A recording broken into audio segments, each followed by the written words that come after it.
Your guide to the truth, thenewamericanmedia.com.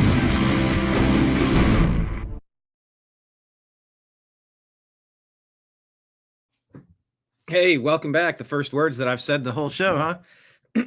Not sure why this has been such a recent problem. I assure you that opening monologue was spot on. It was fantastic. Yeah, thanks, Jamie. Let me pull up comments here. Yeah, see, all I have to do is make sure I'm in the comments. But I was trying to focus. I was trying to convey what we were going to talk about today. The one-year retrospective of President Trump in office. Candace Owens holding the #1 podcast. Directionally true versus factually true. Kind of, sort of. We got a lot to sift through today. Hello, everybody. Thanks for joining us. Lake Leon, Marion, John, everybody. Hit like, hit subscribe. Thanks for being here. We remind you to follow the New American Media in all of the places. And these are the donation links at the bottom. We always appreciate Super Chats and Rumble Rants. I think we're $10 away on Rumble from being able to make a withdrawal. So we're getting close. That's good. Still waiting on our first transfer from YouTube. But yeah, we're working on it. And we're going to just kind of look back at the difference that a year makes. A lot of discriminatory DEI policies have been transformed into something equitable, actually equitable, where you just kind of take a look at the landscape and make the decision. You don't automatically discriminate against a demographic that I can very much relate to. A white male, a straight white Christian male. It seems like the past couple decades have been set up to make sure that anybody possessing some or all of those character traits should be moved to the back of the line. It's a strange way to grow up in an education system that says, you ought to judge a man by the content of his character, not the color of his skin. Something along those lines, right? That's how I was raised. But in actuality, it's been the opposite. It's been used literally against me, people like me. That's a strange place to be. They say the two wrongs don't make a right. Well, take a look at Mamdani, the new leader of the Democrat Party. That is going to be the test case example moving into the midterms next year. These were a lot of blue areas that had elections on Tuesday. A lot of victories that were pretty much expected. There were no surprises. And we're going to look forward to the midterms now. So yes, everybody hit like, hit subscribe. I did get a message that said there was some sort of error. So let me hit this button to reload it.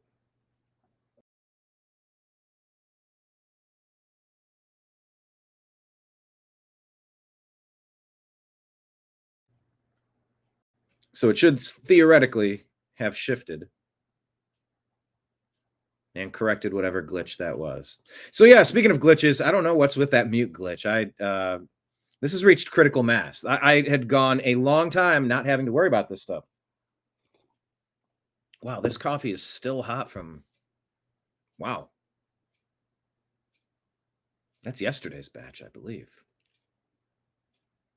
It's a decent decanter. All right, everybody, let's take a look at our Instagram feed and see what people are talking about, because that's what we're doing here. We're going to look around at the interesting stories. A share does not equal an endorsement. It's just interesting stuff to consider. I had to explain that to somebody. Yeah, well, you shared blah, blah, blah. Did you listen to the show and the full explanation? You might have actually hated the explanation more than just the share. But you don't know you don't know my take on a story until we talk about it. So let's talk about him, shall we? Ahmed Y shows this video. Liberal New York City women are celebrating Zohran Mamdani's win. They have no idea what they're saying. What is this? POV, point of view. You wanted to move to a Muslim country, but your city became one. Sharia law starts now. Mamdani Islamic Caliphate, our brother in Islam. Is that what's going on? The name is Mamdani. Okay, it's music I can't really play. M-A-M-D. Sharia law starts now. Sharia law starts now. This is what women have been convinced is going to be good for them, to cover their bodies up and walk around in a ghost sheet all day. How is that beneficial to anybody in the liberal movement? Anybody that says women's rights are the most important thing when it comes to voting. Women lose rights under Sharia law. Absolutely. Abso-freaking-lutely. Sharia law starts now, she says. Is this what the woke women, the woke wimpy white women voted for? Zohran Mamdani, Islamic Caliphate. Islamic Caliphate. Now, I don't know if she's saying this jokingly, because this is all the stuff I heard Trump supporters say this was actually all about, but that's not what it's about. I don't know, but it does kind of seem literal. A little too over the target. Our brother in Islam. Your brother in Islam. Islamic Caliphate of New York. Conquered New York in a caliphate, she says. Starts today, baby. God. Okay. We're going to say who hypnotized wimpy, woke, white women to support policies like Sharia that remove freedoms and liberties. What type of sorcery was that? I don't know. I'm very curious. Although maybe none of those people were wimpy whites. I'm just kind of saying. CBS News shared this, and, look, it's easy to laugh at people from Kentucky. Fine. But it's not. I think this story is kind of sweet. And I'll admit that, I've been at various stages of paying attention in my lifetime. I've always been politically, I've always tried to pay attention to what's going on the planet. I've tried to pay attention to it. That being said, there have been some years and you hear about these elections, you go, wait, are we having one too? I got to get out and vote. I got to go do the thing, right? I got to go vote. Who am I voting for? Because when you're not doing a presidential election every 4 years, it's very granular. Mayors and city council and police chiefs and judges are very important. Judges might be the most important, along with educators. Anyway, that being said, one Kentucky official had to remind voters that they were 364 days early to the polls. Michael Adams, Kentucky Secretary of State. shared by CBS. It says, we're getting calls about polls being closed. They are closed because we do not have elections today. Kentucky votes next year. You cannot vote today in Kentucky for the mayor of New York City or the governor of Virginia. Sorry.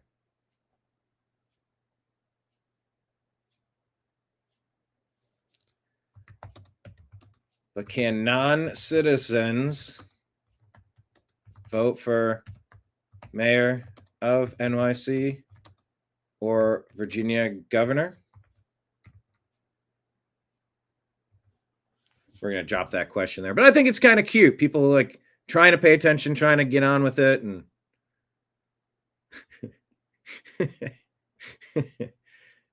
sorry, guys. No, the polls aren't closed. They just don't exist.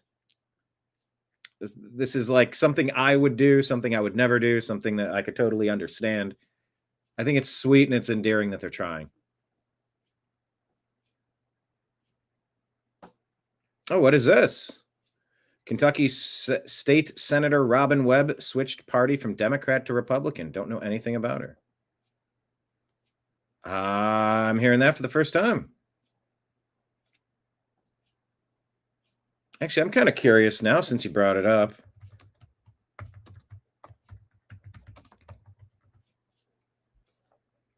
Robin Webb. How did you know that? Let's see what Grok has to say about it.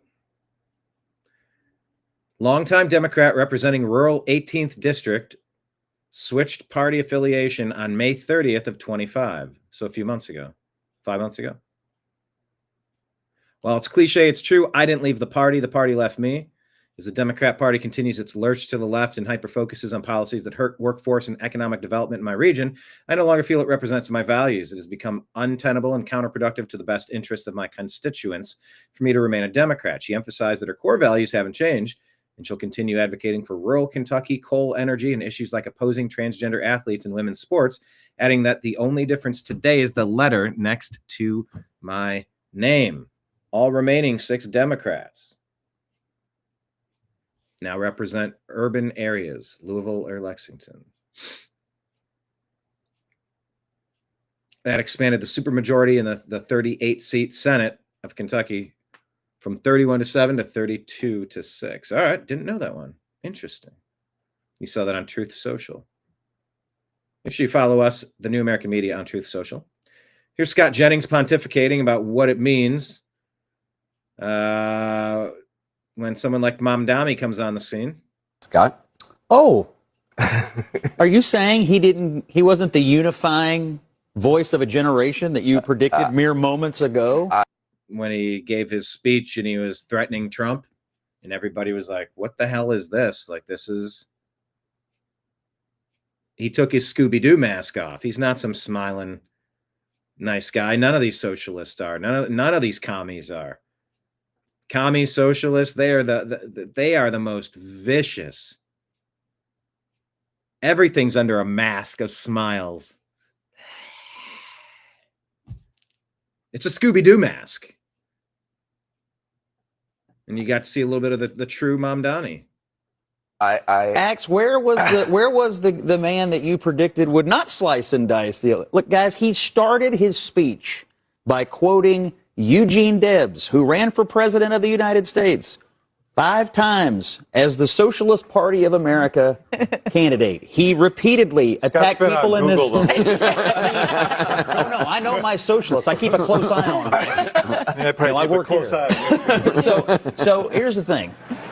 He went after everybody that he thinks is a problem. People who own things, people who have businesses. He said an interesting quote: no problem too large for government to solve. Or too small, important. And so when you think of the world that way, that every problem, no matter how small or how large, is something for government to do, let me just decipher this for you.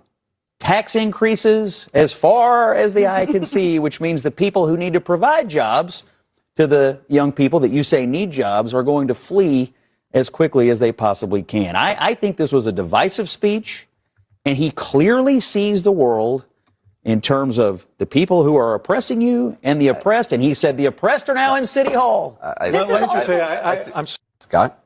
Oh, are you saying he wasn't the... Yeah, we said Mamdani took his Scooby-Doo mask off. All commies are vipers under the smiling mask.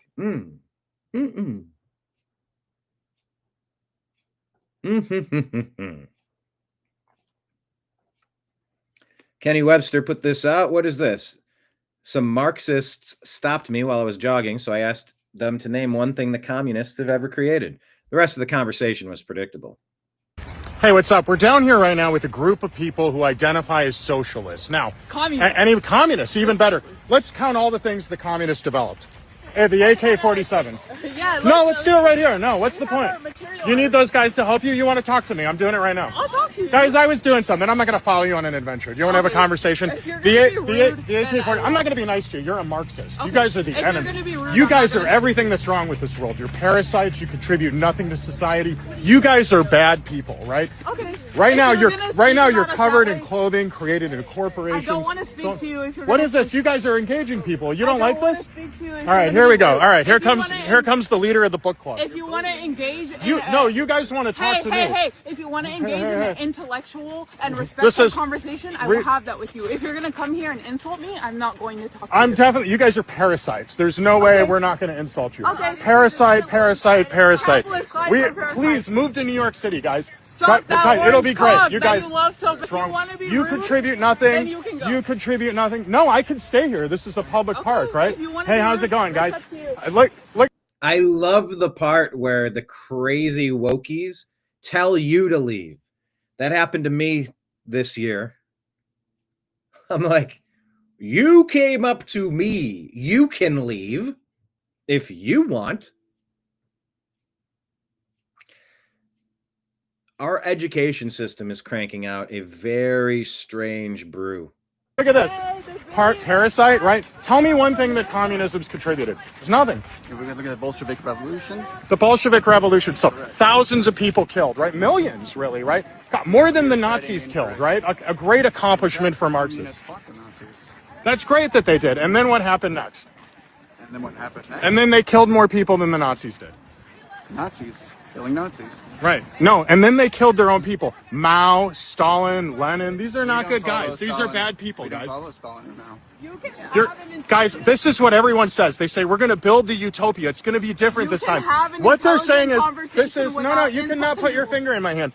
This is the benevolent dictator. Look at this woman who's never built anything or designed anything or done anything in her life. She's going to create the utopia, guys. That's what every arrogant leftist leader says. And then what happens? More death than the Nazis. Insulting. You have no intelligence. Do you want to keep weak? Yes, of course. I'm giving you basic history. The AK-47, what? The Bolshevik Revolution? That's not an accomplishment, guys. That's just violence. We're not going to engage you bullies.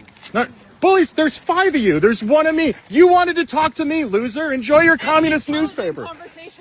You're incapable of having an move to New York City, guys. Find a Trader Joe's that works as well as the DMV. Enjoy. With me, I would be more than happy to have that with you. Lady, your IQ is lower than your body weight. What would be the point? Get the fuck out. Goodbye, everybody. Move to New York City, guys. You'll love it. You'll love New York City, guys. Hey, what's up? What's this comment? Communists invented K-ing intellectuals because they tend to disagree with communism.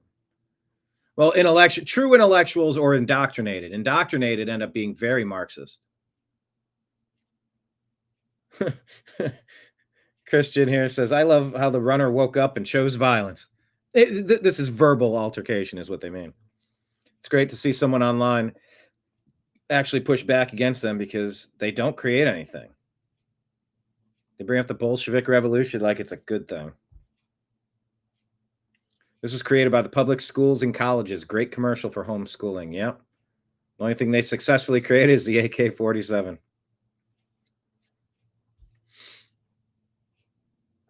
I don't know if I followed this guy. I don't know. Kenny Webster.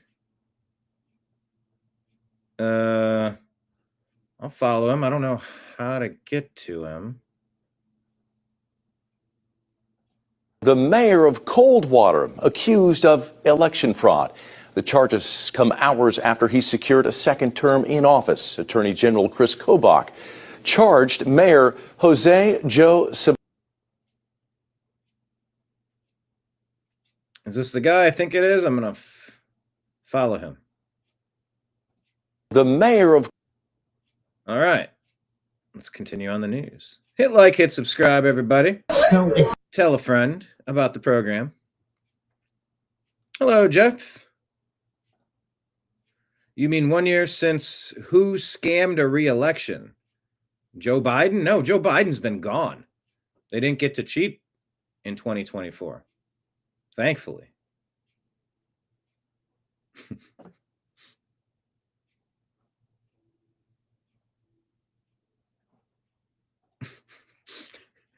California Democrat insider caught admitting gerrymandering reveals strategy for Newsom's Prop 50 fund. O'Keefe Media Group. Take a listen. Is he going to run for governor? Newsom. Is he going to run for governor, Newsom? For president? I mean, for president. Probably. I don't know that I would vote for him. I'm skeptical of a Democrat from San Francisco running for president. He seems very lefty, which is why he's doing things like saying the trans girls should not be competing in sports. This is trying to appeal. No, it's not that trans girls or trans boys shouldn't be competing in sports, but they should compete with the sex that they are. Make it look like he's not so bad. So is he like fundraising for it and stuff like that? He doesn't have any committees open right now, but that doesn't mean he can't open a committee later and transfer money. He can open up a committee later and then transfer the money over. Okay, so is he... Said with a smirk, like that's pretty much the known secret of how they route their war chest. Fundraising for anything right now? For the ballot initiative, Prop 50. Prop 50 ballot initiative's a big fundraising opportunity, just like the wildfires. Where'd all that money go? We're very intentionally gerrymandering. Yeah, the Democrats are trying to gerrymander the people that disagree with them out of the electoral system. It's very anti-republic, Republican. We're not a democracy, we're a republic. So, okay, so if there's any funding left over from that and he decides to run for president, he can transfer it. He can transfer to half, and then, Oh, and is that legal? It is. Wow. Depending how you do it. Nothing I dislike more than the politician that... Oh my God, is he creepy? Sits there and lies to you. Oh my goodness, is he creepy? So check out that report from James O'Keefe. Wow. My Life, Your Life project. Yes. This is an Islamic imam explaining how they'll take over America. All right. Work towards that. Let's work towards a Muslim mayor. Next election that comes in, nominate people for the school board of education. Next election that comes here, nominate people for the local township. Became the demographics change. People converted. There's a big, huge conversion going on in this country. Where are the converts? They just convert and they're gone in the wilderness. The other thing, children. Muslims have the highest population. Average, they did a Pew Foundation did a research study, Pew Foundation, and they said that Muslim household average is 3.4 child per family. The white American has 1 child per family.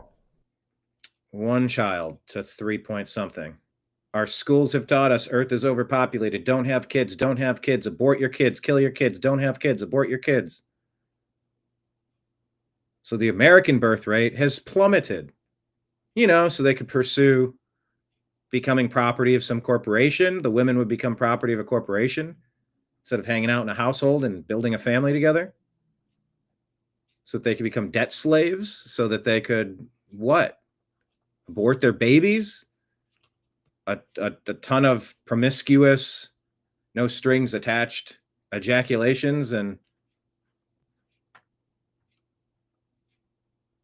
no consequences and no responsibility and no fulfillment. And a couple decades later, where are we?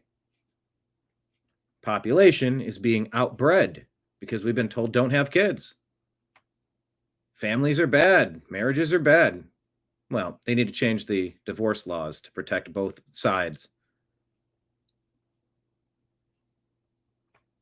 But then you have an outside group coming in to fundamentally transform the United States. We're already beating the march. because these are voters. These are not just babies being born in hospitals. These are voters. That's the way a politician looks at it. We have to change the framework and start looking at things from a different lens, different angle for future. You're not going to change society today in your lifetime, but you think about your grand. Let's work towards that. Let's work towards a Muslim mayor. Next election that comes in, nominate people for the school board of education. Next election that comes here, nominate people for the local township. Became the demographics change. People converted. There's a big, huge conversion going on in this country. Where are the converts? They just convert and they're gone in the wilderness. The other thing, children. Muslims have the highest population. Average, they did a Pew Foundation did a research study, Pew Foundation, and they said that Muslim household average is 3.4 child per family. The white American has 1 child per family. 3.4 to 1.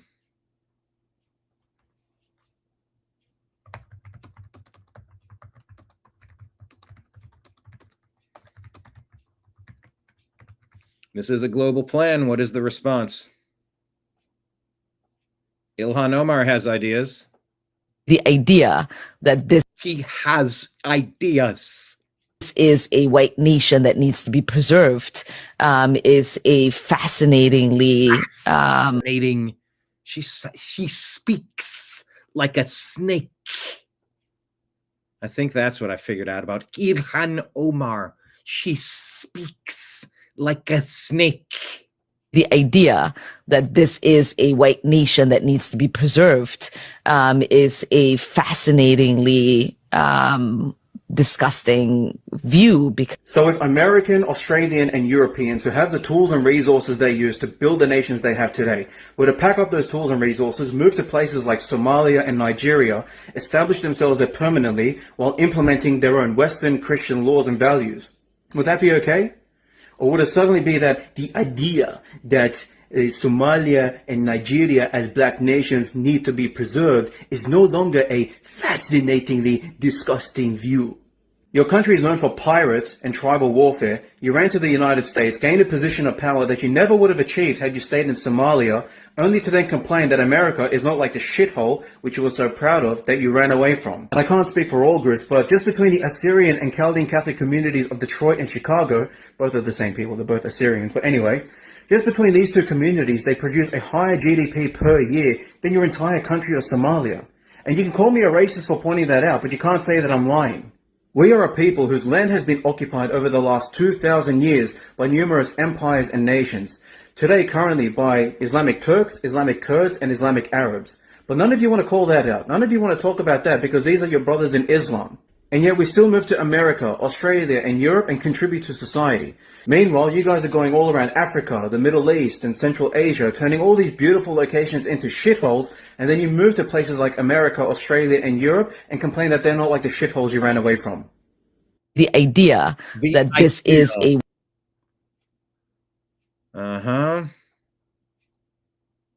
America.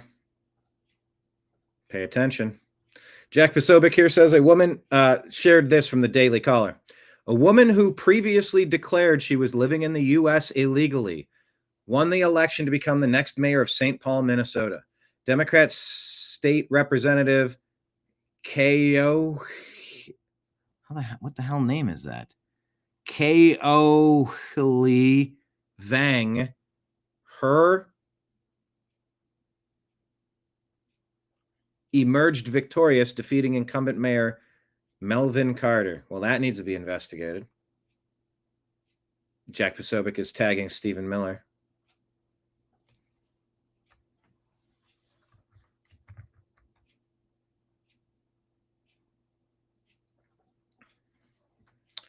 We'll ask, has ICE investigated this? I mean, this is treason. Like, you don't have a right to represent this country if you're not in this country legally. What is this? Myron Gaines. Oh, okay, there we go. Myron Gaines. Why does it say Wrong Gaines? Anyway. The reason why they're doing that, I'm not stupid. He's asking, are Muslims planning to take over the West? When they're shutting down Times Square, when they're fucking blocking off the streets. they got too much music on here, but he says when they're blocking Times Square, when they're blocking the street. When they're doing their damn 5 times a day, it's to assert fucking dominance. It's absolutely about asserting dominance. And if you bitch ass niggas don't want to admit that, then I fucking will, because you guys are fucking liars. Anyway, it's got music. I can't play it, but watch it. Yeah, that's why you take over the streets, to assert dominance. Harry Cole saves the West, had this to say. Quite frank, this is why I left the United Kingdom and came to the United States, to defend what was left of Western civilization, and now they've had to send the reinforcements in the shape of Harry Cole. I think last night was nothing short of an unmitigated disaster, and I will challenge anybody who says, no, come on, it's just Democrat left-wing cities, voting Democrat left-wing ways. Listen, for years and years, I sat on the board of the New York Young Republicans Club, and we shifted New York further and further towards MAGA. At the last election, you had record results for the right in New York, and that has been changing. You filled up Madison Square Garden for a Trump rally, things that people never thought possible. And in the last year, I'm afraid to say it, but I'm not afraid to look down the barrel of the camera and say to the Trump administration that because of all of this foreign trips and foreign focus over the last year, you have squandered what could have been otherwise an electorally palatable night. It's been a disaster. To be quite frank. There definitely need to be places on Earth that do not allow any of that stuff. Places that are still free.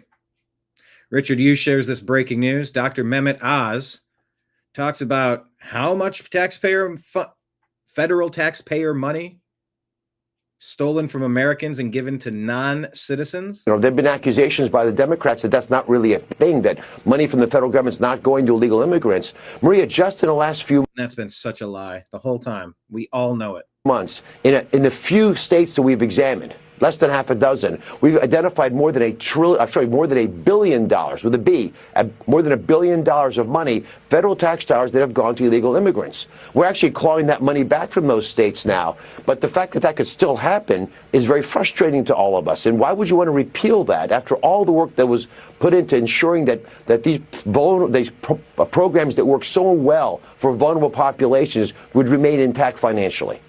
There have been accusations by the Democrats that that's not really a thing. That $1 billion in federal aid Medicaid funds went to illegal immigrants in Democrat-led states like California, New York. Democrats claim no federal money funds migrants. We found $1 billion. Is America really the greatest country? The Trump administration aims to recover funds and close loopholes, but this is just the beginning. Half of American adults have more credit card debt than savings. 25% have no savings at all. Only 15% of the population is on track to fund even 1 year of retirement. What is this suggesting? Middle class is evaporating, or is the American dream dead? Here's the truth. Most people just have a fundamentally flawed view of money. Is it simply an agreed upon unit of exchange for goods and services? I'm guessing he's going to sell me something. Yep, there you go. But the point remains. $3.70 for a gallon of milk, $30 to cut your grass? No. It's intangible, peace of mind, security, happiness. It's freedom to live life on your terms, to say yes to opportunities and no to things that drain you. But here's the problem. Most of us are trading our precious resource of time for money. No matter how hard you work, there's only so many hours in a day. So set up additional income streams. By the way, I'm not going to give you the full advertisement for this guy, but I see where it's going here. It's a great idea to have additional revenue streams. And I suggest everybody learn how to resell. Everybody has things they can put on eBay or Marketplace, you'd be surprised how you can find $100 bills laying around if you just get rid of things that you're not actively using. It can be a very powerful tool.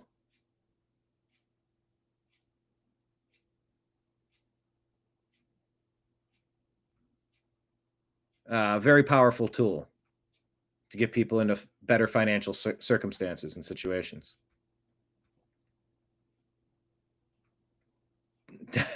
I definitely encourage it.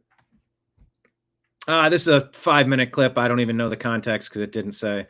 So I'm going to move along. I don't watch him. I don't know much about him. I know people that love him. But if that could at least get me a preview of what it was on the right-hand side, I would have been able to remember what that segment was about. Yeah, I want my money back. Wouldn't that be great? Wouldn't it be great if Americans employed Americans and helped Americans? ICE.gov, are you going to cowboy up or just lay there and bleed?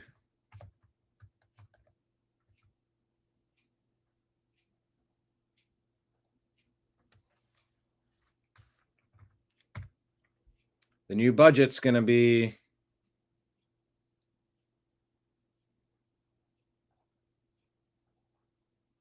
kicking in January, I believe. It's going to go up a lot, and these efforts are going to get very big. All right, here you go. Wall Street Apes shows New York Muslim influencer who helped get Zohran Mamdani elected. He's pushing content. Take a look. All right, y'all, the Islamic Caliphate in New York starts now. That means we are all converting to Islam. I've already got one friend converted tonight. So the goal is conversion to Islam.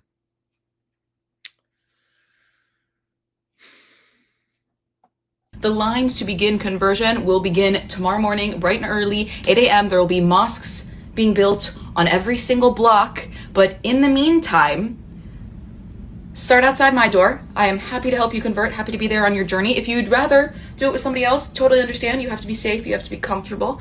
But I'm so glad to have you, my brothers, my sisters, my siblings, on this journey. All right, y'all. Ooh, is that creepy?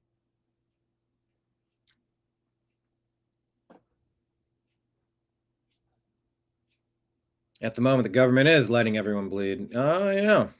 It's getting rough out there. New York Post says a driver shouts Allahu Akbar after plowing into 10 pedestrians, critically injuring 4 in a France rampage. It says November 5th. Was this November 5th yesterday? I'm assuming it is. The comments coming to New York City, Minnesota, and Michigan. Religion of Peace at it again with their peaceful ways of peace. Coming soon to New York. Yeah, who decided that they get to bandy about the term religion of peace? It's a global conquest. The caliphate is to dominate everything. Dr. Bosch says, how long before we hear French authorities say this wasn't an act of terrorism? And also, don't be Islamophobic. Europe is in such trouble right now. Here's a call to ban assault cars.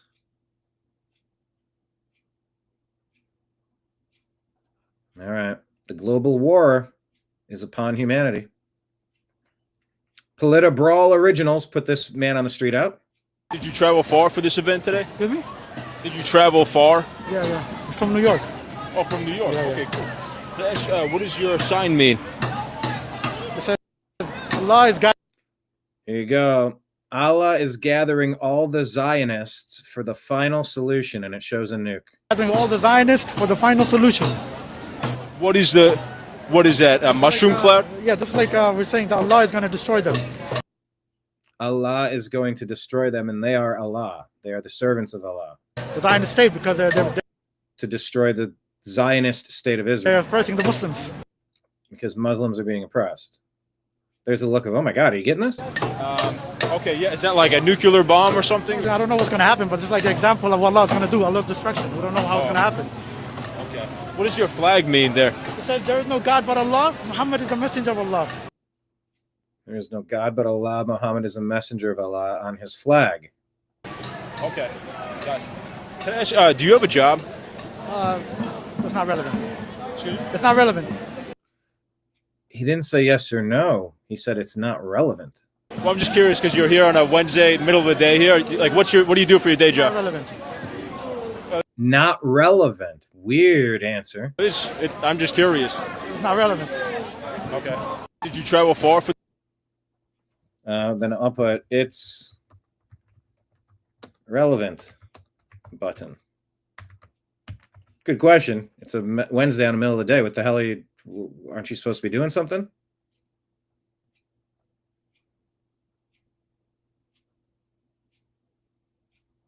This is a 4-minute clip to watch. Student to Eric and Laura Trump at TPUSA event in Auburn. Student says, I'd like to ask about your father's relationship with Israel. He's taken over $230 million from pro-Israel groups. Israel hasn't been that great of an ally to the U.S. They bombed the USS Liberty.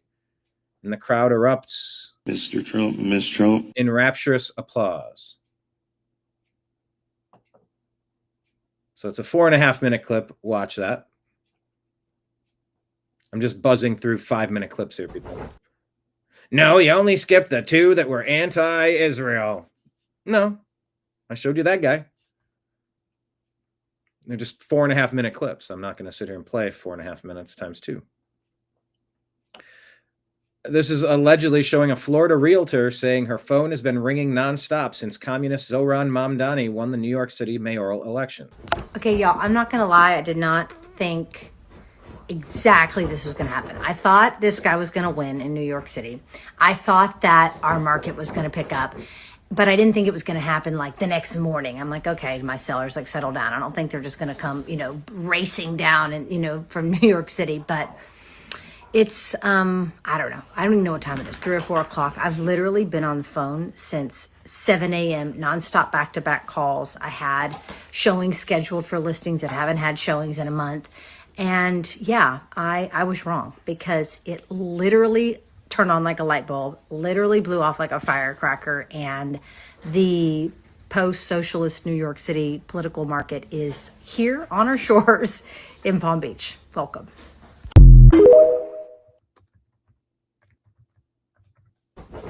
Okay, y'all.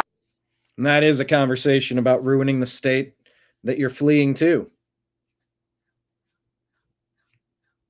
Are you coming to America to assimilate and be a part of something great? Or are you trying to bring your culture over here and change the place here? Well, if you're fleeing a bad spot, maybe the spot you fled isn't a great spot. We put on here, there need to be political tests administered before allowing an American liberal the chance to flee the consequences of their terrible policies. They simply cannot ruin their new states. A little too harsh? I don't know, maybe. Thomas Massey here says, I'm wishing a long and happy retirement for the Congresswoman, Nancy Pelosi, who called me a dangerous nuisance for forcing the House to show up and vote on the $2 trillion CARES Act, and who later fined me $500 for not wearing a COVID mask on the House floor. Goodbye, Nancy Pelosi. You will not be missed. I speak for the people of San Francisco. I have truly loved. Okay, there's too much piano music. I gotta mute it. Anyway. Adios, Nancy. You won't be missed. And get this, 28 times more on health care for illegals than on law enforcement. That sounds literally unbelievable. That you would turn your state over to invaders, conquestors, interlopers, tourists, people with potentially nefarious ideologies and intentions. That's a 28 times more for healthcare on illegal aliens than the state law enforcement. According to the new budget, state police will be allocated just over $348 million. That pales in comparison to what the state plans to spend on health care for illegals. According to a report from the state's Legislative Analyst's Office, undocumented persons eligibility expansions are estimated to be $10 billion general fund annually, more than double the initial estimates.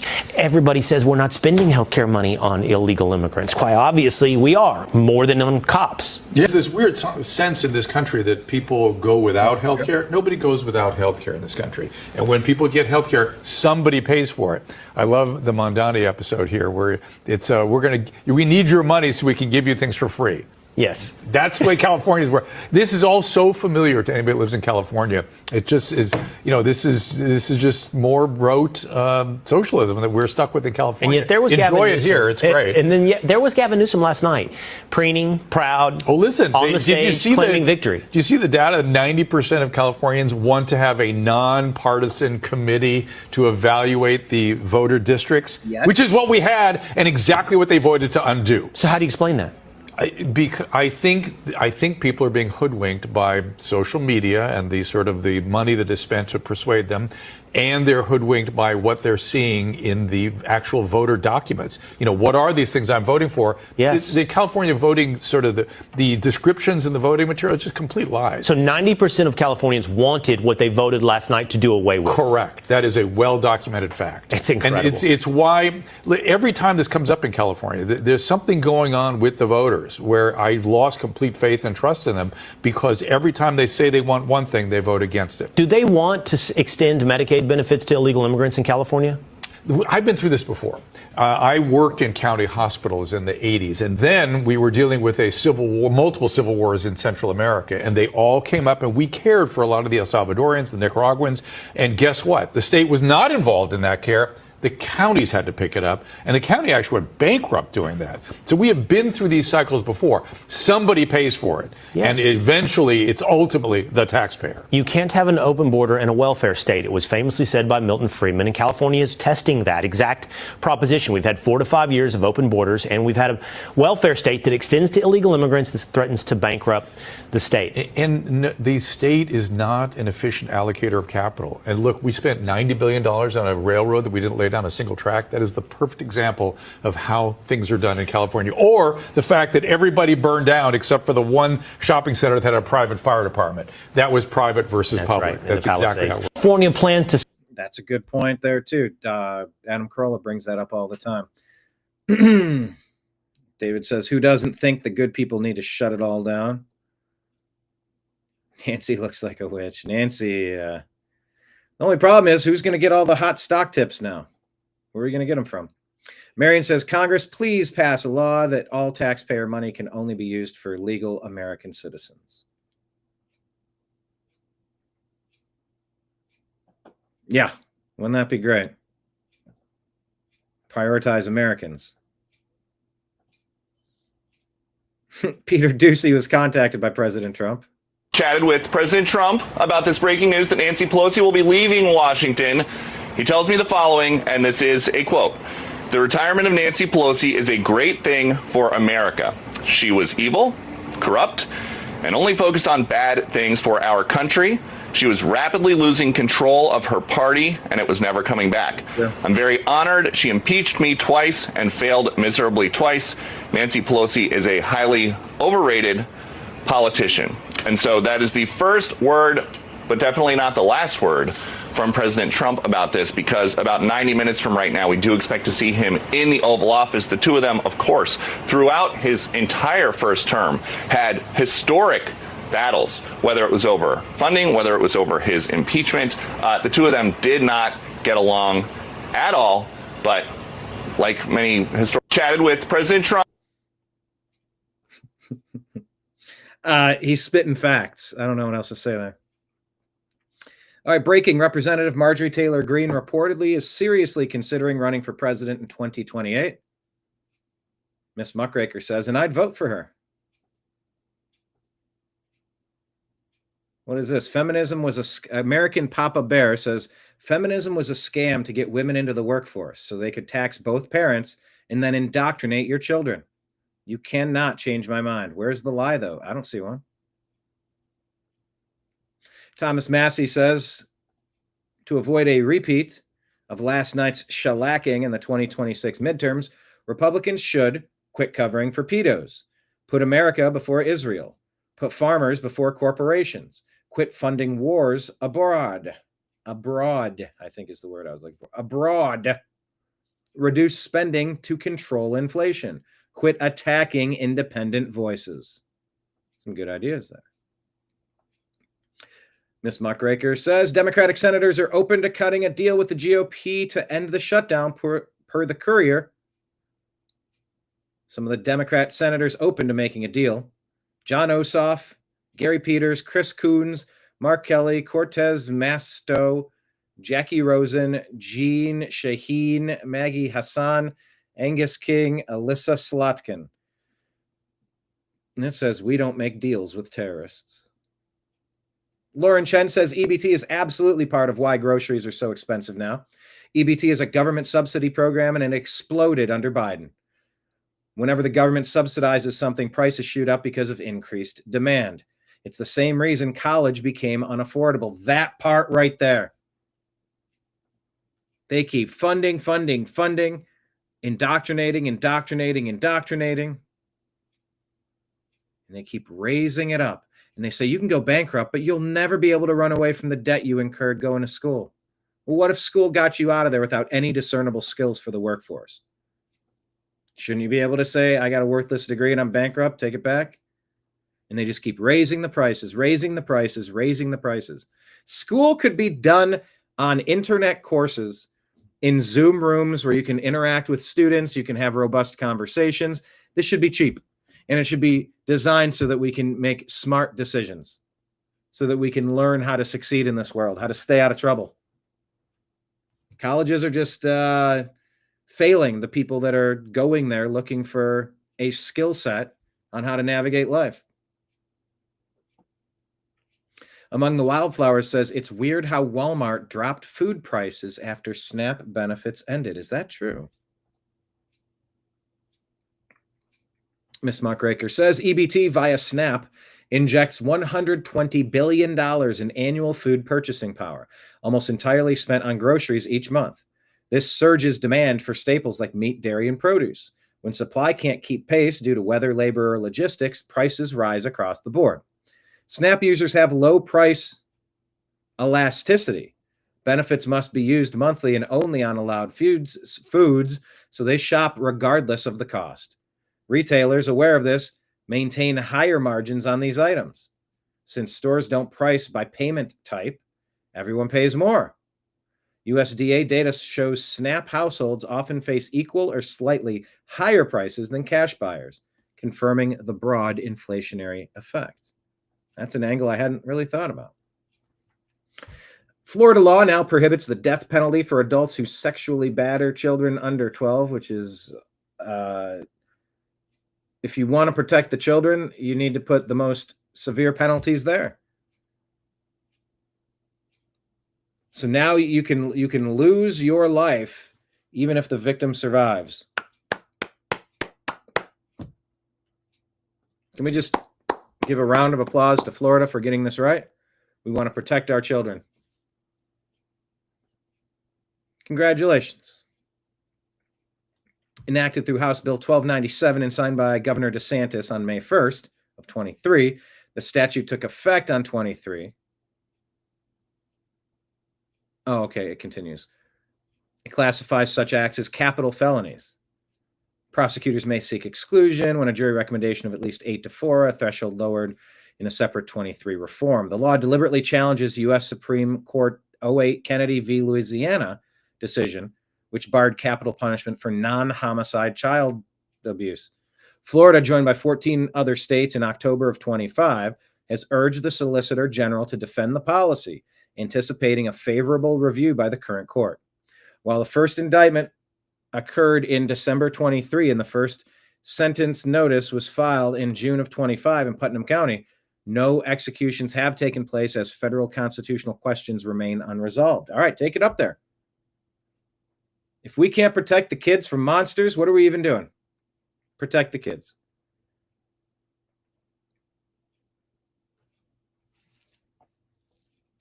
Which one do I read first here?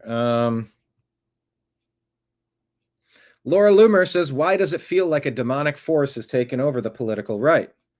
It just feels so strange these days. Not sure how to describe it, but so many people just ooze darkness and deceit these days. This is a feeling I've felt since Charlie Kirk died. People just seem possessed. Miss Muckraker says, I think people are fed up with the mystical Kabbalah ideology that you and your Jewish comrades follow. People are turning to Christ, and that makes demonic people nervous. Swindling is common in Jewish ideology, so claiming a demonic presence when it's really Christ is right on brand for the religion you follow. Oh, shit.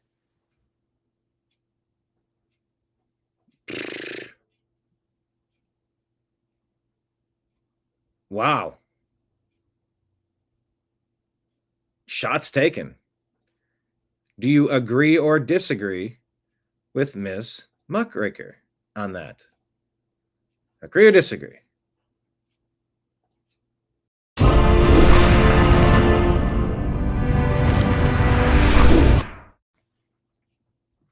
Wow. Wow, wow, wow. What is up, Sal? Hello, Sal. How are you, sir? Browns are back this Sunday. Sal joins us on some Sundays, watching Browns, talking Browns. Good to have you in the comments section. Florida is really the sunshine state. Leave them kids alone. Hey, pedos. Leave them kids alone. All in all, it's just it's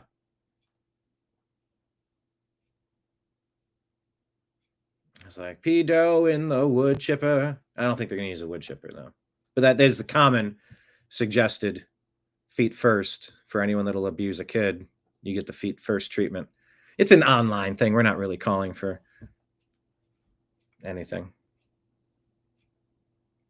But by the way, kudos to Florida. Bravo. Thank you for protecting the kids. Oh, boy. Okay, I guess we're going down the rabbit hole a little bit since Miss Muckraker is going at it. And I don't even know who runs this account. I like the fact that there's usually like 10 stories that are interesting.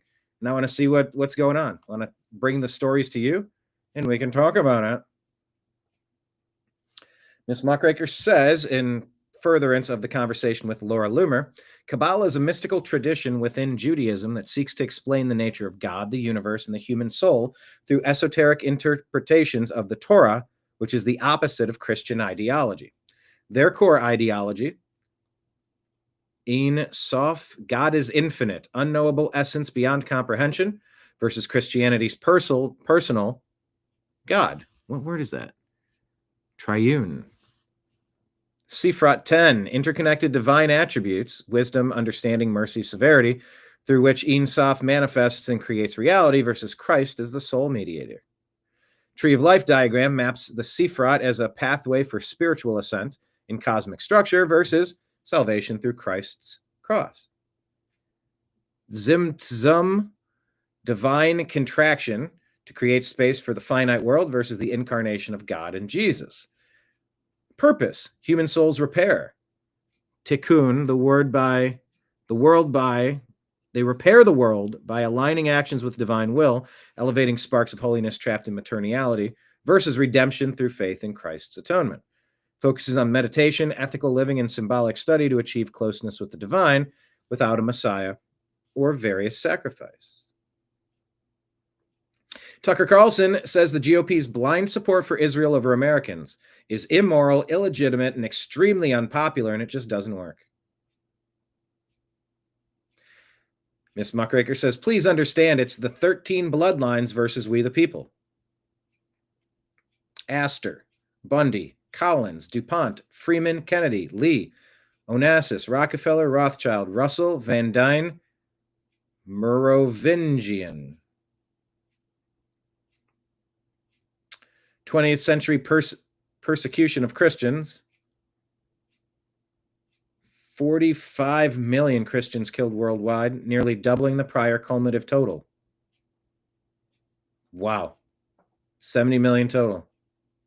20th century saw the highest intensity of anti-Christian violence in history, driven by communist regimes in Russia, China, Cambodia, colonial conflicts, and other genocides and wars targeting Christian believers.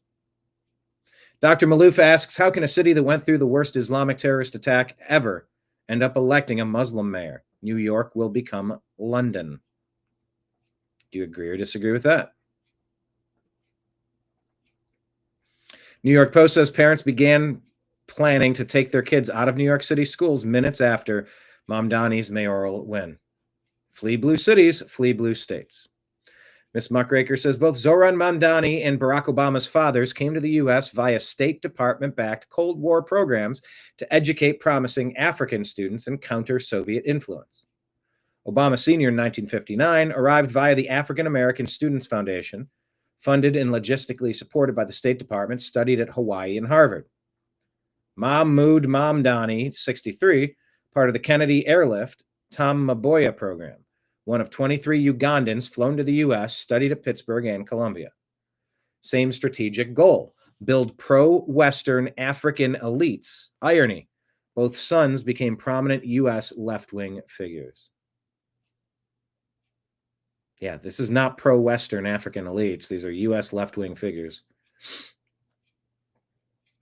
Johnny Skinner, a 22-year-old detransitioner, testified before Michigan's House Child Welfare System Subcommittee, November 4th, alleging that clinicians at CS Mott Children's Hospital fabricated medical diagnoses to secure insurance approval for gender-affirming treatments during his adolescence. He claimed that at the age of 13, he was falsely diagnosed with an endocrine disorder to justify cross-sex hormones prescriptions. At age 14, given a non-existent tall stature diagnosis to enable growth-suppressing interventions. Oh my God. Both allegedly created to circumvent coverage denials and bill federal programs like Medicaid. Oh my God, protect the kids. Oh my God. The University of Michigan health system halted all puberty blockers, cross-sex hormones, and gender-affirming surgeries for patients under 19 on August 25th, following a federal DOJ subpoena and escalating staff security threats. The broader DOJ probe, launched in July of 25, issued 20 subpoenas nationwide, investigating potential False Claims Act violations in pediatric gender clinics. Go get them. Miss Muckraker's on one, saying, curious where the trans ideology started.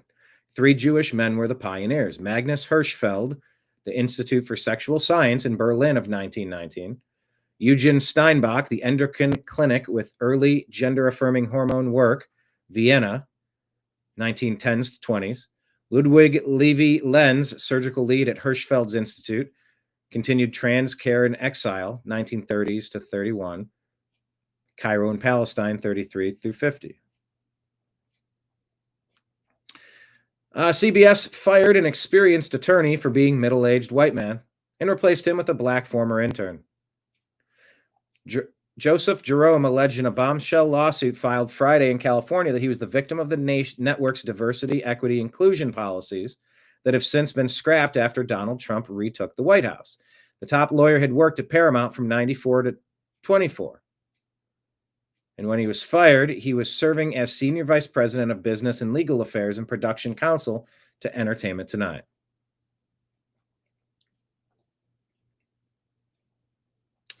U.S. Senator Joni Ernst introduced the COVID-19 Accountability and Recovery Act on November 5th, 25, targeting an estimated $50 to $100 billion in unspent or misused funds from the pandemic relief programs like the CARES Act and the American Rescue Plan. The legislation mandates comprehensive audits by the Government Accountability Office and agency inspectors general by March of 26, focusing on grants, state distributions, and PPP loan fraud cases exceeding $10 million, with expedited clawback mechanisms to reclaim idle or fraudulent funds for a taxpayer relief fund aimed at deficit reduction, border security, veterans health care, and rural infrastructure. It also requires real-time public transparency dashboards, quarterly congressional reports, and penalties for non-compliant agencies, culminating in a sunset clause to terminate all unallocated COVID funds post-review, positioning the bill as a fiscal watchdog measure in line with Ernst's long-standing advocacy against governmental waste. Well, that sounds good. Dr. Sydney Watson here says, these kind of women will look you dead in the face and complain about the women being unsafe in public, and then vote for the guy that point blank wants to abolish prisons. Posting how happy she is to vote for Zohran Mamdani. You want fewer cops protecting you? Beware, New York. Spiritual.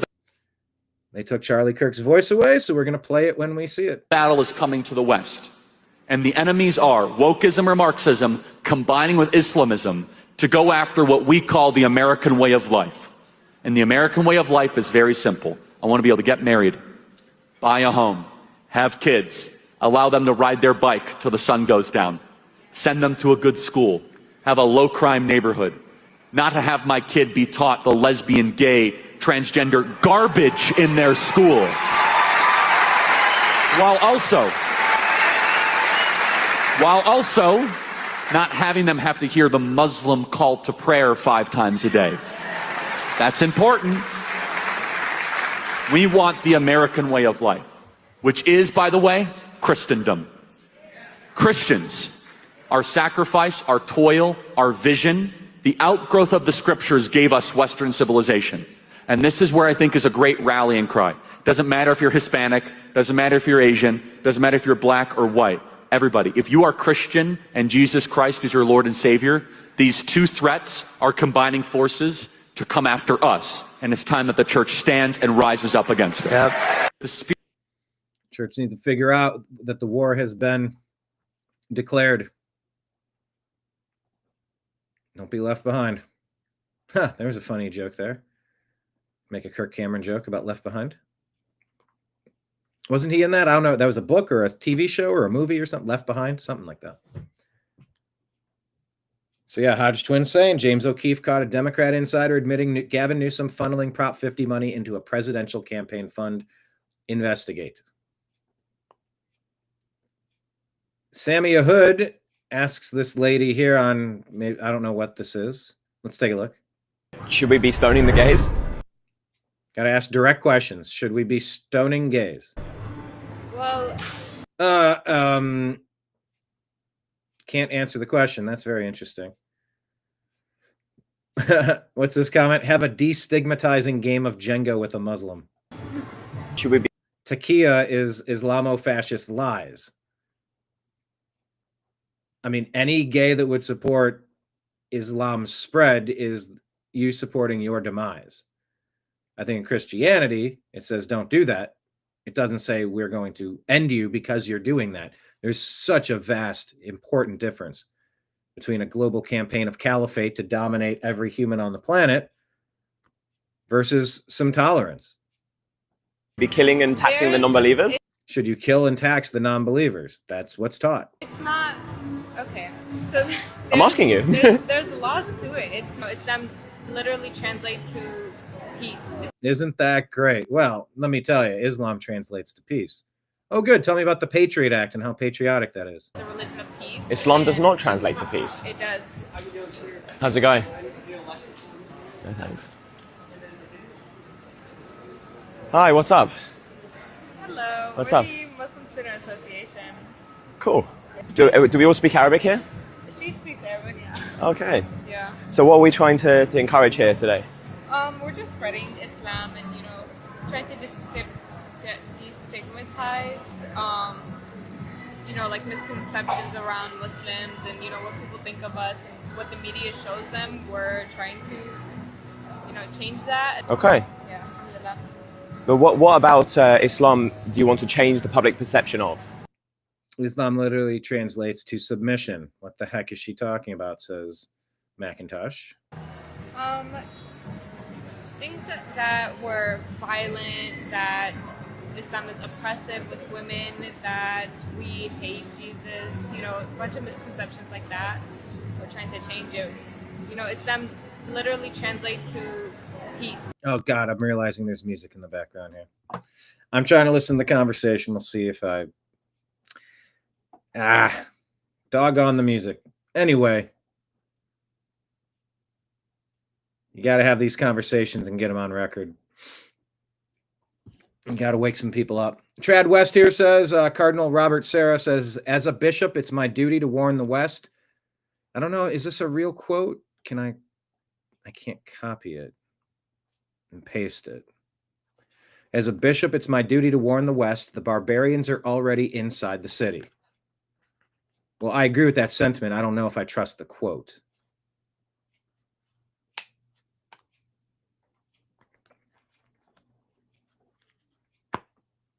A nation dies when its people no longer realize the importance of God.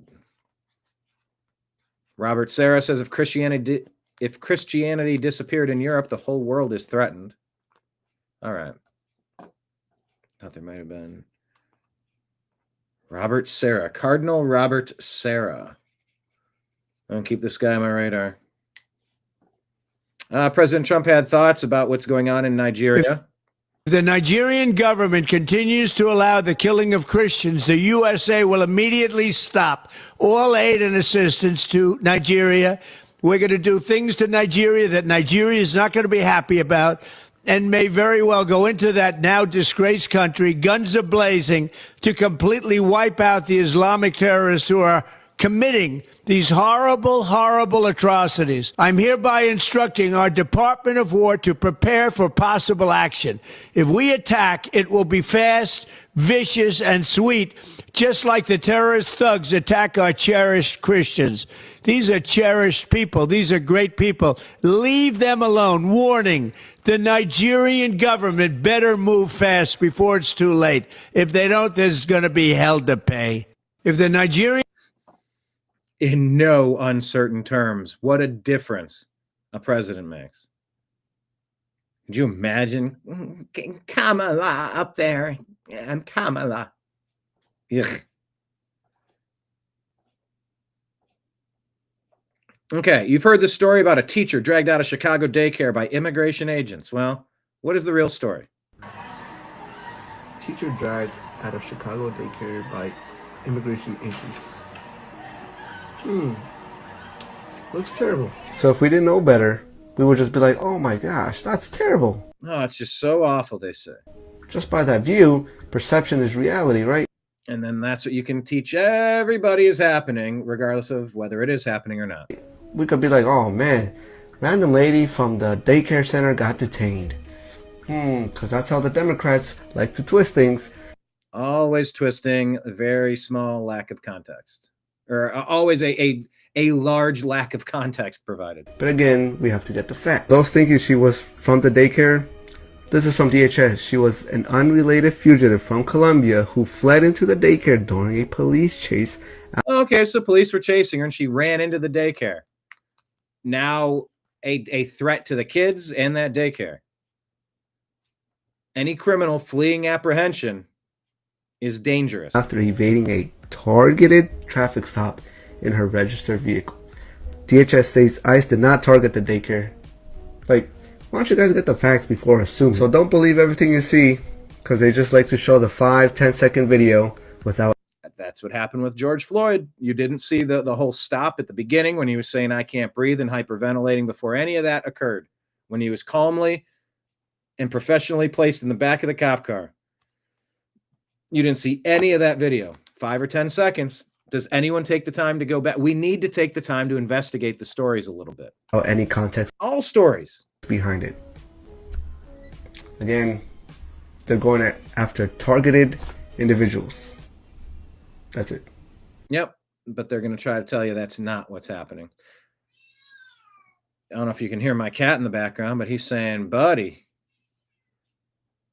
it's time to get some lunch going, he says. All right, here's our X feed. Make sure you're following us at American_media_. There's our link to Patreon. Thank you to all of our Patreon members. Please consider signing up to be a monthly subscriber. You can do that on YouTube and Rumble as well. And we always love a good super chat or Rumble rant popping through, keeping the gears of the machine greased, as you will say. All right, so this was Trump's Oval Office announcement taking on Big Pharma. GLP-1 drugs for diabetes and obesity will cost just $245 a month under new TrumpRx.gov deals with Medicare coverage starting in 2026. Promises made, promises kept. Only $245 a month? That's a car payment. Jeez. But they also say a man just collapsed during President Trump's Oval Office announcement. But today we Oh, you okay? Gordon, you okay?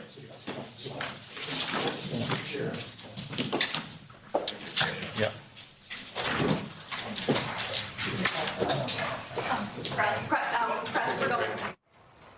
We're going to break away for just a moment as the White House addresses what appears to be a health emergency in the Oval Office. Our prayers go out to that man, and we will certainly keep you updated and head back to the White House. We must get the government back open soon. And There's music here to this Daily Mail thing that I can't play. So let's carry on. Johnny Maga says Ketanji Brown Jackson embarrassing herself once again in oral arguments. Ketanji Brown Jackson, some say, is continually proving that she does not belong here and only got here because of the discriminatory DEI policies that are putting unqualified people into very important positions. Did any president under TWIA use that language to impose tariffs? Well, yes, President Nixon's 1971 Not a tariff. That wasn't a tariff. It was a licensing agreement during wartime. It was a specific thing. A tariff I'm talking about. I'm referring to President Nixon's 1971 tariff. I'm sorry. Excuse me. Yes, I thought you meant Lincoln. Not only that, but then it was upheld by the Court of Appeals with exclusive jurisdiction under this very phrase. Can I back you up just a second? I'm sorry. You're talking so quickly. Exercise. Did any Oops.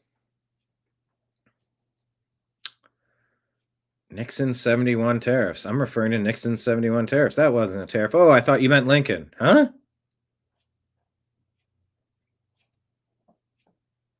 Dr. Jebra Fauché says, I grew up in New Jersey eating bagels and Italian food, lots of big houses, big cars, and big malls. Lots of guys with gold chains and girls with teased hair. This is New Jersey now.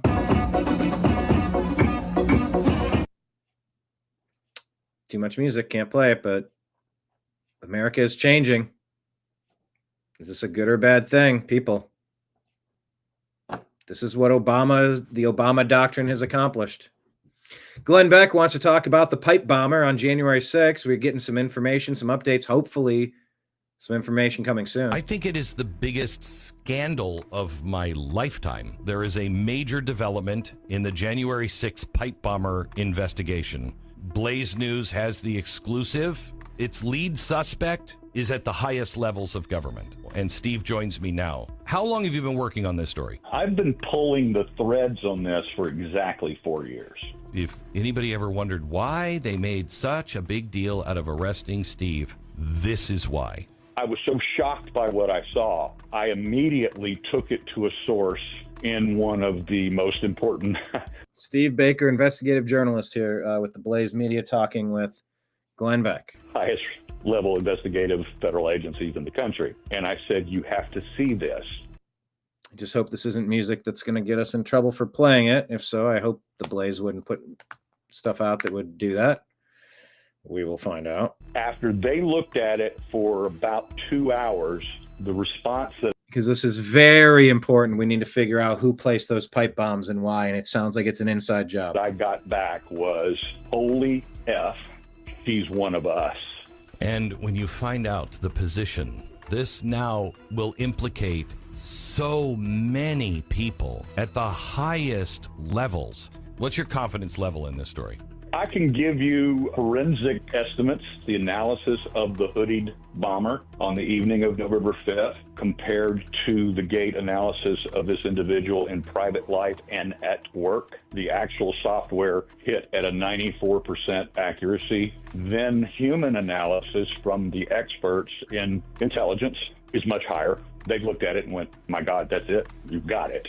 In a world not gone mad, this would be a best-selling book and a major blockbuster movie. When it all comes out, this is going to involve everybody. I mean, this is really bad. Really, really bad. This apparently just has to be done right because of national security, I'm gathering. Is that right? That's correct. And so they've got to take care of things they've got to take care of. Then the story will be released.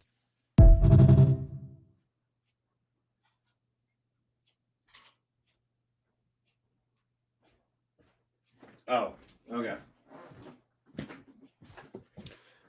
So they've been teasing this story for a little while now.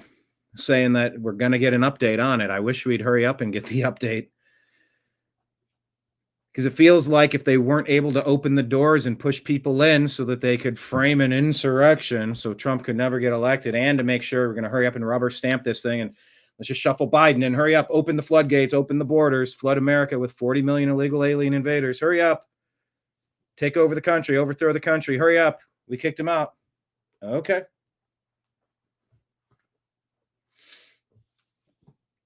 If they weren't able to do that, were one of these pipe bombs going to go off? Is that what was going to happen if they weren't able to push the insurrection scam?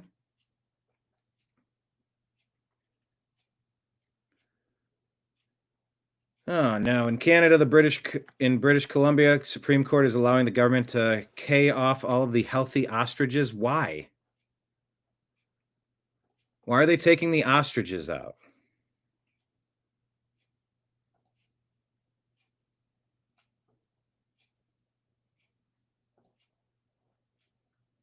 Trying to see if I can get ostriches. Grok had an error when I... Here you go. The Supreme Court. Given the support you've gotten from grassroots and politically here and internationally, what do you think this decision means not just for the farm, but for the entire country? This means that when you speak up and you use your voice, you're punished. It means that when you stand up for what's right and you stand up for life, that bureaucracy pushes harder. That we're not heard and when we can't stop our government from taking innocent life. What does that mean? Where is the respect for life gone? Our country, this is a very sad day for our country, but this, like I said, this isn't just about our country. This is a sad day for the world, because on an international level, the world is watching, and the world is going to watch you, Canadian Food Inspection Agency. They're going to watch you take innocent life today if that's what happens, and you're never going to come back from this.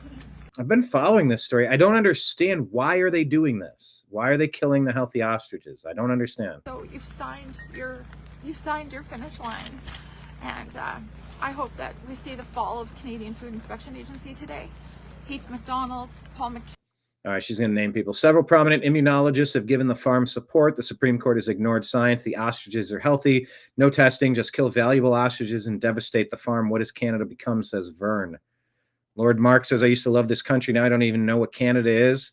We're a shitty shadow of a former powerful and proud nation brought to our knees from government corruption. When will we all decide enough is enough? Man, seems like this is happening everywhere. Things are bubbling over. They're disarming you. They've opened your border to immigrant replacements.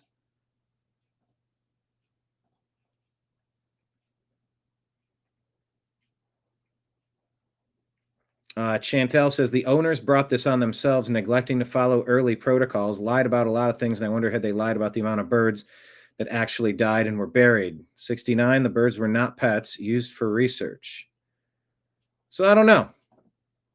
I don't know what's going on, but thank you for bringing it to me. Stay of execution dismissed. All right. We'll keep following it. Matt Walsh wants us to recap the last 2 months. Charlie Kirk was shot in the throat on stage. Thousands of leftists spend weeks celebrating openly. Leftist militants take to the streets committing and calling for more violence. Attorney General candidate for Virginia expresses his desire to murder conservatives and watch their children die. Democrat voters turn out en masse to vote for that person. Do you understand who your enemies are yet?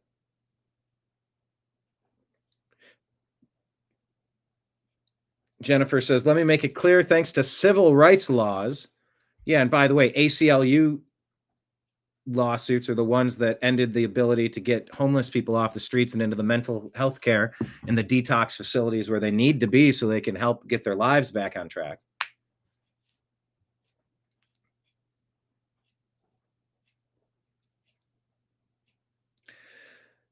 The civil rights laws that sounded nice and inclusive, now women can't exclude this man from their locker room in 20 plus states. He has the right to be there and you have no right to tell him no. See what they did? That's 2 rooms right there. You're not going to put a trans woman with a trans man just because we're trans. That seems like a whole new envelope of discrimination. But yeah, it's just like,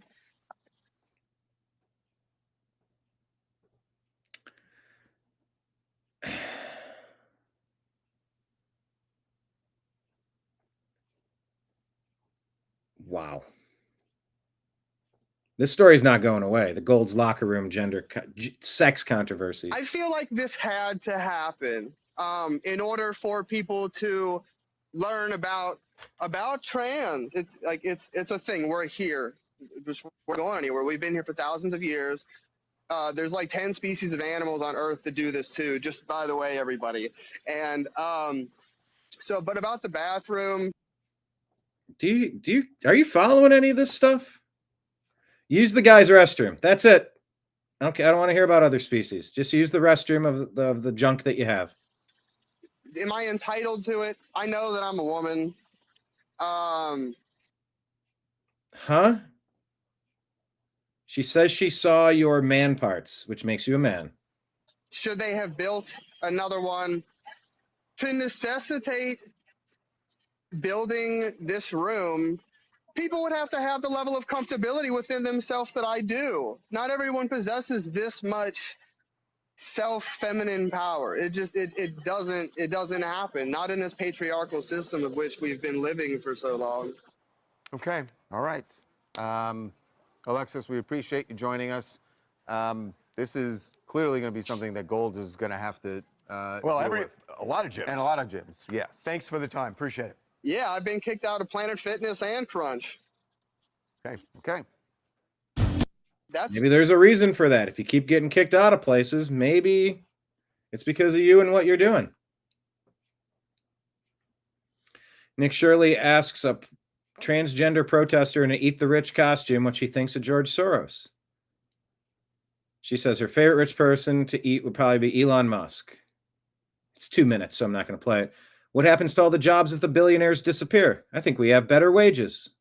Yeah, with nobody to pay them. Ted Nugent shared the reason food is so expensive is because 42 million people are getting it for free. So we have to pay double so they can eat for free.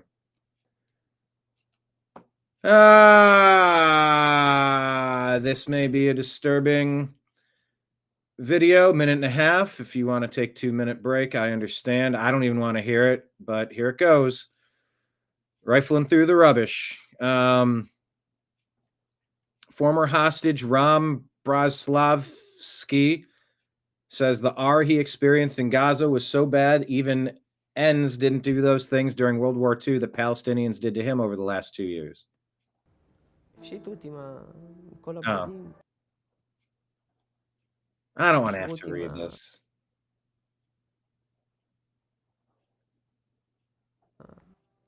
They stripped him and tied him up. Oh, man.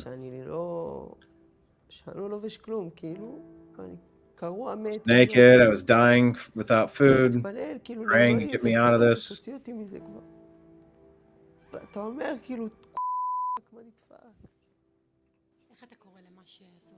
How would you define what they did to you? Assault. Assault. Oh, there's music here too. Violence. Its main purpose was to humiliate me. Crush his dignity, and that's exactly what he did. He did more things like that. It's hard for me to talk about. I don't like to talk about it, this part specifically. Horrific abuse. Something even they weren't doing in 1930 Germany.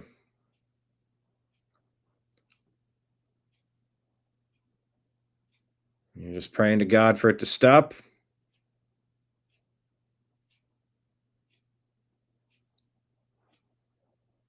Every beating, every day, I'd say to myself, I survived another day in hell. Tomorrow morning, I'd wake up to another hell, and another hell, and another hell. It doesn't end. Okay, it didn't get too graphic. I didn't really want to dig in too deep. But we got to know what's going on. Right Angle News Network says the mayor of Coldwater, Kansas, is a foreign national who not only got elected while not being a citizen, he's also been voting in federal and state elections since at least 2022. Scott Jennings says, I was reliably told that this is impossible. No, it's not. And it's time we stop this everywhere immediately and go harshly on the people who are trying to steal our nation, because that's exactly what this is. The mayor of Coldwater accused of election fraud. The charges come hours after he secured a second term in office. Attorney General Chris Kobach charged Mayor Jose Joe Ceballos with 6 felonies, 3 counts each of voting without being qualified and election perjury. Kobach claims Ceballos is lawfully living in the U.S. but is a citizen of Mexico, making him ineligible to vote. The AG alleges the mayor illegally cast ballots in the August 2024 primary and November 2022 and 2023 general elections. In large part, our system right now is based on trust. Trust that when the person signed the registration. No, there's supposed to be verification efforts. Or signs the poll books. Oh, come on. Saying that he's a qualified elector or that he is a United States citizen, that the person is telling the truth. We reached out to Mayor Ceballos for comment, but have not heard back yet. The Coldwater City Council, though, released a statement on social media saying the mayor called them in for a special meeting over the noon hour to, quote, discuss recent events that have transpired with the Kansas Attorney General's office. While the recent allegations involving the mayor are understandably concerning, we will allow the proper legal process to take its course before making any further comments, unquote. Ceballos is expected to be in court for his first appearance on December 3rd. Wow. All right, President Trump has thoughts on ending this filibuster thing and just getting things done. We're never going to fix the voter rolls unless we pass the laws, and the Democrats can't do the basic stuff to run their government. So you know what? They're derelict of duty. We're going to phase them out. It's all full speed ahead. And I sort of get it. This might be the last chance that America has to get to correct what's been going on for at least 20 years under the Obama doctrine, 18 years, 19 years, whatever it is exactly. So here, take a look. Senator Ron Johnson says President Trump is absolutely 100% correct. We know Democrats will nuke the filibuster as soon as they're able to solidify their grip on power. We should act first in order to pass laws that benefit the American people. It's time for Republicans to do what they have to do, and that's terminate the filibuster. It's the only way you can do it. And if you don't terminate the filibuster, you'll be in bad shape. We won't pass any legislation. There'll be no legislation passed for 3.25. We have 3.25 years, so that's a long time. But when they can't do an extension, and John, I think they've done an extension every single time they've ever been asked forever. This is the first time they haven't done an extension. Extensions are supposed to be easy, but if they won't do an extension, they won't do any bill, even a simple bill. And we should do our own bills. We should get out. We should do our own bills.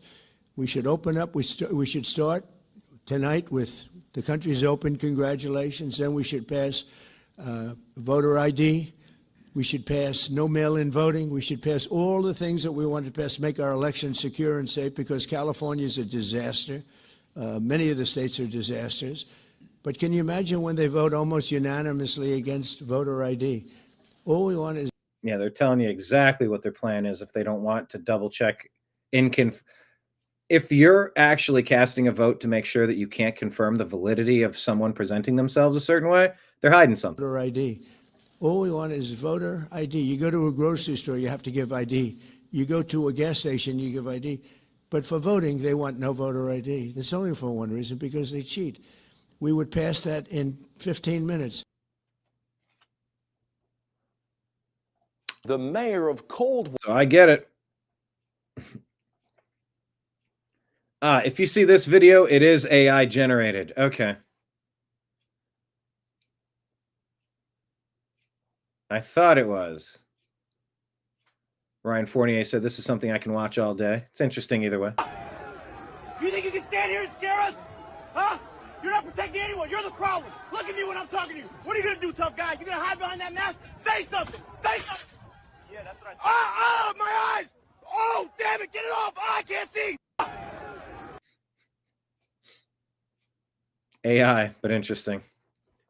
All right, update here. Libs of TikTok reporting University of Iowa student who flipped over a Turning Point USA table has been arrested. F around and find out.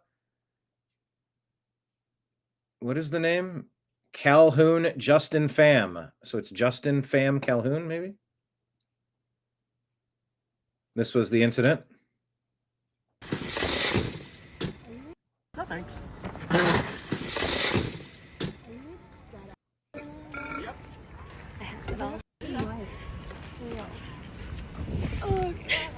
Did you get that? Yeah.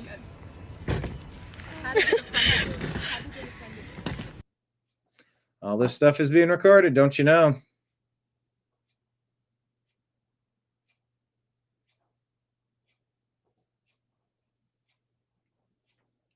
Here's a Mamdani voter. What happens when the billionaires leave? Well, how are we going to pay for it? How are we going to pay for it with tax money? With tax dollars? Okay, where the tax dollars come from? Tax dollars are coming from all of the billionaires and wealthy people. That Well, they already pay. The top 1% already pays 50% of all taxes. Yeah. Can you IRS data reflects that the top 1% already pays 50% of all taxes. But I ask you, so if you tax the rich to oblivion, Yes. what happens when the rich leave the city? Who's to tax then? They won't leave the city. Why not? They've already done it in California. Because in New York State, we have Wall Street. They're not leaving. And so what You if think they can't leave? And that's hilarious. That's what Hollywood did. And now all the films have gone everywhere else because they killed the goose that laid the golden egg. You're damn right they can leave. Why couldn't you take Wall Street to somewhere else? Why would that have to be in the most punitive state for doing business? Why wouldn't it move to Florida, Tennessee, Ohio, Kentucky, Texas, a normal state? Why wouldn't it leave a hard blue area that's making it impossible to do business? Then who are you going to tax when they leave? we're just going to continue taxing people, but Oh, the middle class, right? Yes, actually, the middle class. Oh, okay, so you explained it. So we're going to tax the shit out of the middle class when the rich people leave after you tax the shit out of them. I think we should tax the shit out of everybody. Yes, I think the middle class should be taxed 50% like it does in Sweden. Well, how are we going to pay for it? Middle class should pay 50% to her, probably, is maybe what she's getting at. That's Cam Higbee. Ted Cruz says, here are the countries mentioned by the next mayor of America's largest city, New York. Talks about Yemen and Mexico and Senegal and Uzbekistan and Trinidad and Tobago and Ethiopia. Countries not mentioned by the next mayor of America's largest city, America. I speak of Yemeni bodega owners and Mexican abuelas, Senegalese taxi drivers and Uzbek nurses, Trinidadian line cooks and Ethiopian aunties. Yes, aunties. I got caught in my lie talking about my auntie. Nancy Pelosi officially retiring at 85 years old, officially announces it. She won't seek re-election. Tim Burchett wonders where he'll get his stock tips.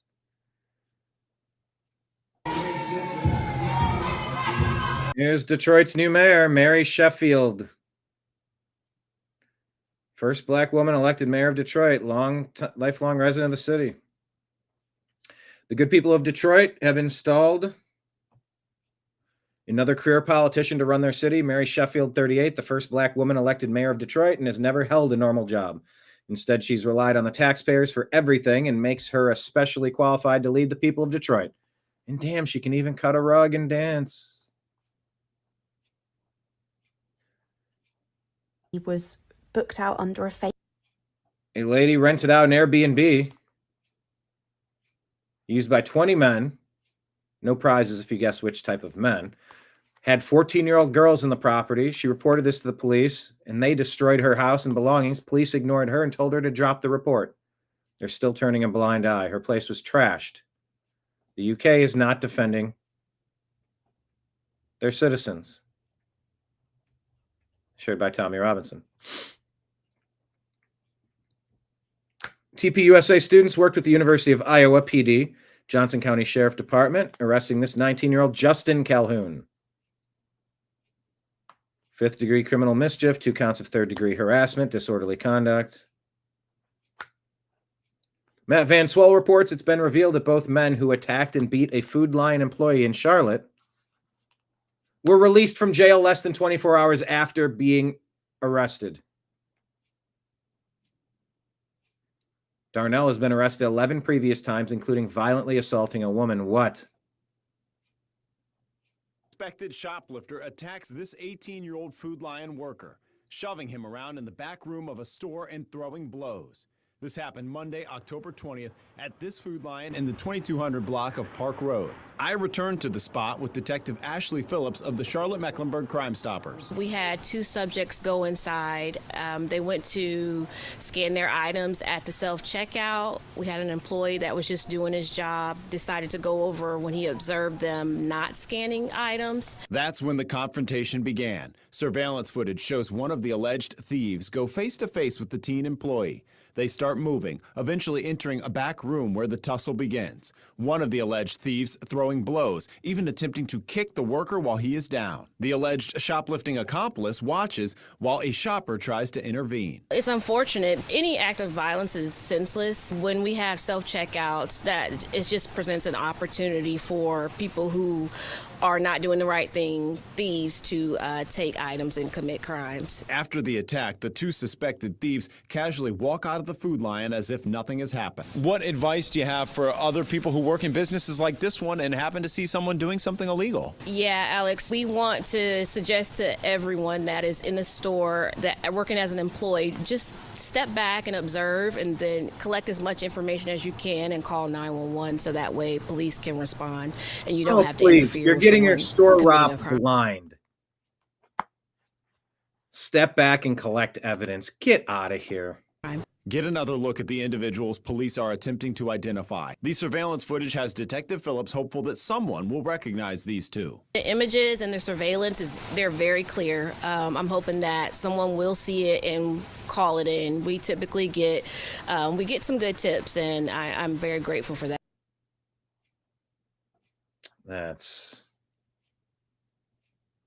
John Kennedy says he's introducing 2 bills tomorrow to stop Congress from getting a paycheck during the shutdown. I'm sure he's quite eloquent. He usually is. 2-minute clip if you want to watch. Matt Van Swell says Dontavian Craig, who has been arrested a mind-boggling 51 times, was just arrested again yesterday for assaulting a woman in Charlotte. He was released from jail 10 hours ago. When will this stop? Why do you keep letting these people out? Keep them away forever. They've lost their free-range privileges. What? I've said this so many times. 95% of the problems are perpetrated by 5% of the people. Probably 1% of the people. But just so you can wrap your eyes around it, if there's 20 bad things, they're mostly happening from the same repeat person. When they are found to be a dirtbag, a threat to society, you remove them. And guess what?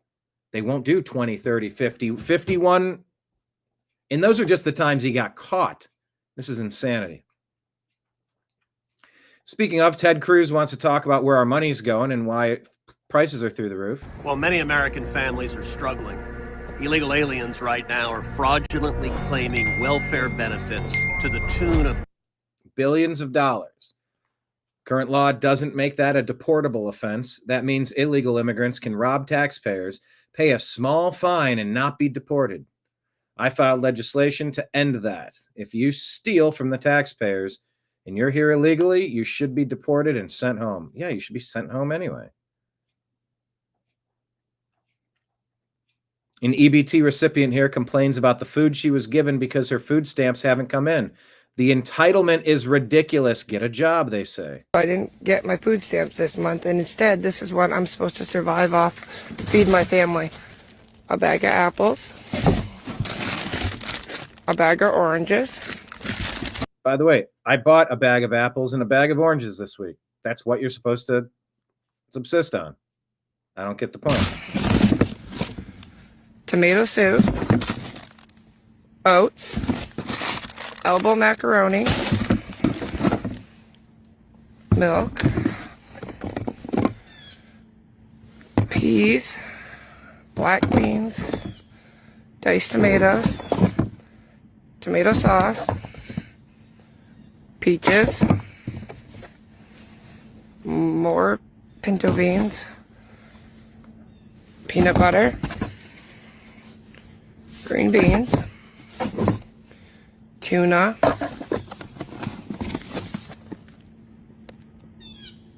and this. So I'm supposed to feed my family for the entire month with what you see in this box. It's an absolute disgrace and a joke.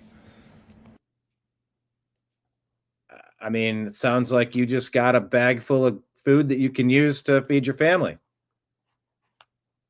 That's more than you earned this month. That's good.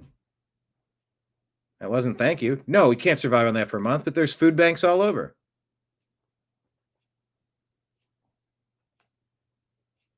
I don't know. The government being in charge of everything it's creating a very dangerous king mentality. Government big enough to give you everything you need is powerful enough to take away everything you have. Reminder of this tense exchange in Dearborn, Michigan, where the mayor Abdullah Hammoud insults the constituent. Take a listen. I mean, Hezbollah, bombed the embassy in Beirut, and including many Americans. So I just feel it's quite inappropriate. You are an Islamophobe, and although you live here, I want you to know, as mayor, you are not welcome here. And the day you move out of the city will be the day that I launch a parade celebrating the fact that you moved out of the city. I mean, Hezbollah. Some people hate the residents, huh? Here's a dental student living in a multi-million-dollar apartment with a doorman in New York City who shops in Soho, one of the city's most expensive neighborhoods, celebrating a communist Muslim's win. It's day one of Zohran Mamdani being elected in New York City, and look what he's brought upon us. Even God is happy because... Look what he's brought upon us. Even God is happy. Look at this. The world is healing. It's day one. The world is healing through communism, said nobody ever.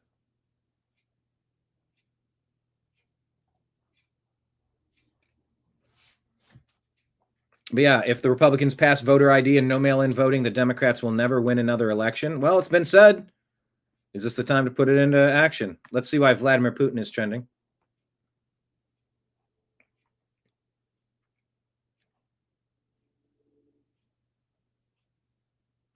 Jeez, that is a scruffing of a dog. He's like, no. Hold on. Let me hold and support the dog. I don't know how you're picking that thing up. The second way is much better.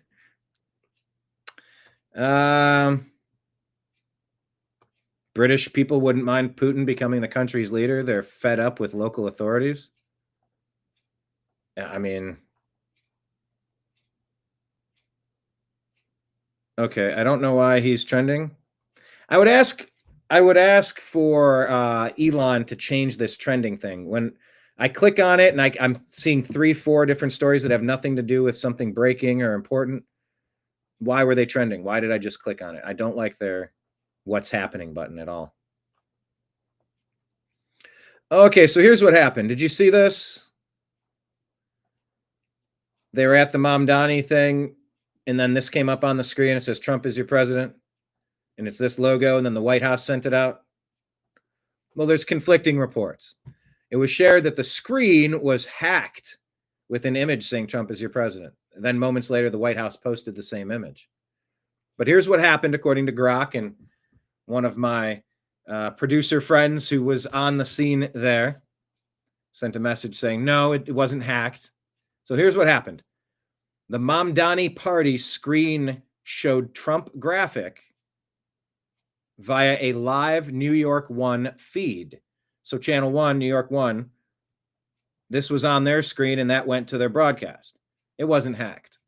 Then the White House did post it. But then the Knicks forced the delete of the logo for a ripoff, same as Mamdani's parody. So they asked, like, can you please not make a logo that looks like our Knicks logo? Because we're not endorsing anything political. And our understanding is he did the same. The Knicks did the same for Mamdani. Anyway, if you saw that, it wasn't hacked. That was just a feed, and that was showing on the feed. And yes, the White House then did post that, and they were asked to take it down, and then they did. Wall Street Mav says that Muslims have regularly been crashing cars into Christians at German Christmas markets in recent years, killing and injuring many people. Organizers have been forced to dial up costs with road barriers and hiring security. So now, Germany submits to Islam and Christmas market in Overath has been canceled. We're saying resist and defend Christians. Defend Christmas, rather. Dan Clark says, even in World War II, in the pursuit of eradicating the bad guys, the Allies did not target Christmas markets. Lazi says it hasn't even been 24 hours since the anti-white, anti-American Muslim mayor was elected in New York. This is Muslims celebrating. This is showing 5 FDNY firefighters hospitalized after a car exploded in Longwood. Let me look this one up. Car explode. Did I say Longwood? New York.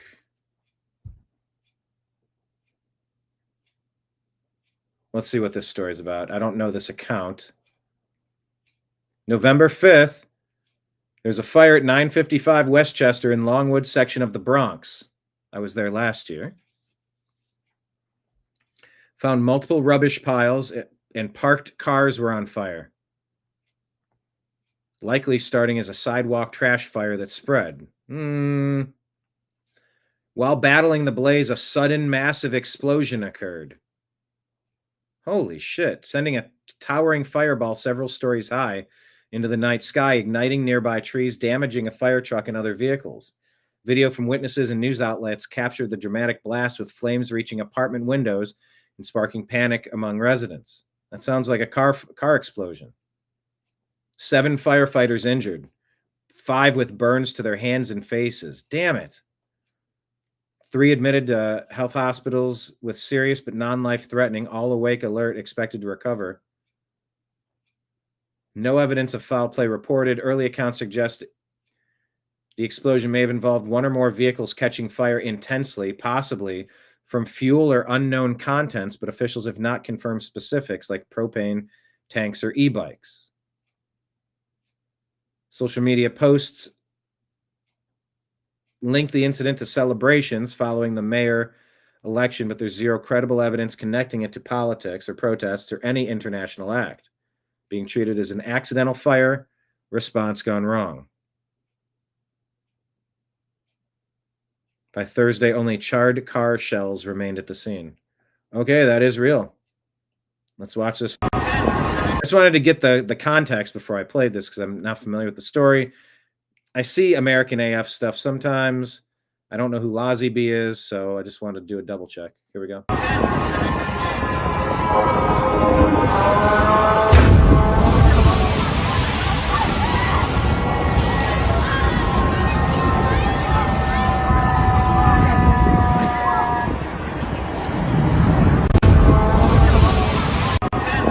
This on the heels of the Louisville UPS flight crash and explosion that looked very similar to this.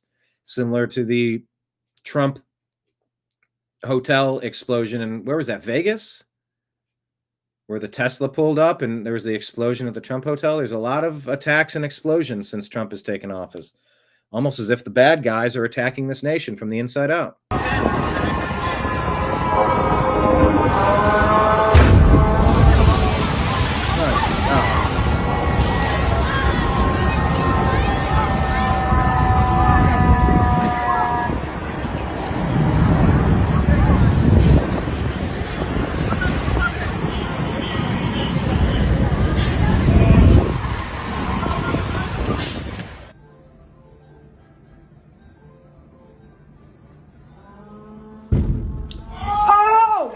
Jeez.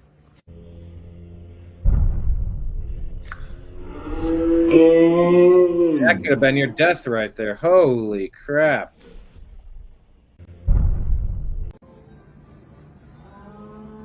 Oh!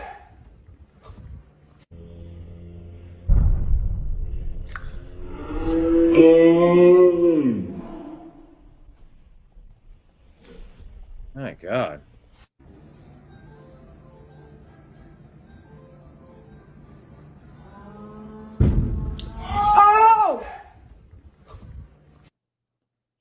All right, we'll file this one away.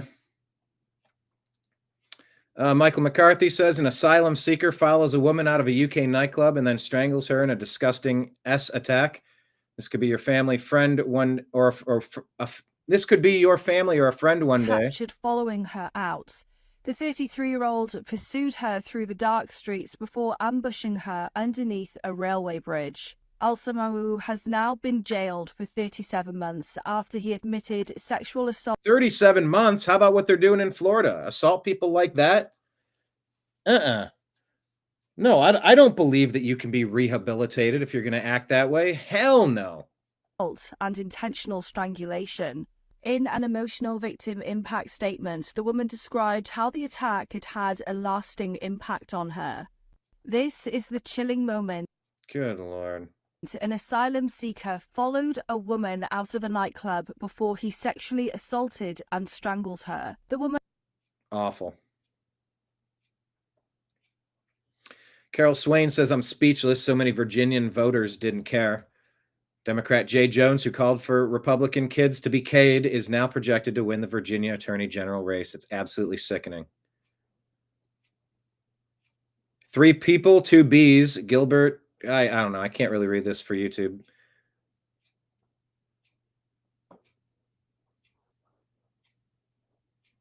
Yeah.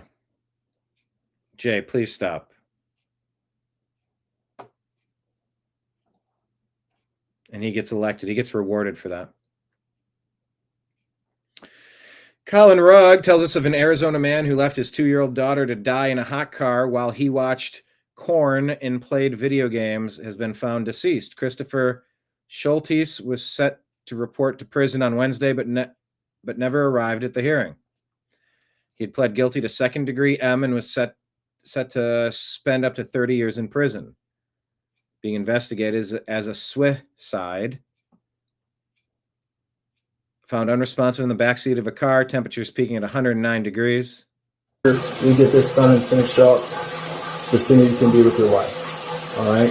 I'm trying to rinse off so I can go to the hospital to be with my wife. We're not going to shower or anything right now. You need to stand by with us. I don't understand why. Okay, to you. We just need to stand by with you. I'm standing by. Why can't I take a shower while you stand by? What is... It's not necessary right now. Okay. I'm not going to stand here and watch you shower. There'll be time for that, but it's not right now, okay?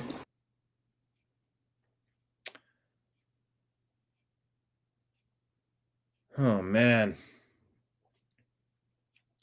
His other children, 5 and 9, said their father kept them in the car regularly, saying he got distracted by playing his game and putting his food away. Told you to stop leaving them in the car. How many times have I told you? A text from the wife said as their daughter was being rushed to the hospital. Doggone it. All right, here's something from TDAM Preparedness. Clown World shows us, why is this grown man with no disabilities even on EBT to begin with? And then we point out, never let someone come back and creep into arm's length. This criminal was told to leave and he left and avoided trespassing, but then he came back in for an assault.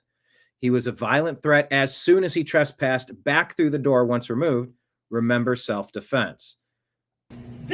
So this is an angry confrontation because he's saying his EBT card should pay for the Subway sandwich, and they're saying, we're not taking that. We can't take that.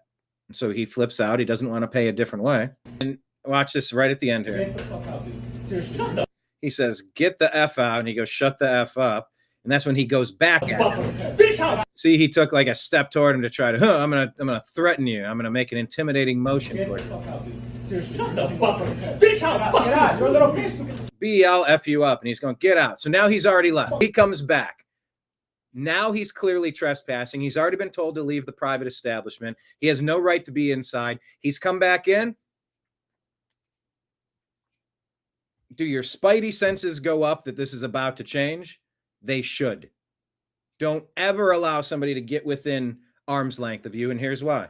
Hey, man. Get out. Stop harassing these people. Get out. What do you think is about to happen here when he comes back in and gets... Learn from this. Learn from this. Dr. Malouf saying in Paris, France, verses from the Quran are now being broadcast on loudspeakers in subway stations. But if Christians tried the same in Muslim countries, they'd be imprisoned or even killed. Why is this tolerated?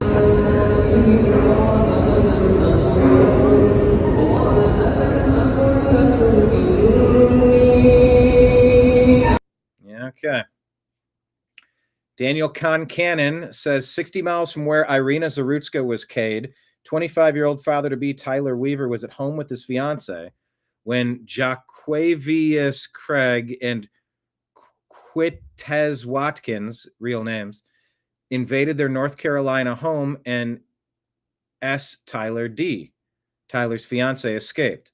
Needless to say, there hasn't been one national news story about this black-on-white homicide. Not only do the few local stories make no mention of race, only one includes a single photo of the black killers, and none include a photo of the white victim. I've added the 3 photos below the attached headline. The only thing unique about the butchery of Irina Zarutska was that it got attention. There are multiple Irina Zarutskas, which is to say black-on-white murders every single day in the United States. The same cannot be said of white-on-black murders. But black-on-white, they're all virtually ignored, not just by a complicit media, but by a complicit political class, regardless of party. The same silence never persists in the far fewer cases of white-on-black murder, of course, as the entire anti-white industrial complex swiftly swings into action. In fact, we've seen that all it takes to activate the anti-white war machine is the utterance of a single word from the mouth of a white person. When whites say words, it's a hate crime. When whites get paid, it's a hush crime.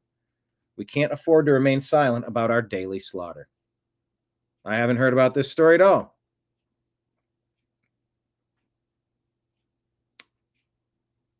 What's Tyler Weaver? I want to pull this story up. I'm very unfamiliar with it.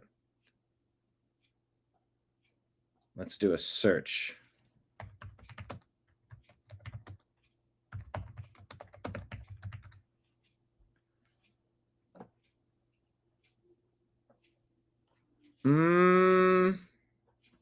Let's see. I keep finding that one story. I'm literally, National Conservative, Forest City, North Carolina. I'm looking for more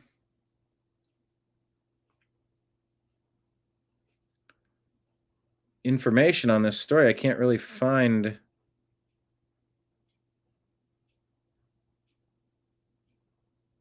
much on the story.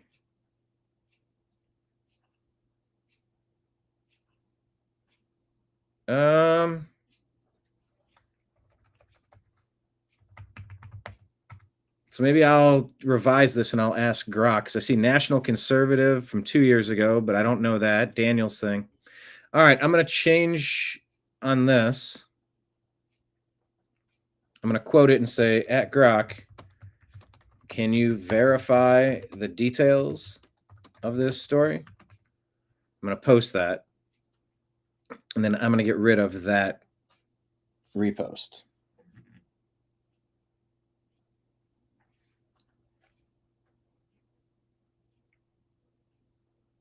Here's the girl. Did I play this exact clip or something similar? All right, y'all, the Islamic Caliphate in New York starts now. That means we are all converting to Islam. I've already got one friend converted tonight. That is the same video. All right. Hey, be aware of this. This might be happening much more than we know about. I can't believe someone would actually do this, says Derek Evans. I would imagine she will lose her job at the very least. The total amount was $5.59. She gave herself a $5 tip on the card reader without his knowledge. Take a look at this. What'd she say? $5.59? Let's go from the beginning. How many of you actually know to check your card? $5.59. Oh, yeah, of course, I got you. Thank you, by the way. Watch her hand closely. I have plenty of time to wait.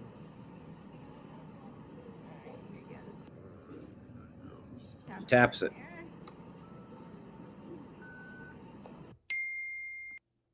She preloaded the tip on there when she said it was $5.59, then gave him a Bam. transaction of $10.59. $5.59. Discover transaction alert. Bam. What'd she say? $5.59. Discover transaction alert. $10.59. $5 tip. How often do you think that stuff's happening? Probably a lot. All right, Rand Paul giving us an update on what's going on with The surveillance conducted against GOP members of Congress through Arctic frost is concerning and a direct violation of each person's Fourth Amendment rights. Here's Rick Scott. They pursued in my records, and they asked for I give them information on text, voicemail, how I paid my bills, all sorts of things like that. And this is the third time. So they tried to shut me up. They tried to shut me down on MTV, but it feels so empty without me. So as a business guy, then they tried to embarrass me with my tax returns, and then this.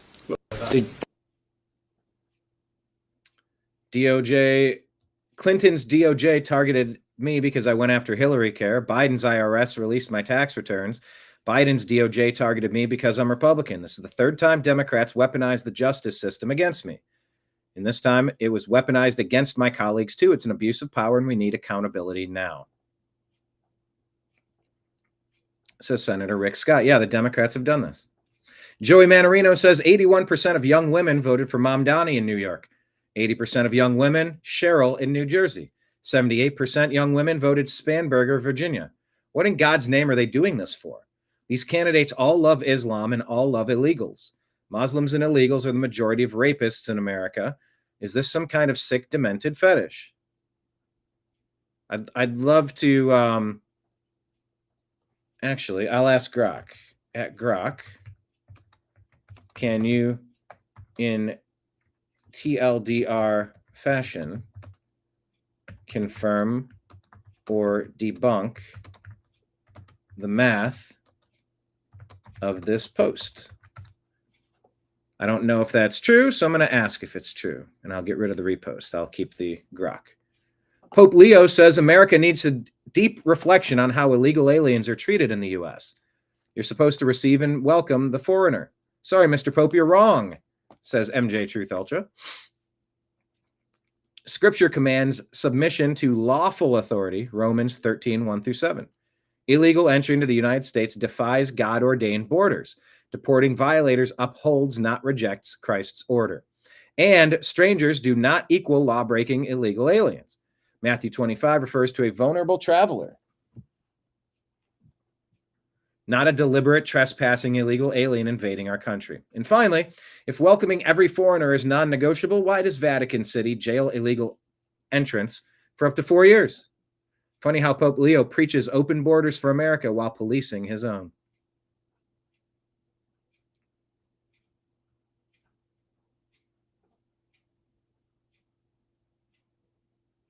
And that was the extent of what I wanted to share with you today.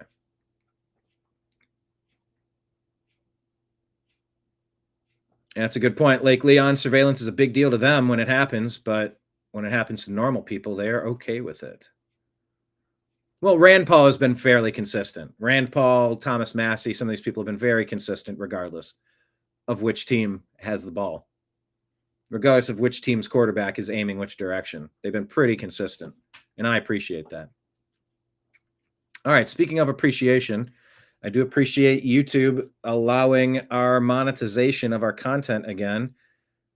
That's flipping fantastic. So it looks like, yeah, it looks like we're beginning to bring in the same amount of revenue that we're bringing in on Rumble.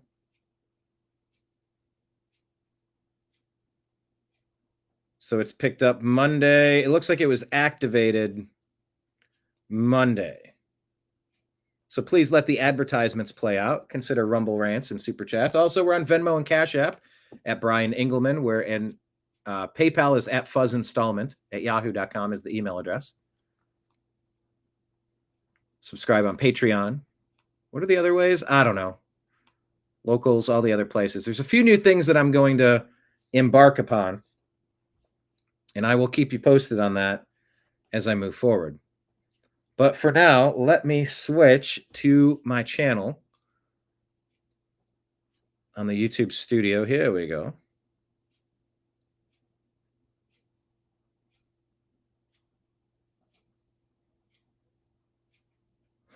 Okay.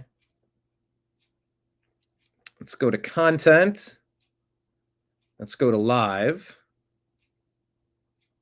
Now, why did the monetization go off on this show?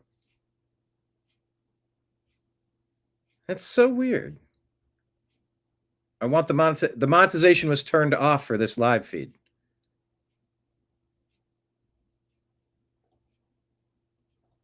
Don't understand why. But I'm going to take it off for yesterday's show.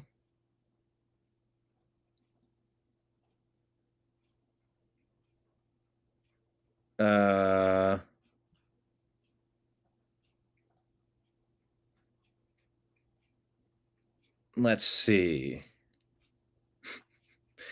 It's a new dashboard where I'm trying to navigate the monetization thing, because I ran into an issue where if I play yesterday's show and it has ads in it, those ads with their music will get copyright claimed by today's ad, by today's program, rather.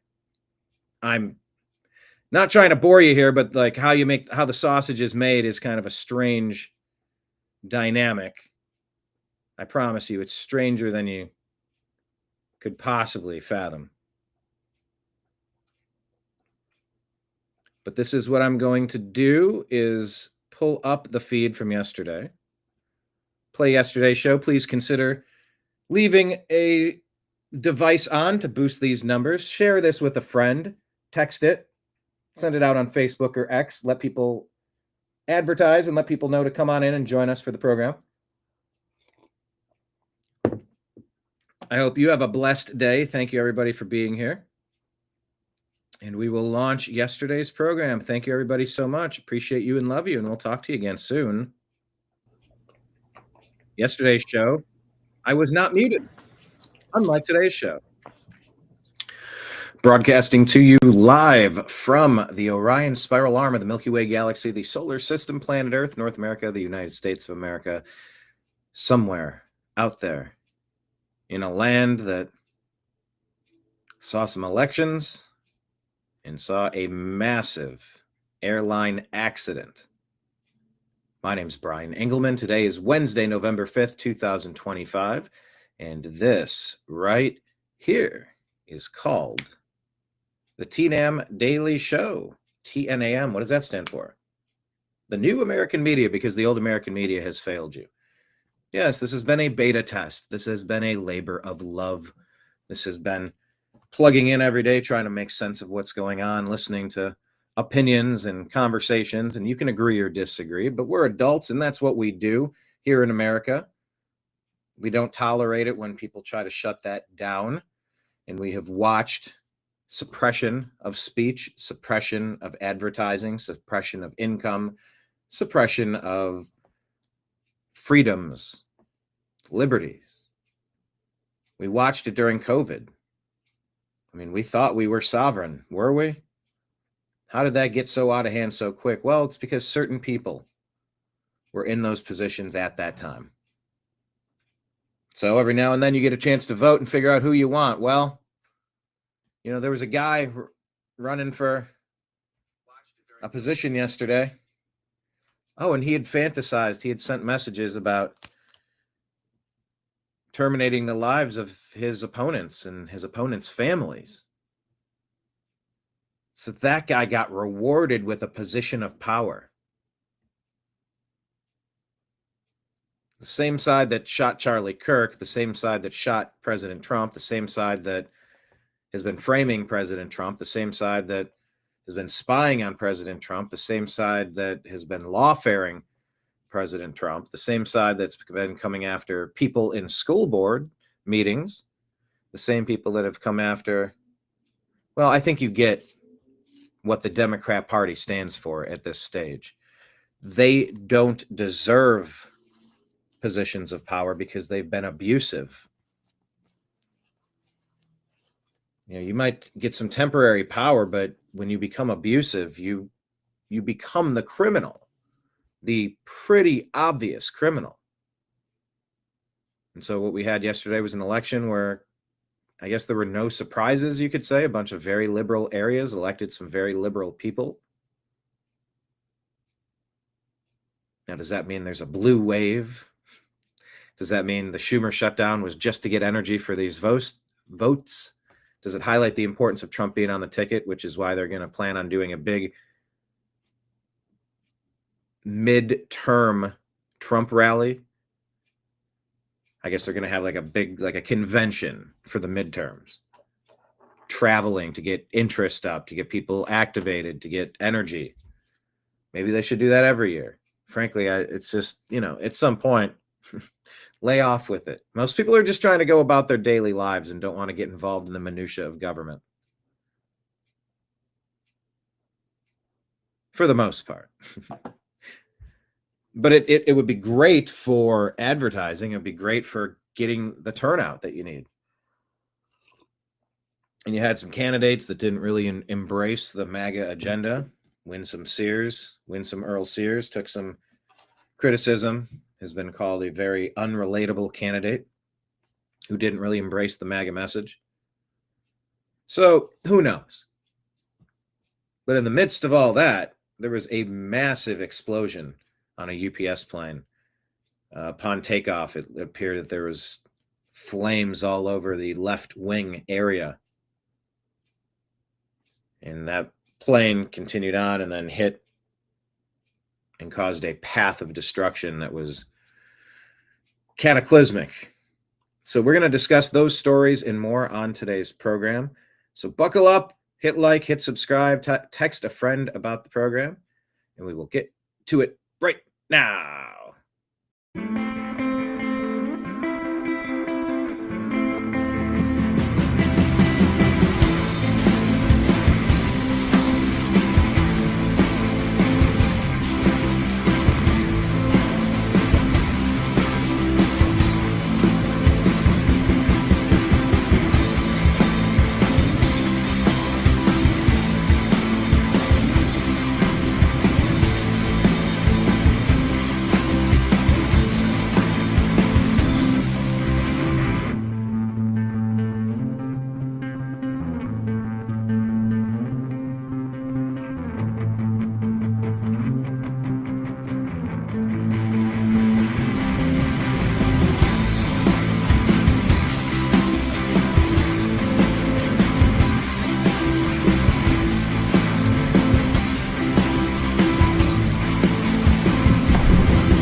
Your guide to the truth, thenewamericanmedia.com.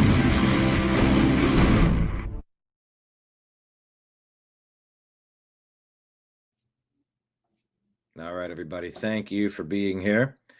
No thank you to my web browser, not my web browser, but my Restream software that makes me keep changing it. Every time I log in, it switches it to this font that looks atrocious at the bottom of the screen. You could go news, where it goes across the entire bottom. I tend to go like that. Yes, hello, Marion. Howdy, T-Nam. The old media failed. And apparently voters all across America have too. Yeah, the voters were kind of voting against their own self-interest. 9 out of 10 people were polled and said that they wanted an independent panel to kind of pick jurisdictions for gerrymandering purposes and districting purposes. But California went out and did the exact opposite because Obama told them to. So now you have the exact opposite, a hyper-partisan process. It's going to all but remove every single piece of representation for anybody outside of the Democrat Party. That's what California just did. So these are kind of the results of where we're at. This is where we find ourselves on this interesting planet. Thank you all for being here. Yes.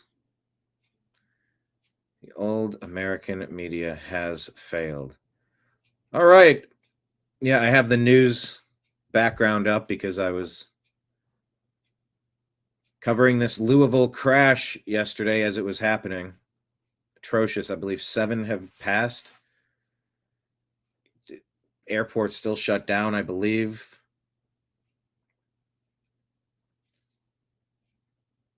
Anyway.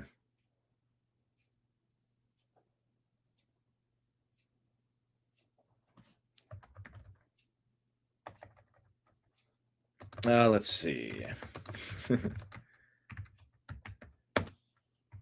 Okay, now let me get this up on the screen here. These are the donation links. I had to change it from yesterday because we did a very unexpected show.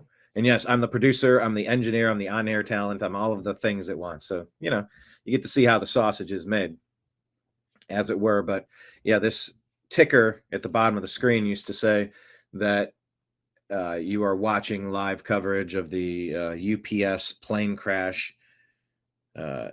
So I had to just undo that before I put that up. Thank you all for being here. Let's pull up our Instagram feed. We'll kind of go through what we had on tap yesterday on both Instagram and X.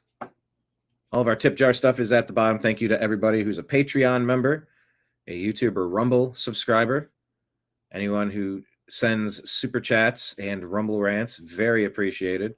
And of course, maybe the best and most direct way to get donations to the New American Media, which is what we're fueled upon, would be to go to Venmo and Cash App. That's my name, Brian Engelman, and then PayPal at Fuzz Installment. It's all scrolling at the bottom of your screen. If you enjoy your time, we appreciate tips. All right. What is this? Candace Owens. Yep, there are some names that have become bigger than life, it seems. Candace Owens, Charlie Kirk, Nick Fuentes. There's a, you take Charlie Kirk off the board, that's a lot of oxygen. Candace is speaking to a wider audience. Nick Fuentes is doing that. I saw Milo Yiannopoulos say he was coming out of retirement. I don't know if he's kidding. I don't know where he's been. Haven't seen much of him lately. All right, what is Candace saying here? Shared from Israel War Room. She's asking, is this real? Because, wow, if it is.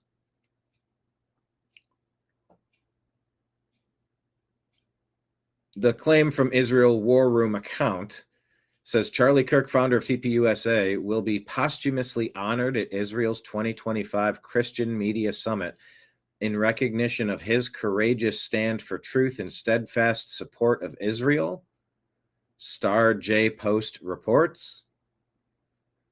Mrs. Erica Kirk will accept the award on her husband's behalf, a moving tribute to a man who inspired millions to stand with Israel when it mattered most. The Pillars of Jerusalem Award, inspired by the verse teaching that the world stands upon justice, truth, and peace, will also be presented to Douglas K. Murray, Yale Eckstein, and Dr. Jürgen Buehler. Readers have added context. TPUSA spokesman Andrew Colvett stated that TPUSA had been unaware of the award and that Erica Kirk will not be attending. Oh, did you miss that part? Okay, now I'd like a little clarification. Has their decision changed since this went public, or were they never once contacted about this? Was this always... Can we get a little bit more information?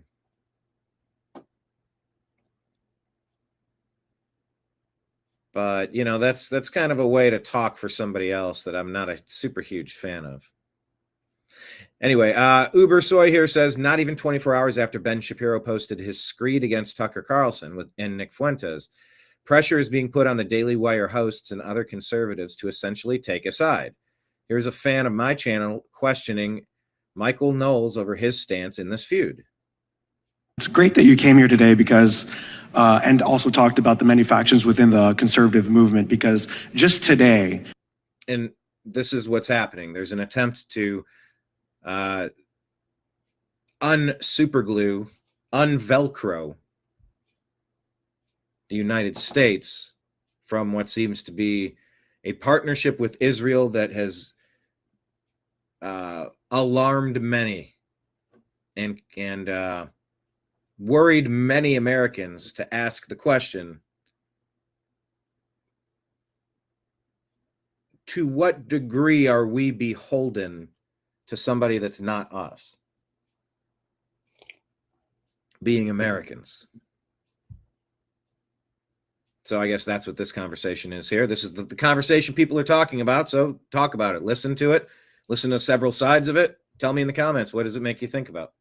It is pretty safe to say that Ben Shapiro pretty much declared war between the neocons and the America First movement, and pretty much against anyone who would Tucker Carlson, PBD, or anyone who would platform, dare I say his name, the Voldemort, Nick Fuentes. So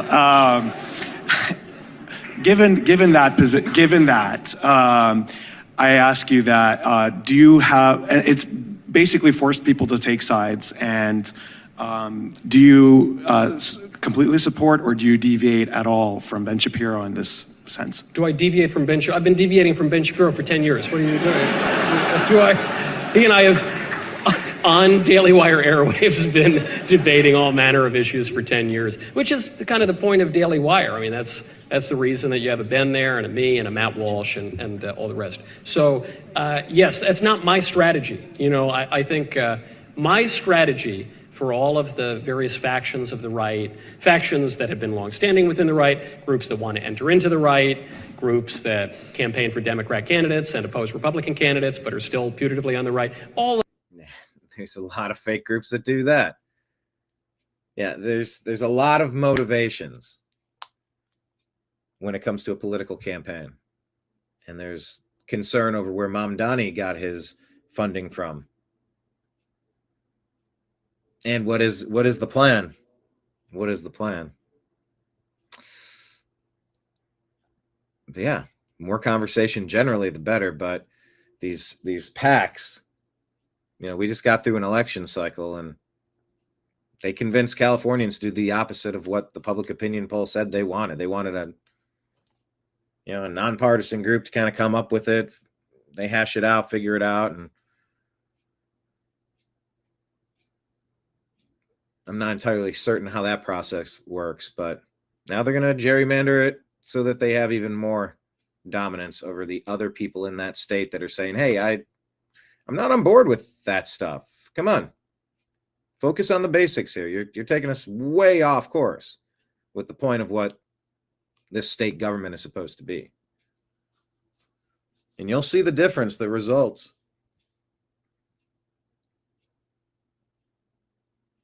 So yeah, I don't know. Michael Knowles saying he's always been debating Ben Shapiro. I mean, I don't really watch the stuff. Would you say that's a fair interpretation, or do you feel like they all kind of cower before their boss, Ben Shapiro? Look, all of these matters. My strategy on it, vis-a-vis election day, which, you know, it's Monday before a major election day in New York, in New Jersey, in Virginia. My inclination is to remain focused on the prize. You know, there are major contests that are going to set the stage for the midterm elections, and then we'll set the stage for the 2028 presidential election. What you mentioned is really interesting too, because notice what we weren't talking about. You mentioned Ben or Tucker or Fuentes or this person or that. Not one of those people holds public office. Not one of those people writes bills. Now, they're pundits, so they offer intellectual diagnoses. They also offer entertainment and have popular podcasts and streams and things, which is great. You know, some of my best friends are podcasters. I love it. Hell, it pays my mortgage. But I just think that can very often become a distraction. And it is an example of the American right sometimes getting a little too insular and playing a little inside baseball, because frankly, much of the American voting public has no idea about infighting and antagonisms and hostilities, doesn't pay attention to that, maybe has never heard of one or more of those people. Okay, well, I guess I don't know where the follow-up question is going here, but okay, if it's not about those people, what are the top 3 topics that they've got a gripe about? You know, that question probably does need to be answered. And that's probably good. Those are the normal people. You know, I think we frankly should encourage more of that, even though it might hurt our bottom lines. And so I just think when these hostilities and antagonisms, I mean, as you know, I've been friends with Ben for a decade, and I was on Tucker's show a month or 2 ago, had a lovely breakfast with Tucker, and saw him again a few weeks ago. They love to focus on all sort of inside baseball. When those antagonisms touch on real, concrete, practical politics, then I will concern myself. When those antagonisms lead to tens of thousands of voters switching sides in some swing state, Michigan or something, then I will concern myself with that. Then I think it will be important to really focus on that. In the meantime, it seems to me like these are personal fights that go back a long ways, and in some ways intersect with public policy, and in some ways are kind of personal. And that's fine, they can hash it out, but that's not my concern. I think it's better for the right-wing coalition to keep our eyes on the prize. As I mentioned in my speech, if we're gonna circumscribe coalitions, as all coalitions must be, we do that out of the public eye. We do that in a mature, manly, Nixonian way, and we keep on and carry on. Hi, Mike.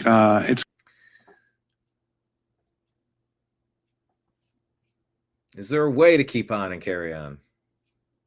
At some point, you do reach a fork in the road and a decision has to be made. And every step further down the path takes you a little bit further away from where you are supposed to be. I'm very interested in how this shakes out. Here's Candace. Candace getting into what Candace has been doing.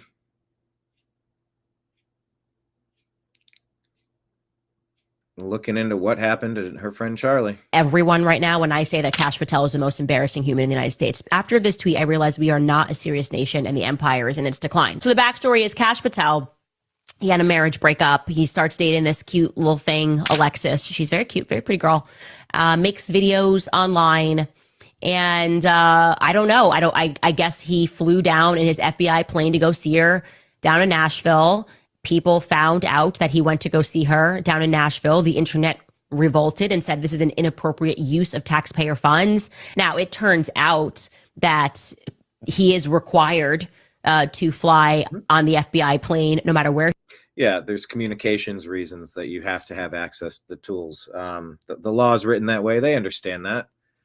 And they just say if you have to use a flight, or if you elect to use a flight, you'll be charged at a coach rate and it comes out of your pay. That's the law that they found themselves in, and that's a reason. There's a reason for that. You need secure communication lines, and just because you work doesn't mean you're not allowed to have an other side to your life. Just because you have a job doesn't mean somebody controls you or owns every aspect of you. But the accusation is that I guess I didn't know the part that there's a marriage collapse and this person is here. So I guess the accusation is that it's a Manchurian girlfriend, like it's a arranged handler, a secret government plant. David says, I saw a meme of the Statue of Liberty drinking beer and smoking, saying to herself, F it, I'm moving to Florida. Everything these days seems to be, look here. Oh, no, look over here. Just pitting people against each other. Yeah. That is where we find ourselves. But people are talking about Kash. Is he compromised? We said the same thing about Hunter Biden. They're fair questions. Where he goes, whether it's a personal event or if it's a business event. But he is a hypocrite because there are clips of Kash Patel calling the FBI corrupt before he was in the FBI and saying that taxpayers shouldn't have to fund their personal trips. And now he's funding his personal trip to go see his girlfriend, Alexis. And what Kash Patel did was he wrote this like Andy Cohen hosting the Real Housewives of DC or something type tweet where he defends his girlfriend. This is what he wrote. I'm just going to read it because it's so embarrassing that we have to read it. I've always said, criticize me all you want, but going after the people doing great work, my personal life or those around me is a total disgrace.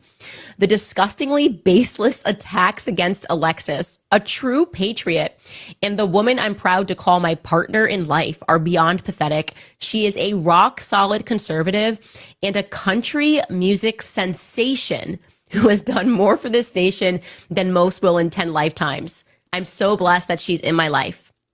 Attacking her isn't just wrong, it's cowardly and it jeopardizes our safety. My love of family will always be my cornerstone, and you will never tear that down or keep me from them. And I love that Twitter hit them immediately. They hit him with a little fact check. People are not attacking Kash Patel's significant other, but rather reacting to his firing of people who point out his usage of government funds to travel to her shows. Now, objectively, this is embarrassing. Objectively, Alexis, she seems like she's a really sweet girl. She is not a country music sensation. It's sweet that you call your girlfriend that, okay? She's just not a country music sensation. It's ridiculous. It's like me talking to my daughter. Like, I do tell her she's a sensation. She's everything she does is sensational. It's so unbelievably petty. It's ridiculous. It's this entire tweet. I just went, not every thought you have in your head needs to be sent. Like, we are supposed to believe this is not a crash out. Man, I wish she had said to you, don't send that, honey. Honey baby. Don't send that, honey. I wouldn't send that, honey baby. I am everyone right now when I say that Kash Patel is the most embarrassing human in the United States. After this tweet, I realized we are not a serious nation. Petty, I don't know. Telling, maybe. Concerning, perhaps. What's your take on Kash? What do you... I know. The real question is, who is not compromised? Everything comes with a grain of salt, but Kash is one of the players that is supposed to be doing several things.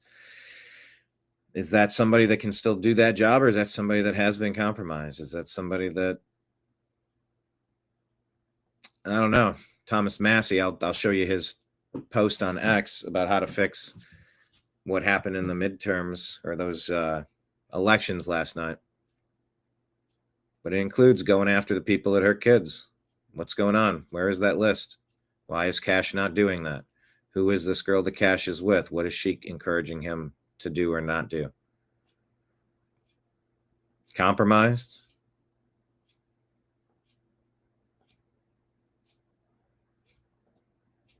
Don't know. All right, let me put this out. And where was that? I was going to share. Where was that? Okay. Wanted to close an open situation, close a loose end.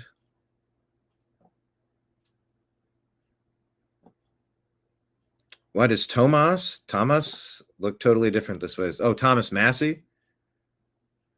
Well, there's concern over there. 15 months after his wife passes, he just got married. Everybody has a right to do whatever they want on whatever timeline. But people have questions. You know, getting sidetracked onto these particular issues does deviate from the point, but when you find the spokespeople who are consistently on a majority of either your team or not your team, and your team just, by the way, it's not red or blue or something. It's just like out of the top 10, top 50 things that are important to me, who has the most number of things that I go, that kind of makes sense. I'm kind of generally in that direction. That's how I view it. As far as being on somebody's team. Candace here continues, these people really sat around like cartoon villains and thought all we have to do is infiltrate MAGA, control Donald Trump, overthrow Charlie Kirk, and then we'll dictate to the base what real MAGA is.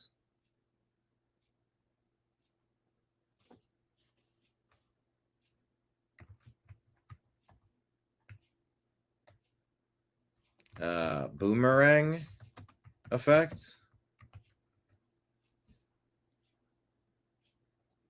Yeah, people like Ben Shapiro, Mark Levin, and they're using their outlets to push what it is they're trying to push. I mean, I wonder for what reason are they pushing what they're pushing, and then do you believe them? Do you still consider going back to them to get your updates, or do you decide that their slant and what they're selling is something that you don't really, it doesn't align with you. It's important to kind of know the motivations and kind of trajectories of how we're directionally covering stories and see if people are going to be intellectually honest about it or not.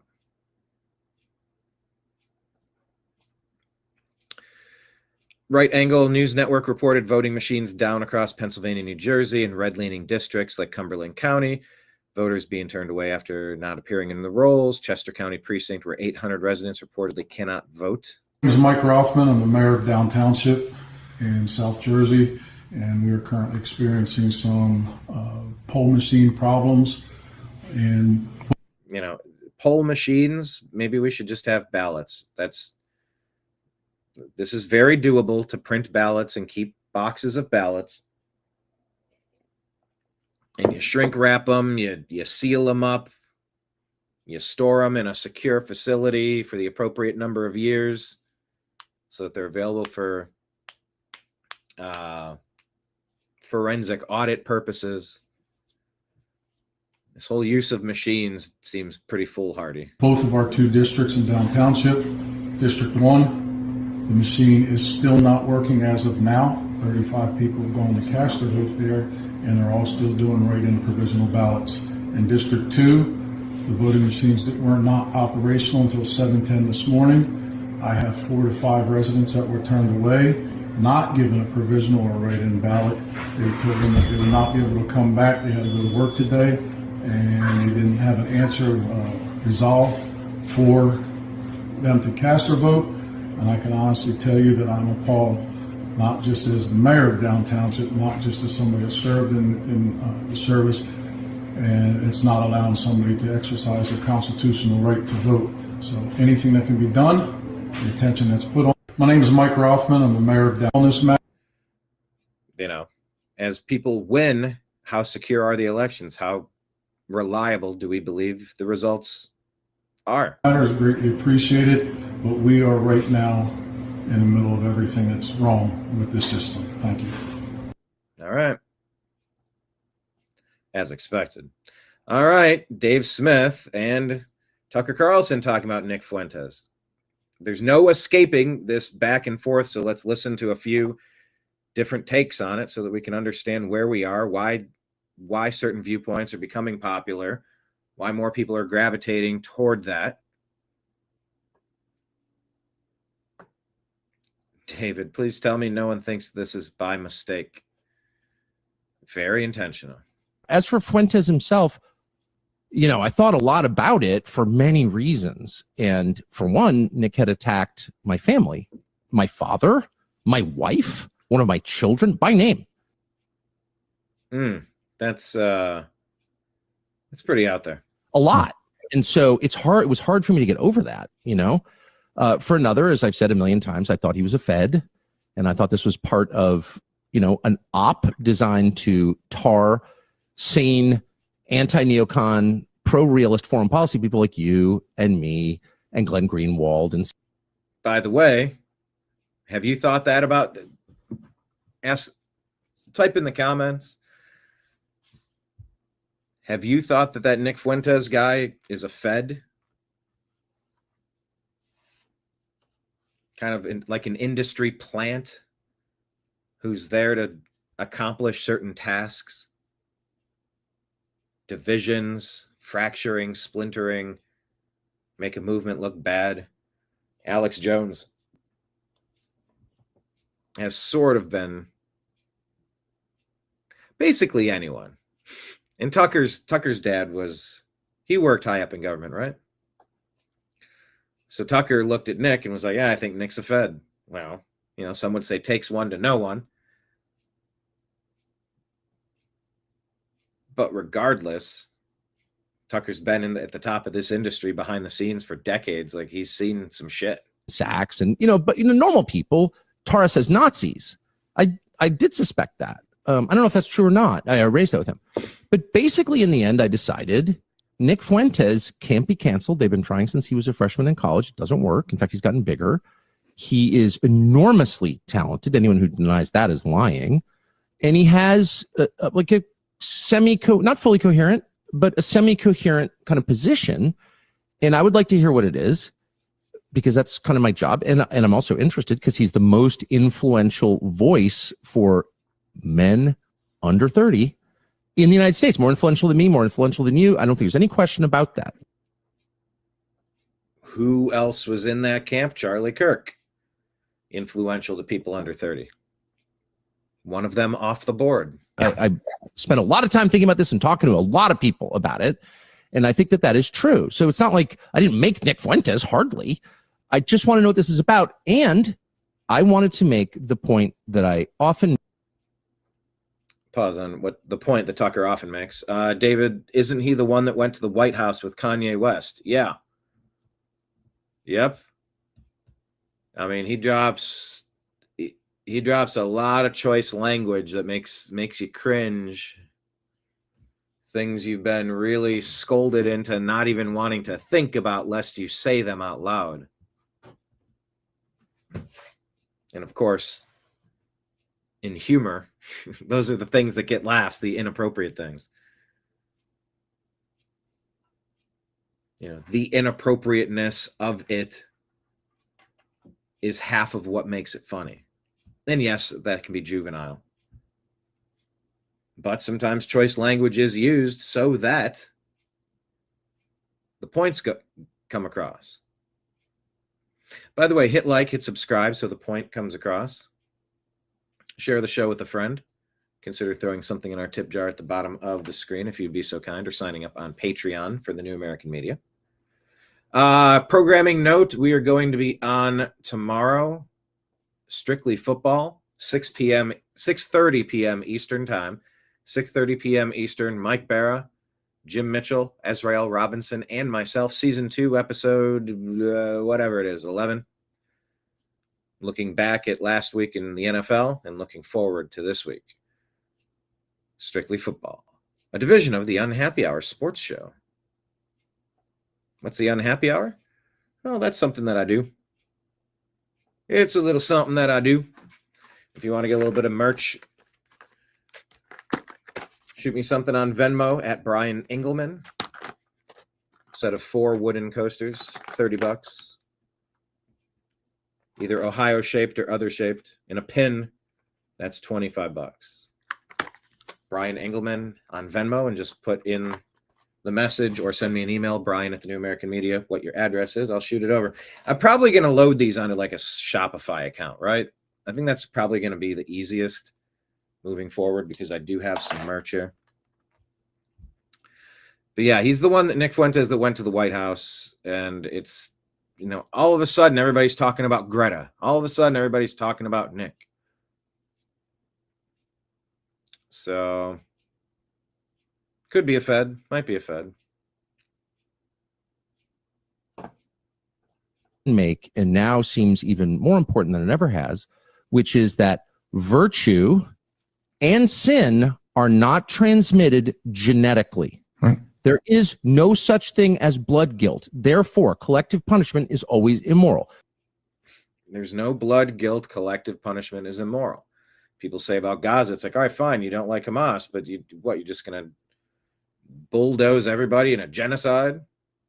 And the other side says, this is what war is. This is why you don't start a war. And you can kind of understand both sides. That's why you don't go butcher 1,200 of your neighbors and then, oh my gosh, they're hitting back. You didn't think they were going to hit back? Why'd you hit them in the first place? They were hanging out at a music festival. You monsters. I take that personal as a musician. It's a whole language. And expression is right at the top. But yeah, collective punishment. There's been a lot of collective punishment in communism, socialism, the modern woke movement of the past 30 years. Collective guilt for things that you didn't do. It's been like a driving force, driving America off a cliff, actually. God created each person individually. He did not create communities at once. He created people, and all of us will die and in the end face God alone. So it's about the person, and people can be changed by God, by the way. And the New Testament is that story of people who were, in the case of the whole hero of the New Testament, the human hero is a guy called Paul, was murdering Christians as a Pharisee, and then becomes the greatest proselytizer in the history of Christianity and my personal hero. So, like, don't tell me that people can't be changed because of their blood. Now, that is the basis. That position is the basis of Western civilization. We often talk about Western civilization, and we're all defending Western civilization. Israel's defending Western civilization. Israel does not have a Western position on this question. The Israeli position, not of all Israelis, by the way, and certainly not of all Jews, but I'm saying of the Israeli government and of a couple of its ministers, which they say this out loud all the time, is that everybody who's related to a terrorist shares in his guilt. That's collective punishment. It is blood guilt, and it's antithetical to Christianity and to the West. Oh, okay. So in this case, they're just saying, like, destroying the whole communities while you're going after the bad guys. That's a bridge too far in war. And I was having that conversation with a colleague as well. So, well, that's a war crime. War crime. I get what you're saying. What do you think war is? All of war is a crime. Well, no, it's self-defense. Well, then if it's self-defense, nothing's off limits. Well, but you can't do that. Well, if you don't do that, you're going to lose your life. Well, that's not the case. They're not an imminent threat. What did you call butchering 1,200 people? That was one attack. No, it's been a series of attacks. And so the wrangling over these issues never stops.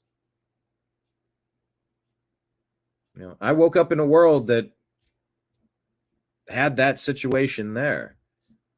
Not to expand it, not to delete it in the Middle East. Just, it's there, it's there. Nope.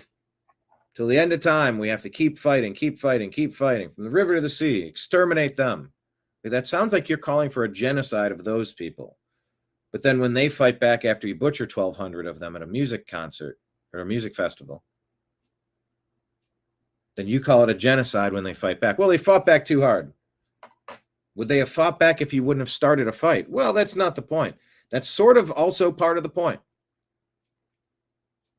Would this have occurred except for the actions of? Yeah, well, you go get them. You don't get all of us. Well, we didn't vote for him. And I get that. You couldn't punish me for stuff Joe Biden was doing. I didn't support that. Yeah, well, you lived in the country.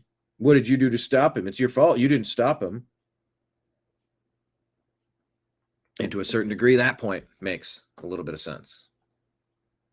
And so for me, and by the way, Israel's not the only country that does this. Yeah, can we be honest about that? Every single country is about lobbying for the best interest of their country. That's literally the reason why they all do what they do. Yes.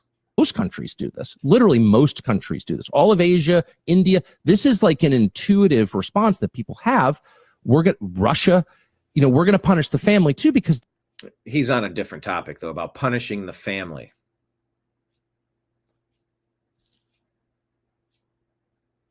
They're related, of course. Only the West, and I mean specifically the Anglosphere, Western Europe, because their foundation is Christian, reject that explicitly. Our justice system is based on the individual. People who do good things are rewarded. People who do bad things are punished. It's about the individual because that's our religion. And so I just wanted to make that point, not because of Israel or Fuentes or anything, but because that idea right there, that specific idea, is the Western civilization we are struggling to defend. And its opponents are domestic. The neocons do not believe that at all. Clearly, well, they're attacking my family just like Nick Fuentes attacked my family. So I just wanted to say that. I want to say that in every venue because it's a feature of my religious faith, but it's also my inheritance as a Western man, as the product of Western civilization. And that's what I want to defend. Randy Fine does not believe that. Of course, Lindsey Graham does not believe that. Of course.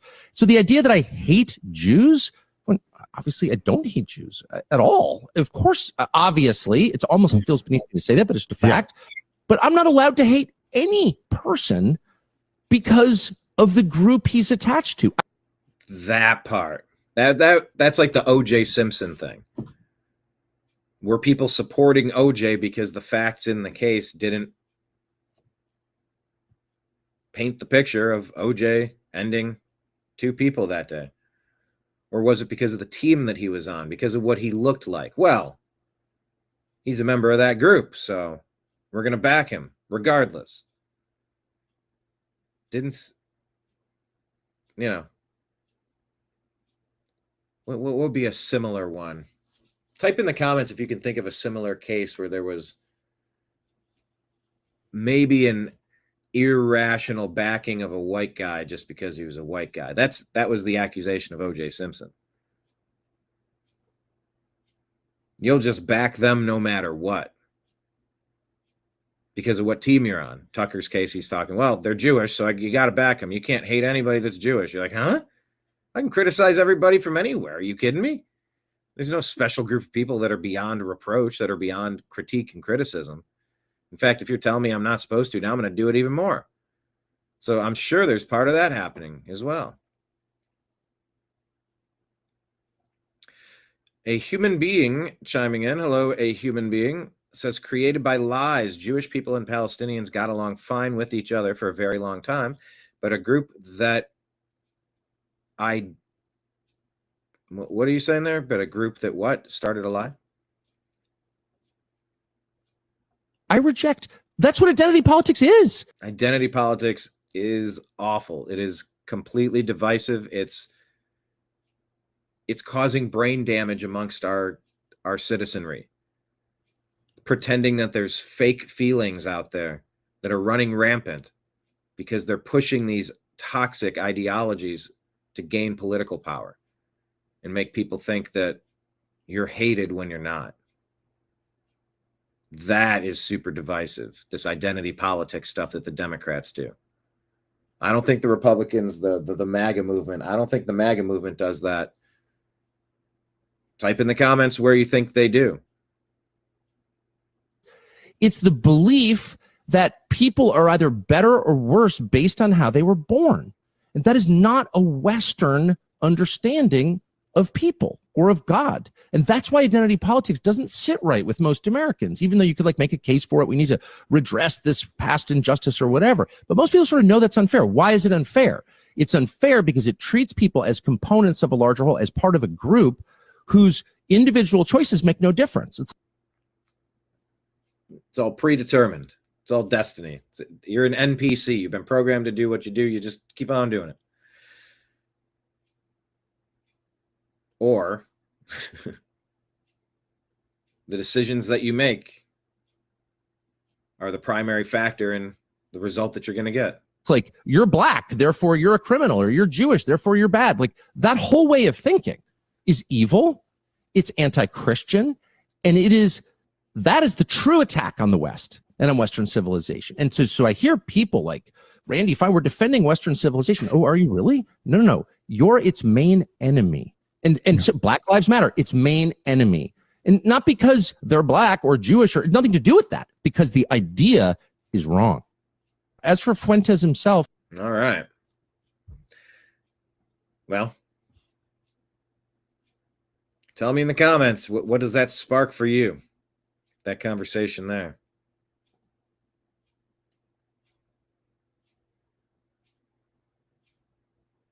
Yeah, but we're sort of back to neocon versus MAGA. America-centric or neoconservative. Caring perhaps a little bit too much for other nations and not enough for ourselves. So just for documentation purposes, don't forget that there were bomb threats in New Jersey at the voting machines, reported, Cumberland County. Good morning. It is election day in America, and we already have multiple reports, at least from New Jersey, coming out right now, of voters saying that there are problems going on. First and foremost, this is Eric Doherty over on X saying just now it's being confirmed that bomb threats have been received in 7 different New Jersey counties on Republican favoring election day. Just file this stuff away. No need for me to go super in depth about it, but these were the reports on the day. How comfortable are we that we have accurate information? A human being asks, do you believe the Jewish people in Palestine fought for thousands of years, or was that a lie? I don't know. What do you say? I am curious to get your thoughts. Here's Candace Owens. Well, more conversations about what is this here? Red Pill Sayin says Candace Owens on Jews declaring war on Tucker Carlson for interviewing Fuentes and bringing Charlie Kirk into it. No mistake. Tucker is not MAGA. Ooh. You got excommunicated there. It is so over for Tucker Carlson. I mean, he must be shaking. I'm literally shaking right now. Literally. Just shaking listening to it. It's just over. They have declared war on Tucker Carlson, which they happen to do every week, obviously. And they all say the same thing, which shows how inorganic it is. It's like Operation Mocking Pastor. And it was very clear that they were instructed to go after Tucker. More than anyone else, we know that Zionists cannot stand Tucker Carlson. And the real reason that they hate him is because he's very well liked now by both sides.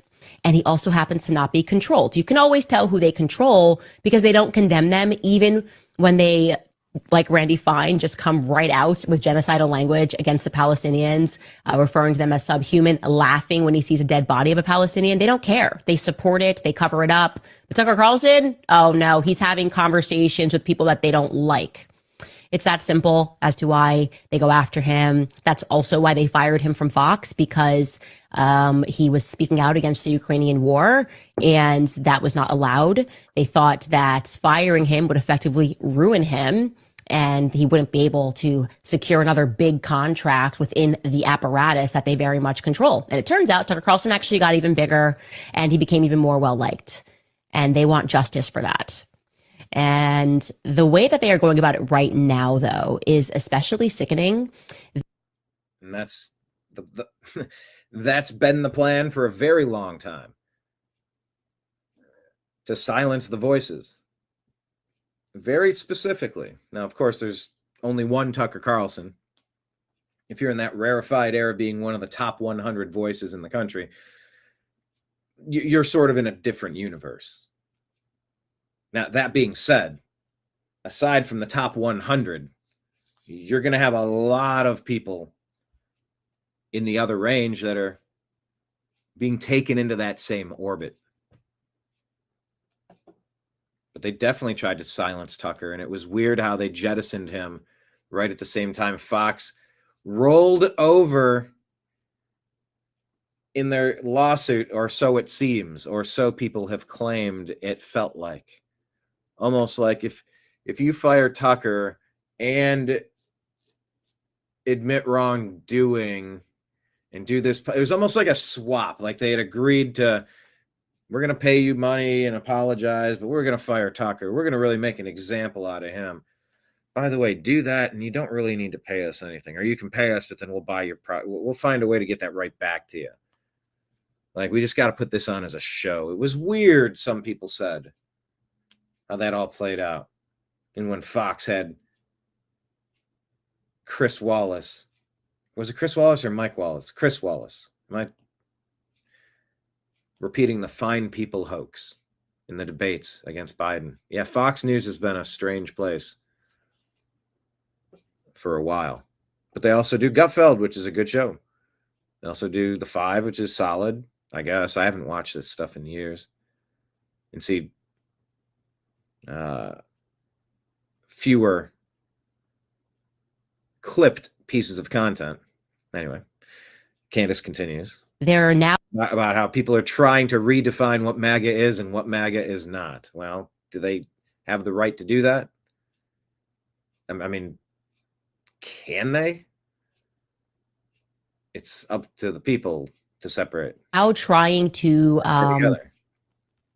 roll Charlie Kirk's legacy into this. We all know, as I proved, that these same individuals were squeezing Charlie Kirk leading up to the end of his life. They wanted, again, Tucker Carlson to be gone, no longer allowed on the Turning Point USA stage, because Tucker is the natural heir to the populist movement.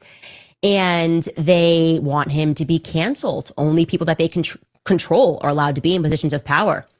So recently, Tucker interviewed Nick Fuentes. The reason he did that, I've heard, is because it happens to be a free country. And Yeah. Don't tell me who I can and can't talk to. I'll talk to whoever I want to talk to.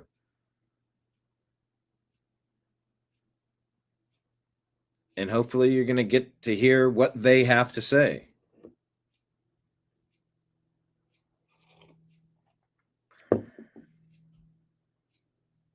It's a free country.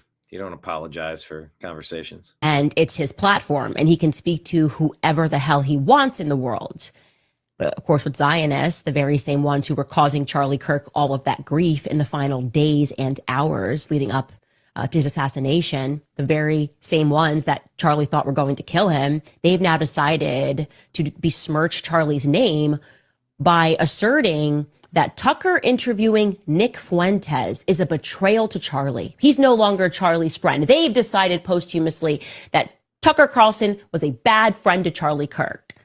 And do you know who can actually debunk that pretty easily? Yours truly. I got you guys, okay? And it's just a little bit of common sense. Before Charlie died, really kind of just before he died in July, I interviewed Nick Fuentes. And Charlie and I discussed the interview, and never once did he tell me not to speak to Nick Fuentes. Never once did he consider it an act of betrayal. To the contrary, I had a very long discussion with him. I also had a long discussion with Andrew Colvett separately, telling them both that Charlie should host Nick Fuentes on his show and debate him. I tried to make that happen. You guys will recall this. Andrew Colvett can confirm that everything that I am saying is true. Oh, it's such an act of betrayal to speak to Nick Fuentes. Never at any point did Charlie say, don't do that, because that's ridiculous. It's not who he was. But the truth, obviously, is never what Zionists are concerned with. They want Charlie's legacy by any means necessary. They want people to believe that his legacy belongs to Israel somehow. And the harder that they work to lie about his legacy, the more the world wakes up to the truth about it. They are. There have been some strange actions by Netanyahu, strange actions. What was that one? Giving out Charlie Kirk an award and that Erica is going to accept it, but then they release a statement saying they're not. Is that even an accurate story? Who knows? But it's through the actions that start to pile up and go, that's a little weird. Doesn't that seem a little weird? We all see that. Are waking up to the truth about how Charlie really felt. It's just becoming too obvious. No mistake. All right. Different. David Medina says Democrat politicians don't want you to see this voter destroy the left's narrative about Trump's deportations. From Fox yesterday on election night. Between being kind, and to me, my faith is one thing is being nice to people from different lands, but they also have to be respectful of our laws. And everybody wants to come to the United States because we have a great economy, we have a lot of opportunity, but there's a process to do that. My family has been here since at least the 1700s. There's no one that's gave us a free $1,400 debit card. No one gave us a free apartment. No one gave us anything free. We had to work for it. So there is a process. And if we respect all people, that means that the people that come here need to respect our laws. And that's all that we're saying. We allowed 20 million immigrants in here legally since 2000. How much is too much, and how much are we going to put the burden on the taxpayers? Because the money has to come from somewhere. Yeah. It's just common sense. So, Maria, I see you nodding. The difference with well said. It's just weird because it's like I don't remember voting for these policies. They just sort of happened, and I guess that's the consequence of letting people like Obama get that position over the past 20 years. Now, of course, that's not all of it because he wasn't there till 2008, but you get the point. In a time when Dick Cheney died,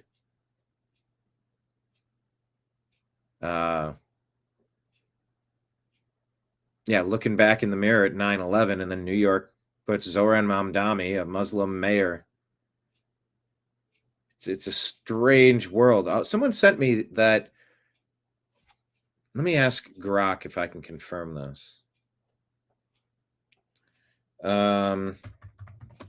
Number of fatalities on 9/11, and what was the UPS crashed plane number? Someone said those were the same.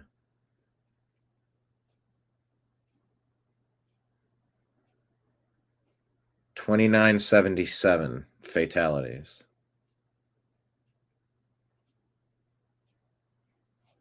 And it's flight. No. Louisville flight number.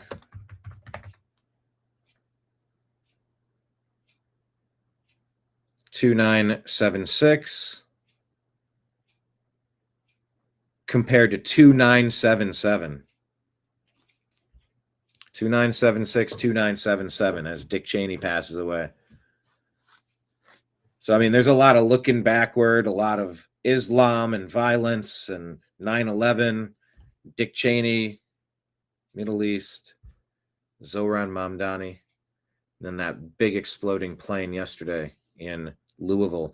If you tuned in, we did a special show to get the press conference and see some footage from some different places, different live coverage, just because we got alerts on our phones.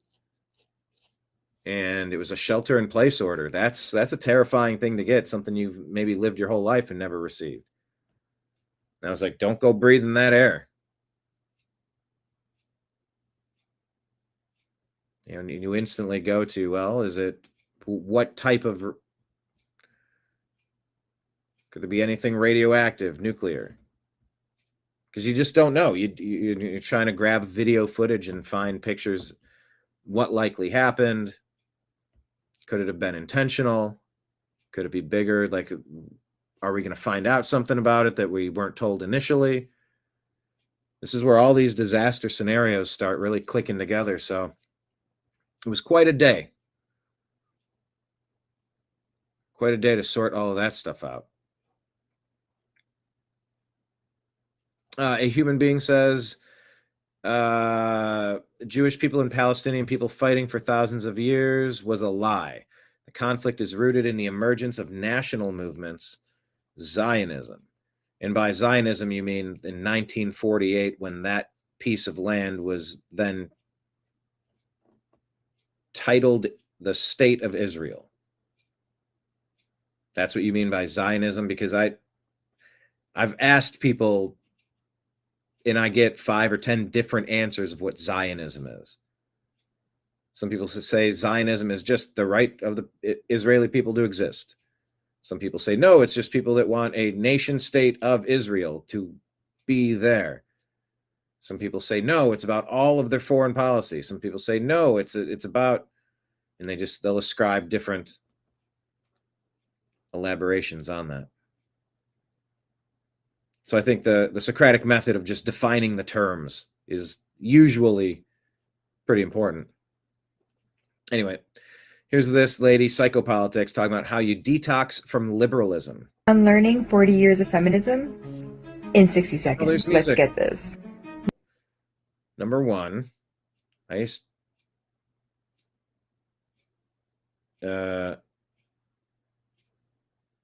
can't read that. Anyway, you should watch that. I can't play it because of the music.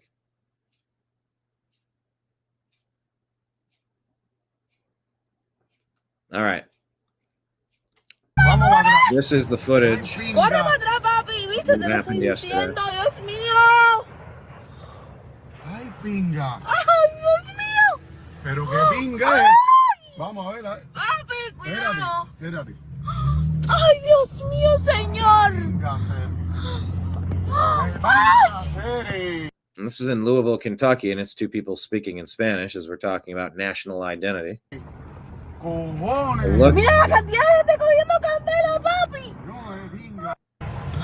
Look at that explosion. And it created so much burning fuel. It was loaded going from Louisville to Hawaii.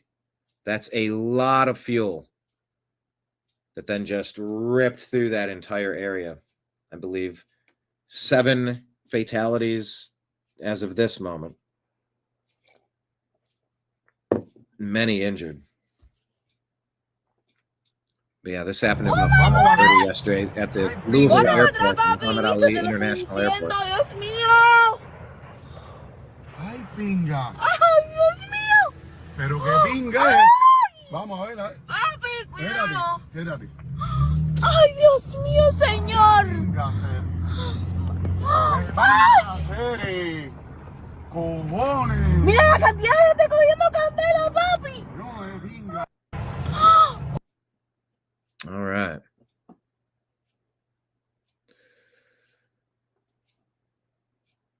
Prayers for Louisville.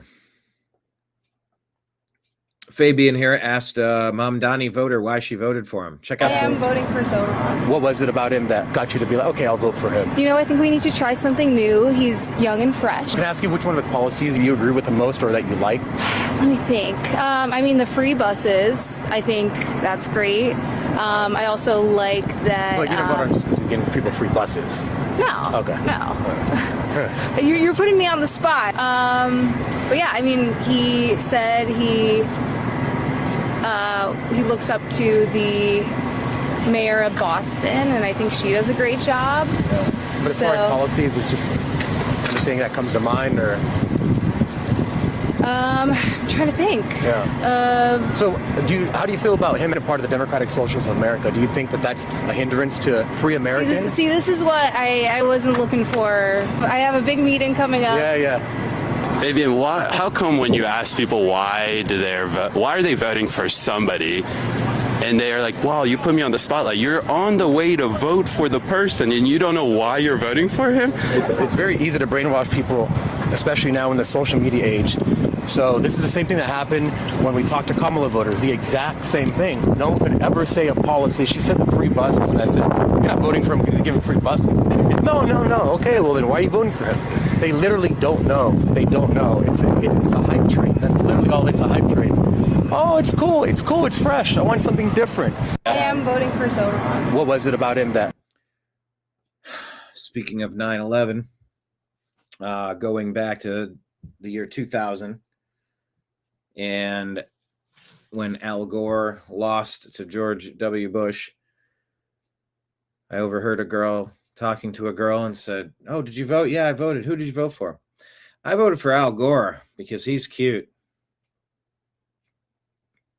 I voted for Al Gore because he's cute, it was said. That's a problem. If you don't know what's going on, why are we allowing it? Why are we allowing it? Help me understand. Anyway, that little exchange was telling. Here is Batya Unger Sargon talking with Tim Pool about Mamdani. Who is his base? Why did they vote for this guy? Constituencies were Muslims, South Asians, and then these 20 to 30 something overeducated, over-credentialed, downwardly mobile hipsters in Bushwick and Brooklyn who think they're the working class because they failed to get like amazing jobs and have student loan from getting, degree upon degree upon degree. They have enormous contempt for labor. And as a result, they want things from the government despite Tim being like the most privileged people on planet Earth. And Mamdani is their avatar. This is a guy who's like a total Nepo baby, never worked a day in his life, lives off his parents, but makes it seem cool, right? Like it's cool to like live off your parents, be a total failure if you can make great content for social. They don't actually want him to do any of this stuff. They would never dream of shopping in an Aldi. Forget about a free supermarket. These are people who spend $12 on a cold brew. Okay, Tim, it's all one big virtue signal. They feel like the government should pay them to make their shitty podcasts. And this is just a protest vote for them. So his constituents. There you go. There's her take on it. Wrapping up what Human Being was saying that the Zionism goes way back, pre-World War I. David saying Rothschild's British royal family were the ones to be exact. David asking, were those illegals speaking? LOL. No say. No say. Human Being says, yes, the German Zionist Federation was 1897. All right, so it goes back for a long. That was when it started. The current conflict, as we know it, was 3 years before 1900. It's a while ago. Marion, I didn't vote for Trump because he's cute. All right. Anyway, it was a bunch of blue areas getting the vote of blue people. We'll see what happens to New York. Are they going to turn into London? We'll see. Pam Bondi says that Jack Smith seized President Trump's government-issued phone and subpoenaed his calls on an unprecedented action. Arctic frost investigation. Keep your eyes peeled. It will be a big freaking deal if this is unraveled and their wrongs are put right through the justice system. Because this would take down so many violations of civil liberties. Classical Liberty here says, in 5 years, Andrew Cuomo. There we go. In 5 years, Andrew Cuomo went from being a far-left Democrat to the conservative option for New York City mayor without changing any of his opinions. That's a great summary of the past 50 years in American politics.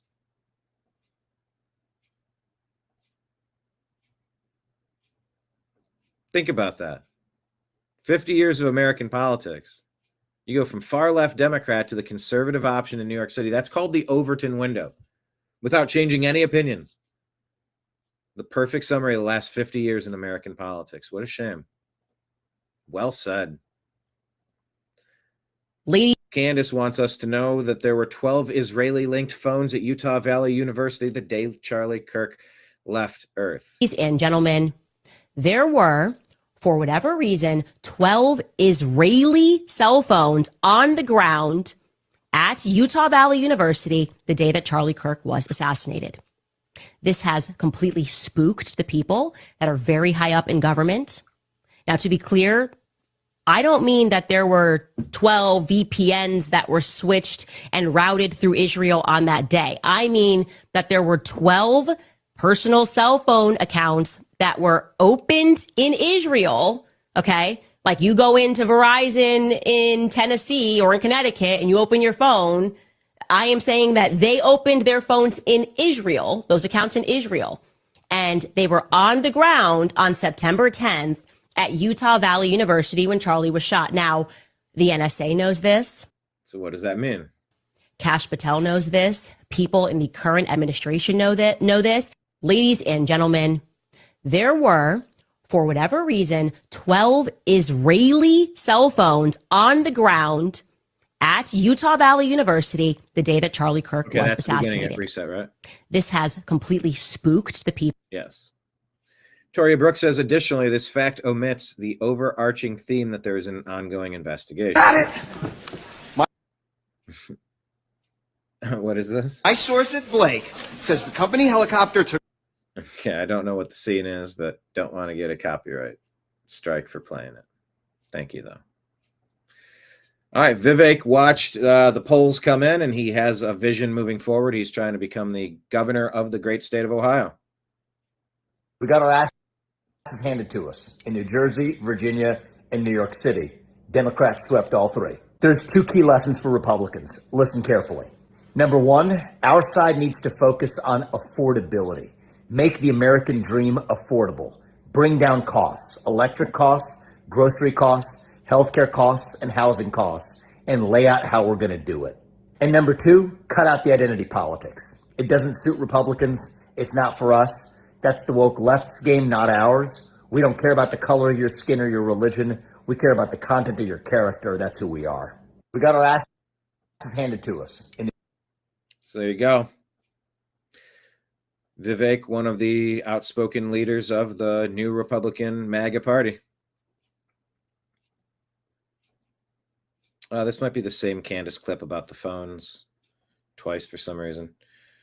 Leaked footage of Zohran Mamdani and his Imam Siraj Wahhaj talk about their Islamic agenda We're asking, is this verified? What is this? We came here to remake this state in the image of our people.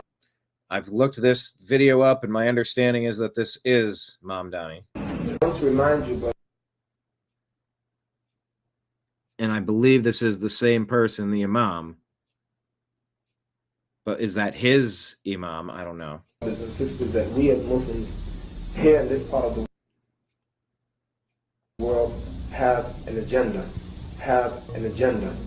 What we're not trying to do is to assimilate into the American way. We're not trying to be like other Americans. That's not our agenda.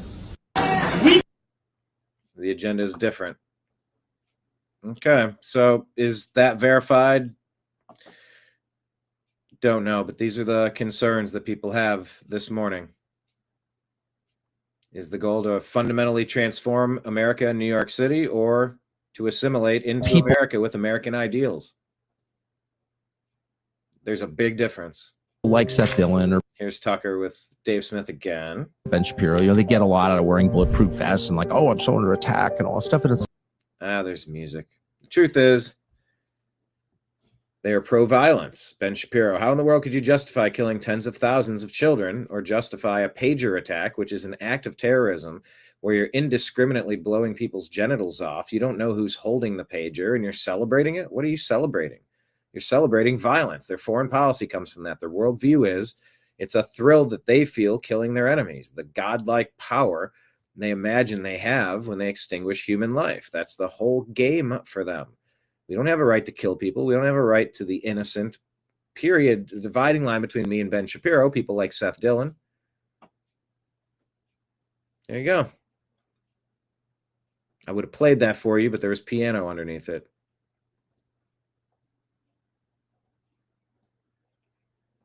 Carl Higbee says, I never want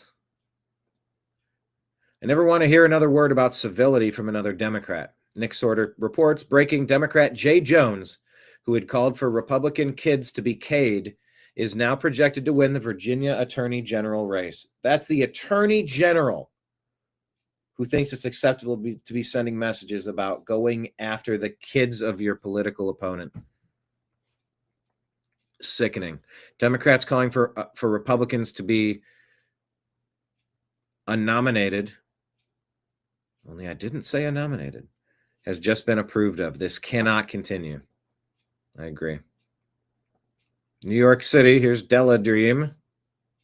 New York City just elected a Muslim communist. For the last year, Democrats have been telling me that my life is going to turn into a Handmaid's Tale for voting for Trump for president. Meanwhile, they are flying to the polls to vote for a man whose practicing religion is so oppressive of women that they have to peer out from behind a giant sheet, because if their men see them without said sheet on, they are barbaric and cannot be trusted with their lustful ideas. The Sharia law that Mamdani has refused to denounce publicly advocates for things like stoning for gays and legal retaliatory graping of women. New York, which is already a violent cesspool of drugs and crime, is going to get much better when this man defunds the police. Enjoy what you voted for, and don't you dare move to Texas when things become too violent. We are full. Thank you. Well, Yeah, everywhere else is full. You're not coming over here with your bad voting and turning our place into what you just left. And that's the conversation with a lot of Islamic nations. If you want to live in a way that is antithetical to the United States Bill of Rights and Constitution for civil liberties, if there are countries like this, those are the places you might want to do that, because they're antithetical to what the operating system is here. You can't put I don't know. I'm trying to think. You can't put a laser disc into a CD. I'm trying to think what reference even matters, because everything's digital. You can't put a VHS cassette into a CD player and expect it to work. It's just, they're not compatible systems.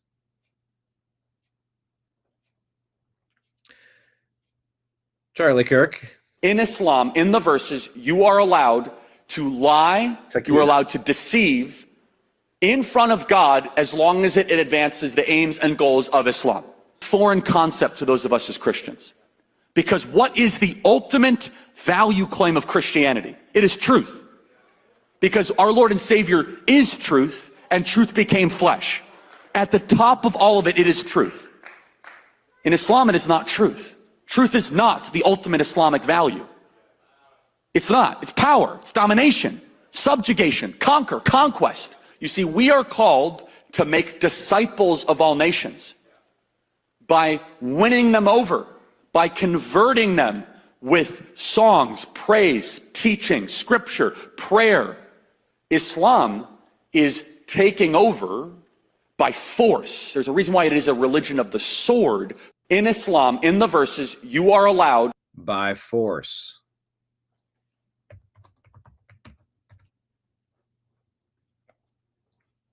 Christians evangelize and tell you about Jesus Christ and Lord and Heavenly Father and how to get to the afterlife that you would like to be. It's not through force. So if someone wants to force you into doing something you don't want to do, that's called a grape. You have a right to say no. You have a right to decline. We have a right to self-defense.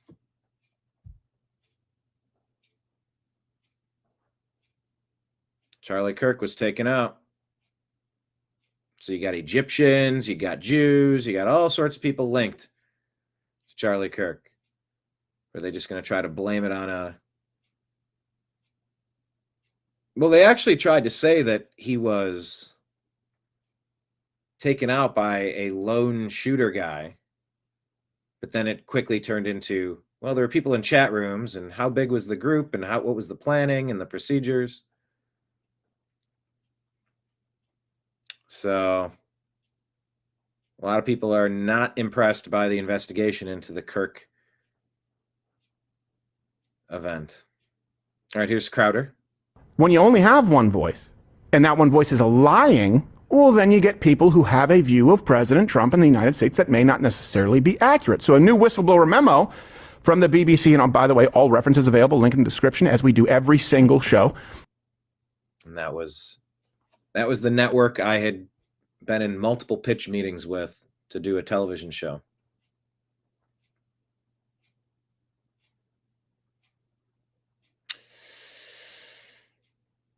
BBC. They've got a long history. It shows how the network doctored January 6th footage to make Trump, quote, say things he never actually said. So, in this clip, I believe it's, Gordon Rayner from The Telegraph breaks it down. BBC Panorama released a documentary called Trump And they got the music here. We're going to walk down to the Capitol and we fight. I don't want this background music to get flagged on the channel. But I do want you to hear it. We fight like hell. But Trump didn't, in fact, say this at all. Nope. The BBC spliced together two clips that took place 54 minutes apart.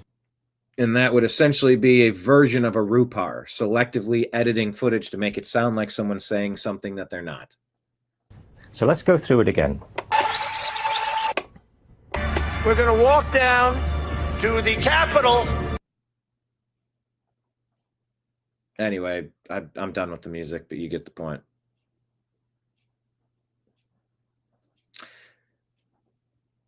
Elon discussing with Rogan what's the real reason Democrats wanted the Social Security system such a mess.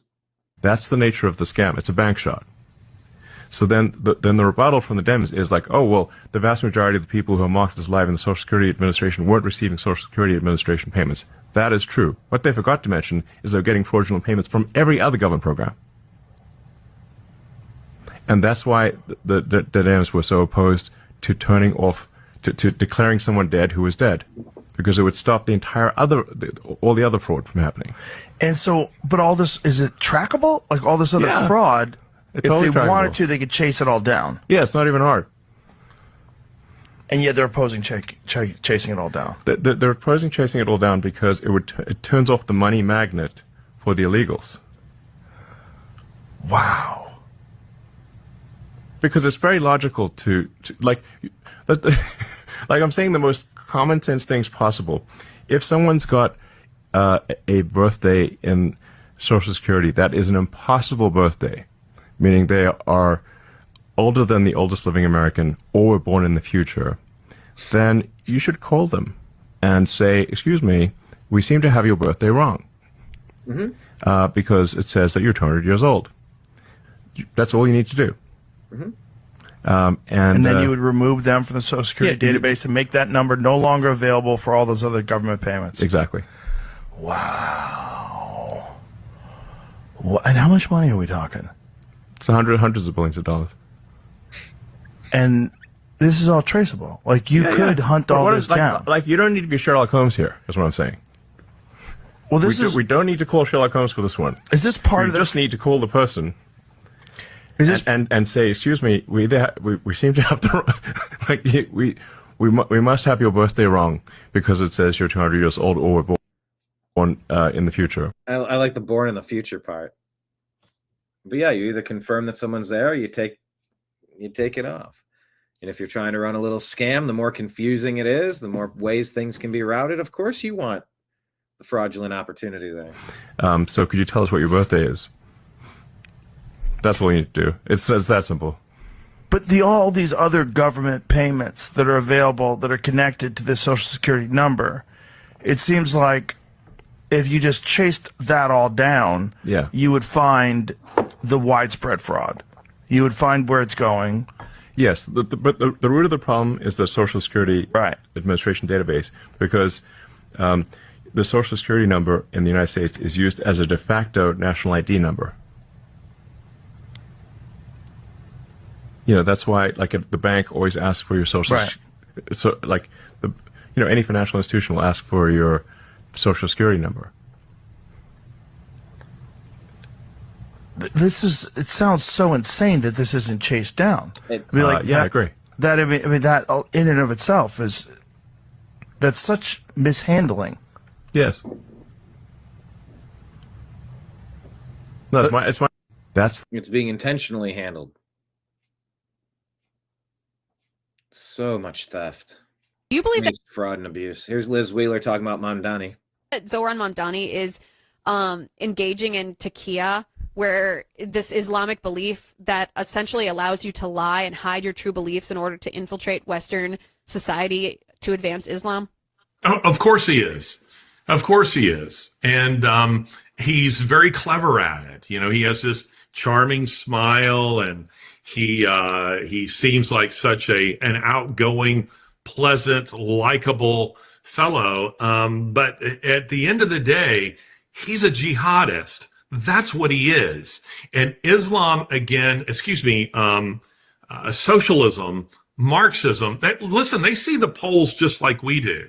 A recent, was it a Pew Forum poll, Gallup poll that came out just this past week that showed majority of Gen Zers have a favorable view of socialism.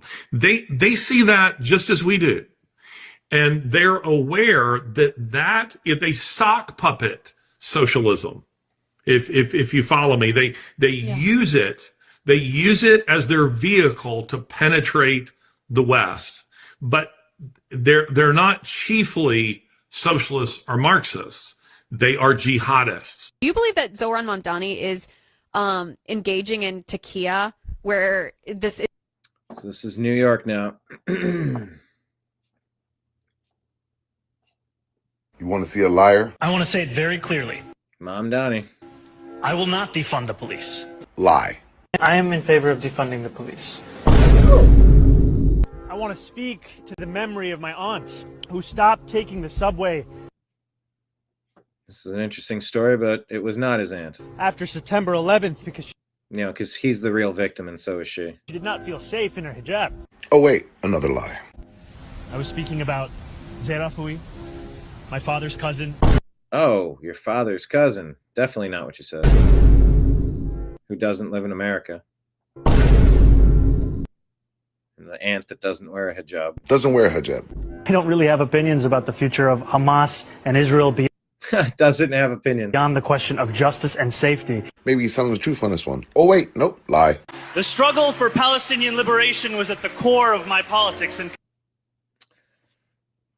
New York's like, yeah, this is cool. continues to be. I am not, and nor have I ever called for the legalization of prostitution. Oh, okay. Well, at least he's not, and he has never called for the legalization of prostitution. That's important to know. You guessed it. Lie. You support decriminalizing prostitution? Yes. My fundamental belief that sex work is work. Oh.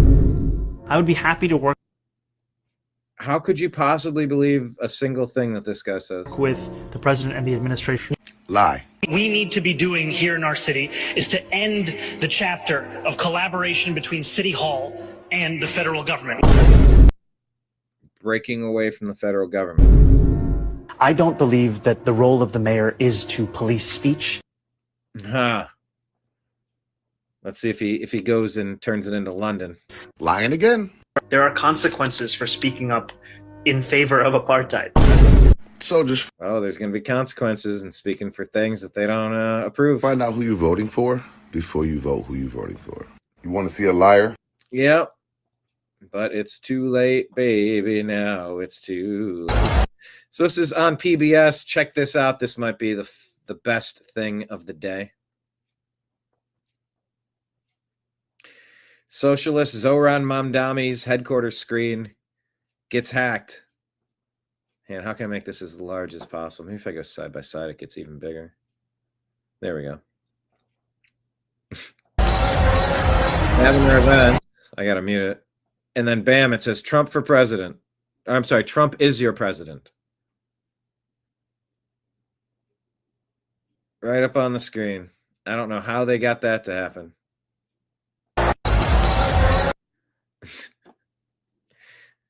That was just kind of funny.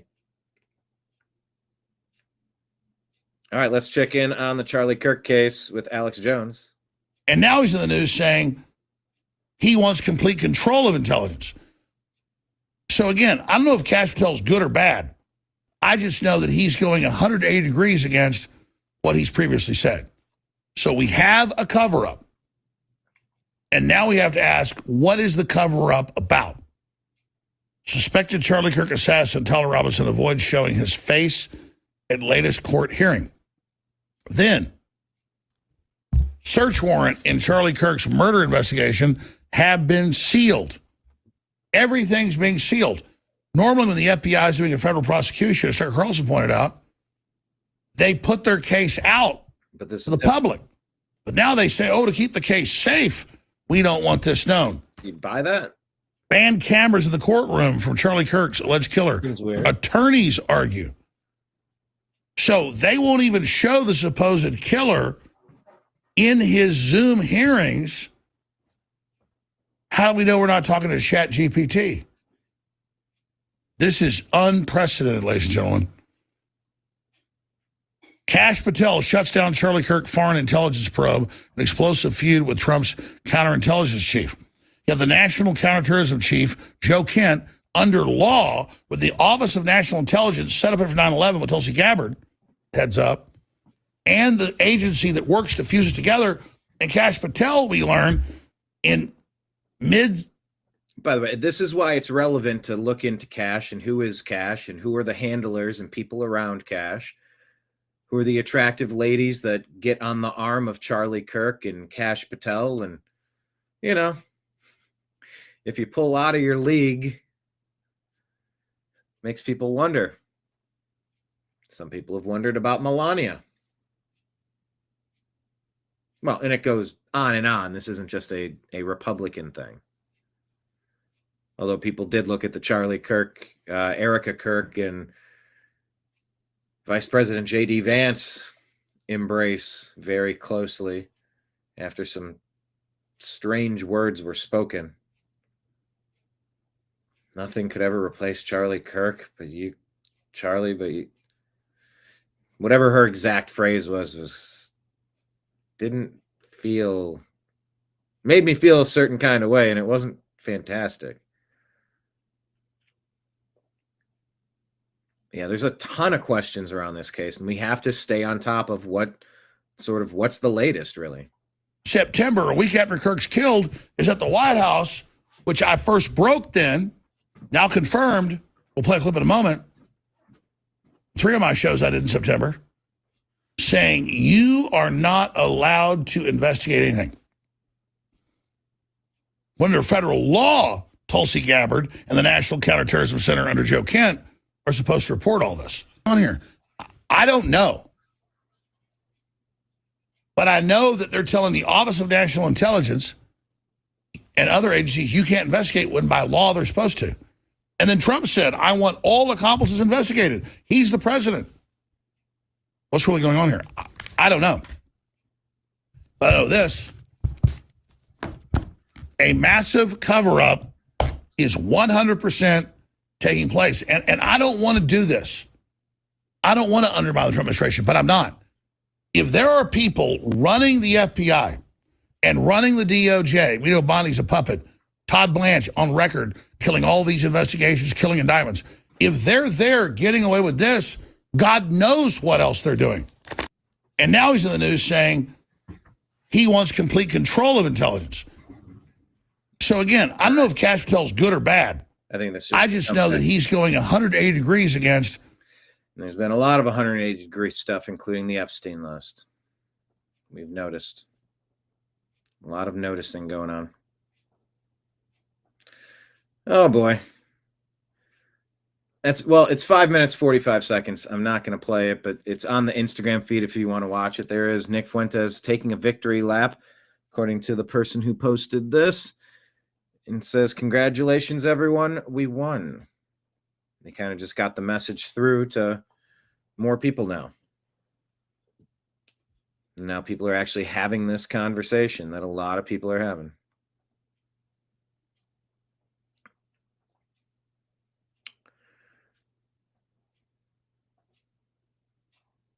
This woman, a Nigerian college student, Deborah Samuel, identified herself as a Christian in a WhatsApp group. For that, hundreds of Muslim men dragged her from the dorm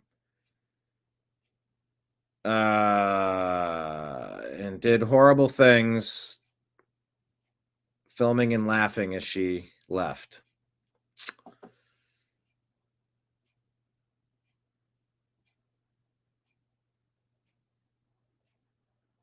Suspects who were subsequently acquitted by the court. This happened in May of 22. Nigeria. There's something really bad happening there. It appears to be confirmed.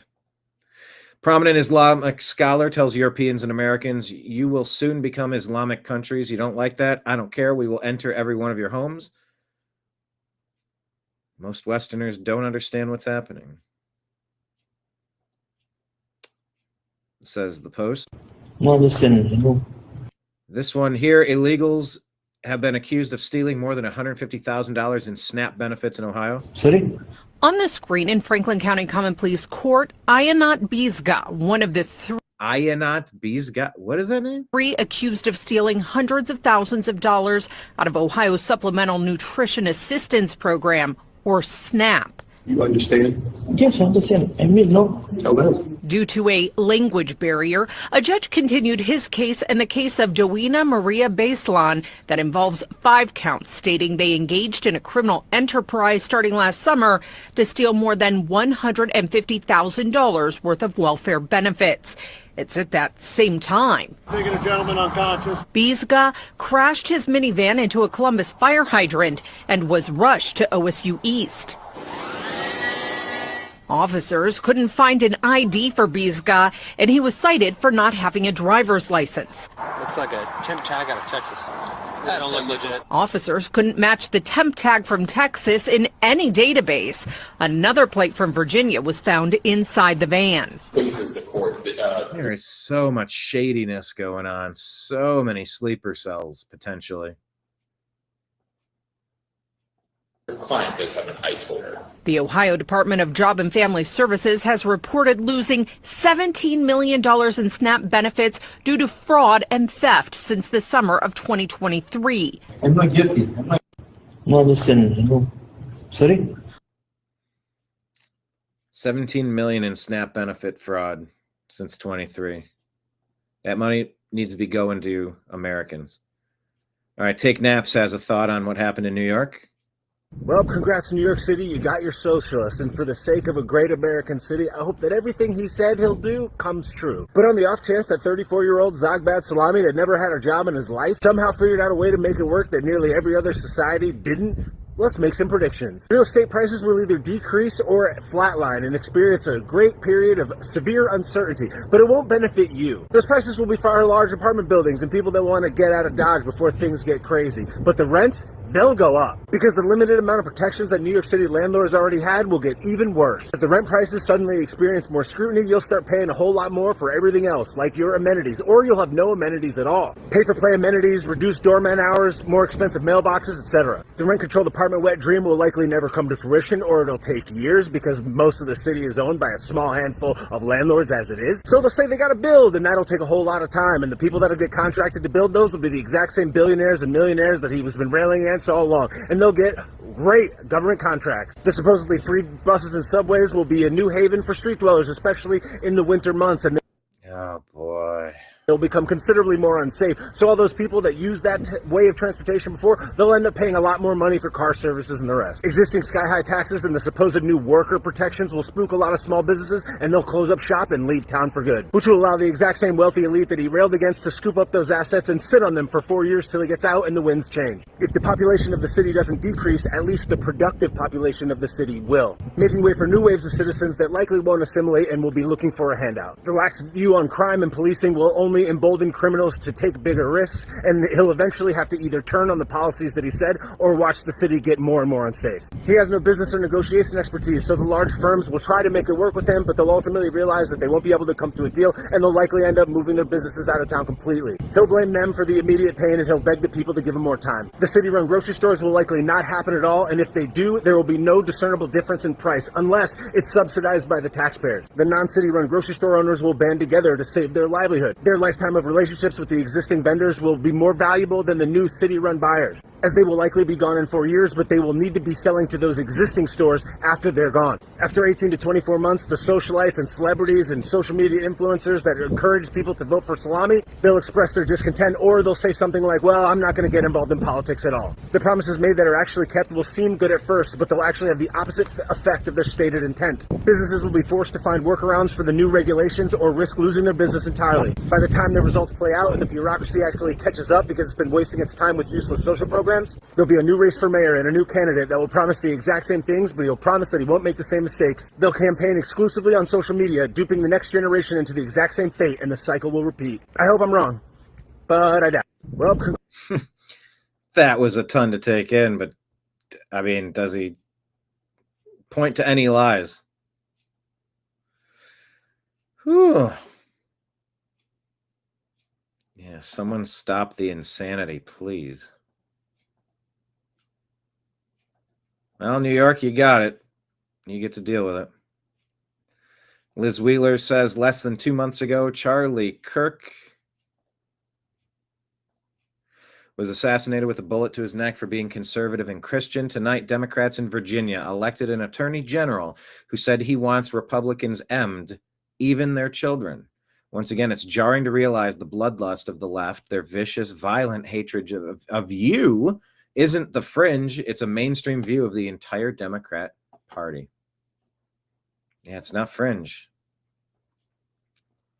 Seth Gruber asks, what does this radical Islamist mayor of New York City and the modern leftists who helped elect him have in common? Virtually nothing, except a shared hatred of Christianity and a desire to supplant the only true religion. Islam hates gay marriage, abortion, the trans movement, and has an antipathy for the homosexuals to the point of shoving them off of buildings. So let this be your wake-up call. The left will jump into bed with the very people that would typically describe as homophobes, transphobes, and theocrats so long as those bedfellows hate Christ and his followers. All human conflict is ultimately theological. This is a deep points made here. A shared hatred of Christianity. Because I'm trying to figure out, what do they have in common? This guy's asking the same thing.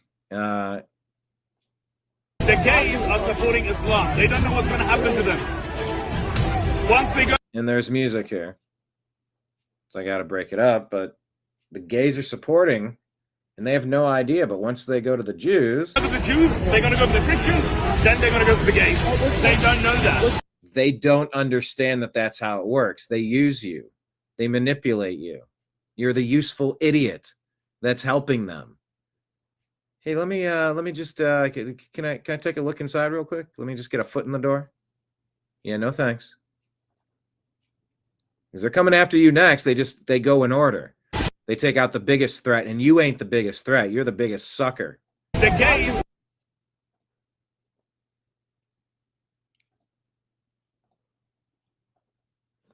So yeah, it's the wimpy whites. It's the white liberals that have got to get their act together with voting. There are antithetical ideals that are sneaking in to try to change this country. And you have to be aware of that. You have to have your self-defense mechanisms a little more finely tuned. Vince Dow says, do not underestimate the impact of immigration on tonight's results. Native-born progressive lunatics absolutely exist, but they are a minority who imports their majority. This is especially true in New York City, but applies everywhere. The future of America depends on stopping the left from importing its voter base. It's really that simple. Foreign-born are propelling Mamdani to a victory, but Mamdani would have absolutely lost with native New Yorkers. From the Douglas Mackey case. Shared that. Jason L. Warman says, if you don't like the idea of Christian nationalism, you're going to really hate Muslim nationalism. Is anyone thinking about this?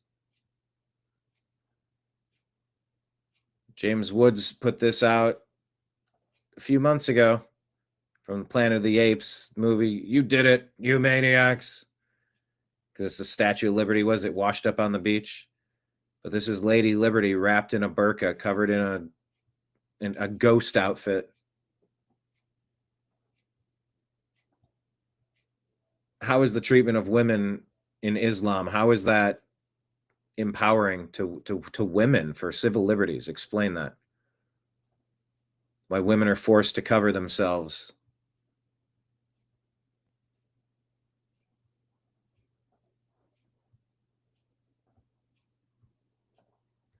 Bad Hombre put this out. Here's your stereotypical liberal white woman asked what her biggest concerns are. Here you go.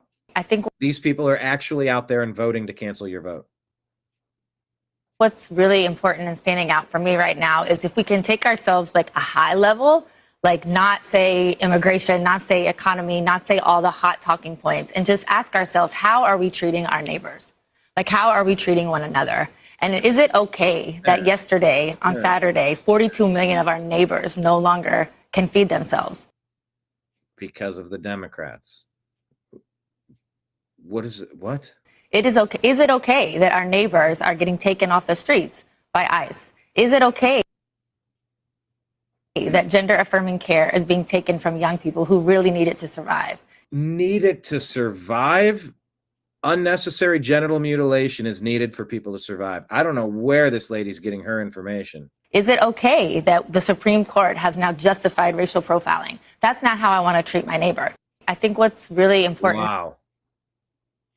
They enable the destruction of the West. I present to you the most damaging demographic in the world, the white liberal woman. They enable the destruction of the West, exactly what Orwell warned us about, says C3. Warning to the United States, Joey Manorino. This is a warning to everybody in the United States of America, and I hope you're listening up very clearly. Islam is knocking at the door, And when Islam knocks on the door, they knock with a suicide vest strapped to them, all right? You are talking about jihad. You are talking about people taking over our government who are Muslims and believe 100% in the doctrine of Islam, which is Sharia law, it is jihad, it is taqiyya, it is every horrible thing you imagine. These people do not worship our God. They do not respect our constitution. These people walk around a black box in Mecca and yell Allahu Akbar, which is a call to war. It is a call to war. They're not here to assimilate. They're here to take over. Omar Fateh in Minneapolis. He almost won that election. He may win that election. It's still early. We don't know. Zohran Mamdani, who is a complete Islamist. He won his election in New York, and he won it pretty resoundingly. The Democrat lieutenant governor of Virginia, we didn't even talk about her. Nobody even knew where she was coming out of. She is a Muslim who wears a hijab. This woman is the lieutenant governor of the state of Virginia. It is getting worse and worse and worse. You have school board candidates up and down, Muslims. City council candidates up and down, Muslims. Muslims are coming into your government. And when they get to the government, they are not fighting for the American people. They are fighting for the Muslim people. They are fighting for their own interests. Look at the United Kingdom. If you don't believe me, look at the United Kingdom, who elected a Muslim mayor in London and elected Muslims all throughout the country. They are being replaced systematically. The British people are no longer living a good life in their own country. The Muslims are taking over. They're implementing their Sharia courts. They're implementing their Sharia law. And slowly, slowly, the United Kingdom is dying. It is dying. United States of America. Let this be a warning. Let last night be a warning. These Muslims are winning elections. The Democrats are allowing the Muslims to walk right through the door. They got a suicide vest strapped onto them. It's only a matter of time till somebody walks into the Capitol and blows that place up with a suicide vest, and it won't be a terrorist. It'll be an elected congressperson elected by a community of Muslims somewhere in the United States of America. Islam is the problem. Islam is not compatible with the United States of America. Islam is not compatible with the United States Constitution. Stop this scourge before it gets out of control. And let me tell you, we're getting very, very close to the point of no return. It's not good. This is a warning to everyone. That was a very stark warning from Joey Manarino. So the question would be in the comments, do you agree or disagree?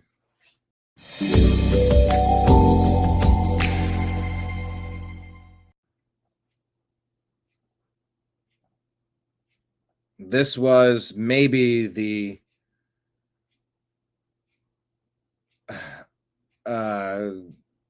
most informative video dash cam that captures the UPS plane crash in Louisville yesterday. Take a look. This will show you inside of the cab of this semi truck and then the front facing.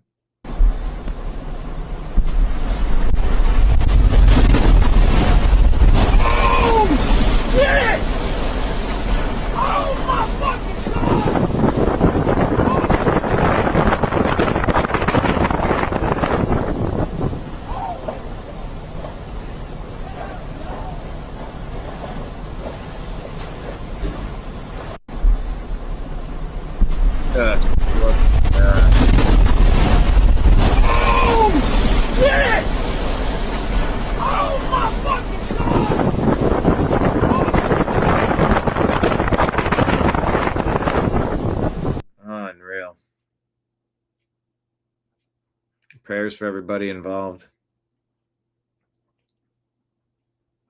Yeah, that was the video. Lake Leon says that guy was spot on. Joey Manarino, unfortunately, I agree with what he said, says Marion.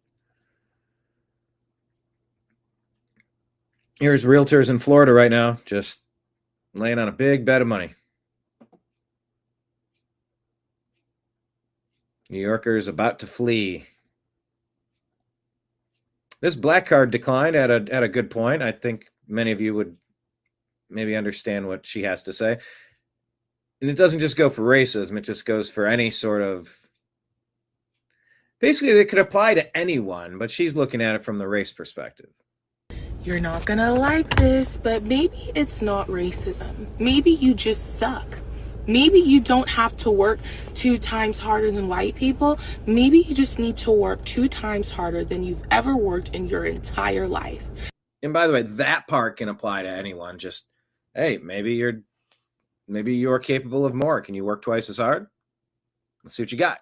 Maybe you didn't get the job because you just weren't the right fit. Sometimes that happens. Don't take it personal all the time. Maybe you didn't get the promotion because sometimes someone else moved differently than you behind the scenes. And they got that bag, got it done, got the clout. Maybe they don't like you. Yep, maybe you're unliked. Not because of your race, but because your personality could use some work. Maybe all of our personalities could use a little bit of work from time to time. Maybe you talk more than you listen. Maybe you're just not that easy to be around right now. And that's not demeaning. Because if it is you, you can change that. If it's racism, then you're stuck waiting for somebody else to fix the world. But if it is you, you can grow and improve. And that's not shame. Knowing that your excellence isn't limited by your race, but only by your effort, that's one of the most freeing realizations that you'll ever have. But if that offends you, that's probably because you're offended by the fact that you'll have to work really hard. And if that bothers you, then maybe you just don't deserve what excellent people get.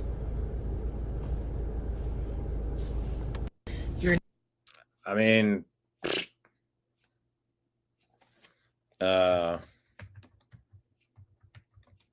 well-spoken perspective. That goes for anyone. I know this one was centered on race, but I just think anyone could look in the mirror and level up. So Mamdani got in there. Did Homeboy just threaten Trump? Well, let's take a listen. So Donald Trump, since I know you're watching, I have 4 words for you. Turn the volume up.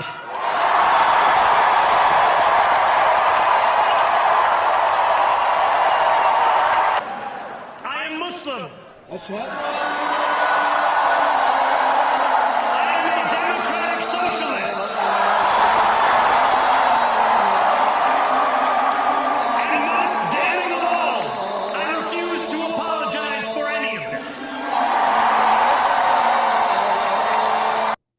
Music in the background there.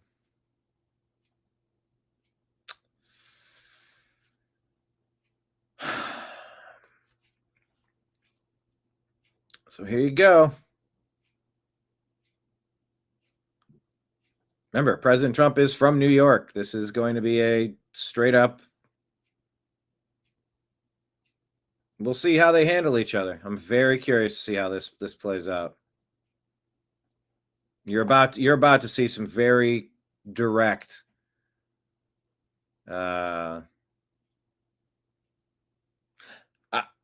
I'm very curious to see what happens. How New York reacts and how President Trump reacts. And how London reacts. Okay, let's take a listen here. And asked, "Are you Muslim?" When the first victim... There's music. But in this attack, this person's asked, "Are you Muslim?" They said no, so then they started butchering this guy up in Canada, Mark Carney. Victim's neck 3 times and intending to kill him. If you're not on their team, they want to kill you. You're an infidel. Wow. Because of the music and because of the graphic nature of that attack, I'm going to move on. But Tommy Robinson has been speaking up for defense of his nation. And Elon Musk decided he was going to assist in the legal fund. David Harris Jr. says, breaking, Patriot Tommy Robinson walks free after Elon Musk steps in to cover his full legal costs. Tommy has now been cleared of all charges under the Terrorism Act. The judge slammed police for their lack of credibility and ruled that they had targeted him for political reasons, a direct violation of the law. Huge victory for justice in the UK.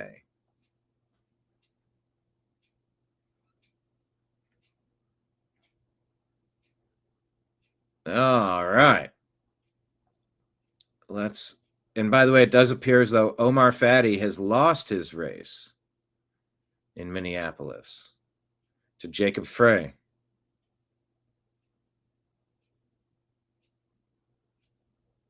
Very close.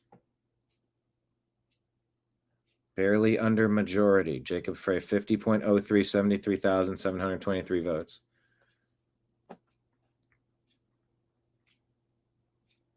All right. Right underneath our feed on X, this is our Patreon link. You can click here and subscribe to the New American Media on Patreon. David's asking the toll in the Louisville plane crash. I heard 17. Let me get you bullet point updates on the most significant info for the UPS plane crash TLDR version.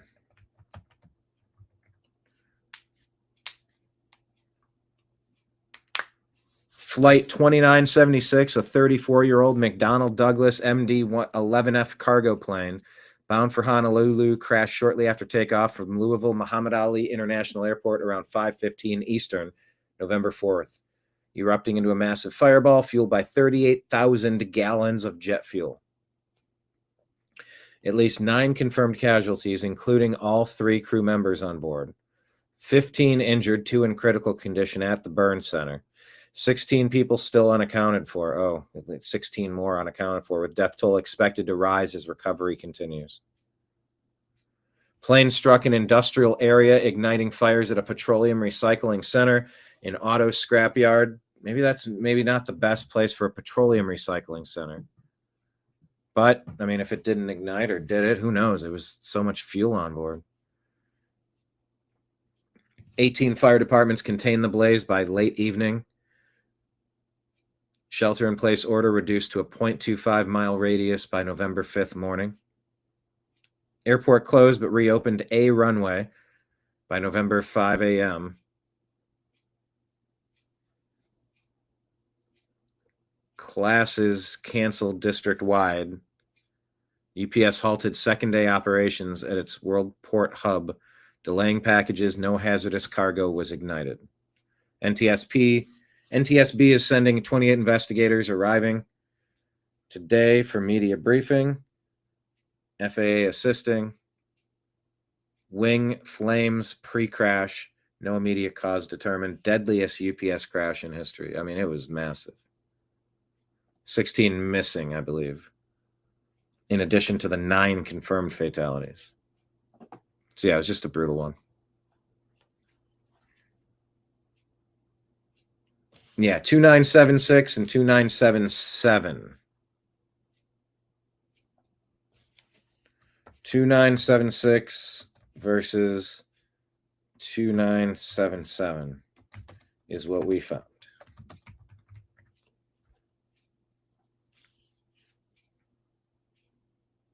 Photo of Dick Cheney watching the towers implode on 9/11 with his feet up. 1 number apart. Very weird.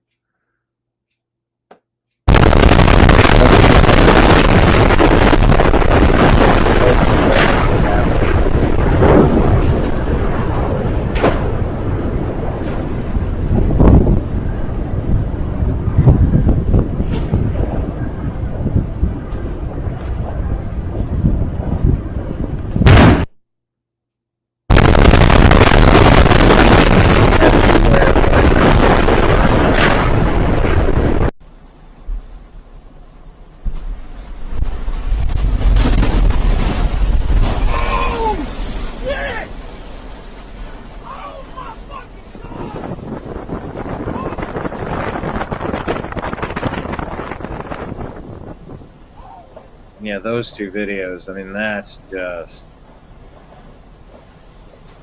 Unimaginable destruction. Secretary Sean Duffy. Yeah, earlier you said 3 lives, but I guess they're up to more than that. Multiple buildings damaged. Air traffic control tower evacuated because of smoke and fumes, but the TRACON in the area is operational.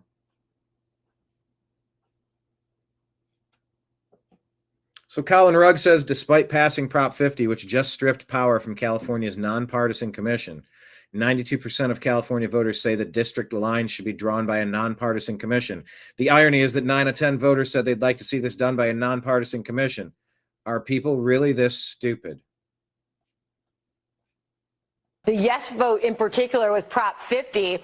The reason voters said they voted yes on Prop 50, 82% of the case, 8 out of 10 voters say it was to counter the GOP changes, not because they saw it was the best way to draw those district lines. Now, if you go back and look at those who said no to the vote, they said their reasoning to do so was that they saw this as not the best way to draw those district lines, while only 34% said it was to stop the Democrats from adding seats in Congress. A couple other things we're taking away from what voters said there in California.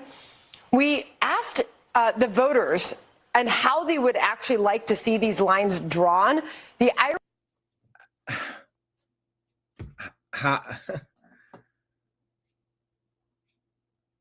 You know, this really almost makes you sad for humanity.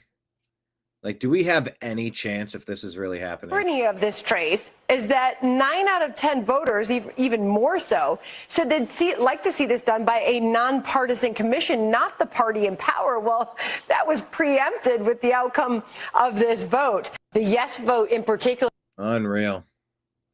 So that's where we have ourselves. We said, dear New York City, Florida is full, Texas is full, South Carolina is full, Tennessee is full, Kentucky is full, Ohio is full, North Carolina is full. Consider moving to California or Canada. Scott Jennings has thoughts on the Democrats sweeping 3 major races in New York, New Jersey, and Virginia. Scott, do you think the White House should be listening? I mean, look, these are blue states, and Democrats were supposed to win. So I wouldn't overread it. Virginia, in particular, has never been a great bellwether. I don't think a lot of folks had a lot of confidence in the Virginia campaign that was run on the Republican side. And New Jersey is New Jersey. So I would hesitate to overread it. I don't think the concerns you raised are illegitimate political strategy concerns. You know, I think I just want to offer condolences to Chuck Schumer. Honestly, what I'm reading here in New York City is that AOC is going to be the next senator from New York after she gets done whooping his rear end in the 2028 Democratic primary. And for his Senate races in 2026, I see the energy in the Democratic Party tonight behind a socialist, and I see the energy in Virginia, Democrats looking the other way on a violent candidate for Attorney General who says he wants to murder Republicans and their children. If you think you're getting rid of Graham Plattner in Maine now, think again. This is a terrible night for national Democratic image, given what is happening inside their party. Mamdani is an avowed socialist. It's not what people say that he is, it's what he says that he is. He's now the leader of their party. That's their energy, and Chuck Schumer's He's the leader of the Democratic Party? Let's swear. There is no. Who is the leader? Can someone tell me? He's a life raft for Republicans who have to go on TV and get their asses kicked. You own this now. You all own this now. We've had progressive mayors. I don't think anybody thought that de Blasio. He's the best actor you all have, is he not? Listen, Mamdani. Here's what I'll say. The best actor you have. Who is the leader of the Democrat Party? Exactly. This looked interesting. Finland nearly ended homelessness nationwide with a housing first strategy, giving people a small apartment and mental health and addiction support without any preconditions. 80% of participants successfully integrate into society, finding stable housing, employment, sobriety, and greater well-being. Be like Finland. I don't know if that's true or not, but that sounded interesting.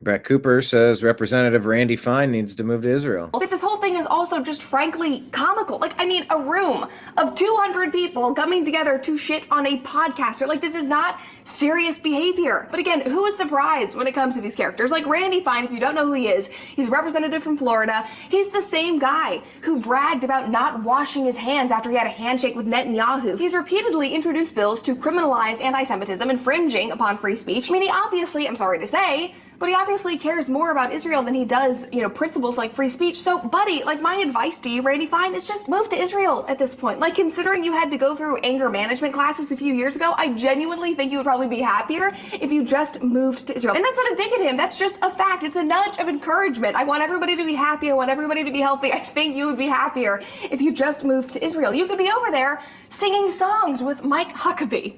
With this whole Mike Huckabee, who I interviewed many years ago. Kira says, are you ready to start taking your school board races seriously again? We've been educating socialists for 70 years. If we don't start educating patriots again, we can't secure the future. Adopt a school board. Make it conservative. Make it change their education culture. Yes, please. Bad Hombre says, Trump is a liability. It's time for him to step off the stage, quoting winsome Earl Sears, who got crushed. Quote, Trump is a charlatan, not fit to be president. That's a Jack Ciatrelli quote, who got crushed in New Jersey. I hate Trump was the Curtis Sliwa quote, who got crushed in New York. I will not accept Trump's endorsement. Andrew Cuomo, crushed. Running from Trump is a bad strategy. Okay. Brigitte Gabriel says, I'm devastated for New York City. Just 24 years after September 11th, and they elect someone who supports the terrorists who flew planes into the World Trade Centers, New York City has forgotten. I guess, who does he support when Mamdani is criticized for... Is that confirmed? See what Grok says. Does Mamdani support? No. Imam Siraj Wahaj. Yeah, there you go. Attended prayers at wherever. Posted a photo with them. Called him a pillar of the Bed-Stuy community. Was named as an unindicted co-conspirator in the 1993 World Trade Center bombing, not for the 2001 attacks. Never charged, denies involvement, and has hosted politicians like Biden and Schumer. Critics like Cuomo and Vance falsely equate this to supporting hijackers. Okay. So maybe that's a little not quite fair, but we'll see if it's not quite fair. Sean Davis says professional Republicans will bemoan Mamdani winning the mayor's race in New York City, and some may even note that he won on the strength of support from voters not born in America. And at no point will any of them make the obvious connection that mass immigration is destroying this country. Agree or disagree with Sean Davis? Terrence Williams says Obama won today. Barack Hussein Obama imported so many Muslims into America because he wanted them to eventually dominate the political landscape and America. His dream was for Muslims to take over. And Zohran Mamdani is a product of that vision. Do you agree or disagree with Terrence Williams?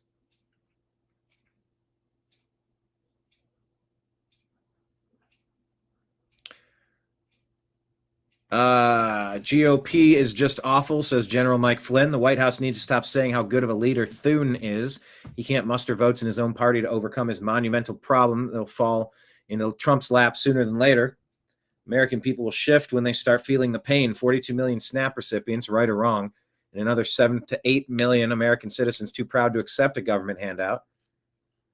That's 50 million going hungry as we head into the holidays and the winter months. The left's plans are to continue to make America suffer some more. They don't care. If it hurts you, Mr. POTUS, that is their goal. Pull leader John Thune in by the you-know-what and get him to demonstrate some real leadership. Senate Majority Leader Thune says there's not enough support for Republicans to eliminate the filibuster despite President Trump's push. Mays says firebombing Tesla dealerships, California riots, day and night filibusters, Kirk assassination, attacking ICE facilities, imaginary King protests, shutting down the government less than a year after losing in 2024. Democrats either control everything or they burn it all down. CJ Pearson says New Jersey is a blue state. Virginia is a blue state that hasn't been won by a Republican candidate for president since 2004. Nothing that occurred tonight is an anomaly, as the media desperately tries to lay these losses at the feet of President Trump. Remember that. I think that's some pretty good perspective there.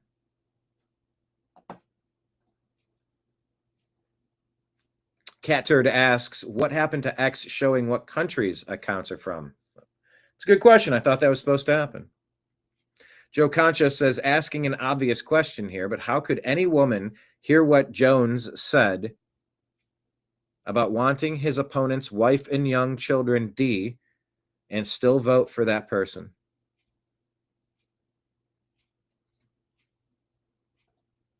Miyares won by plus 18. But Jones won plus 12 with women. And that's the Virginia Attorney General now because women voted that way for that guy.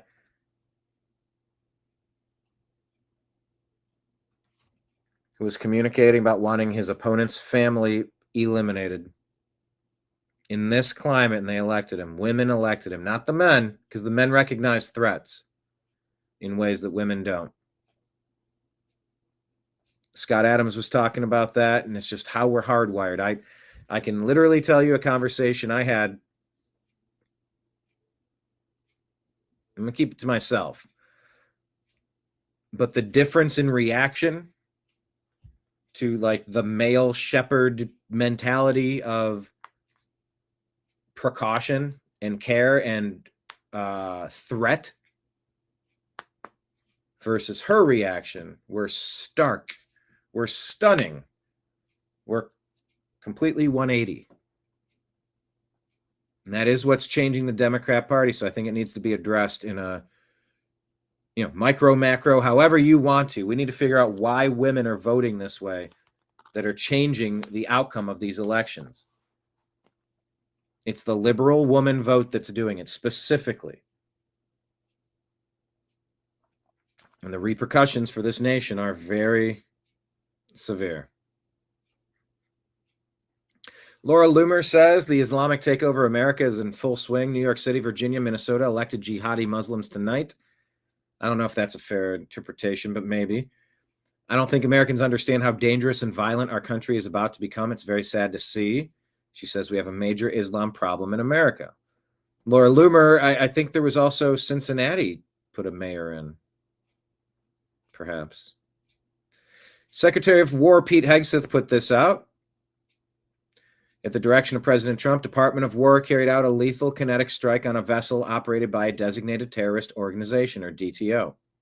Intelligence confirmed the vessel was involved in illicit narcotics smuggling, transiting along a known narco-trafficking route and carrying narcotics. The strike was conducted in international waters in the Eastern Pacific. No U.S. forces were harmed in the strike, and 2 male narco-terrorists who were aboard the vessel were eliminated. We will find and terminate every vessel with the intention of trafficking drugs to America to poison our citizens. Protecting the homeland is our top priority. No cartel terrorist stands a chance against the American military. So this debate continues to rage on. Is this a war that you need congressional approval on? Is this something that Secretary of War Pete Hegseth has autonomy to continue? These questions are being battled in the public square.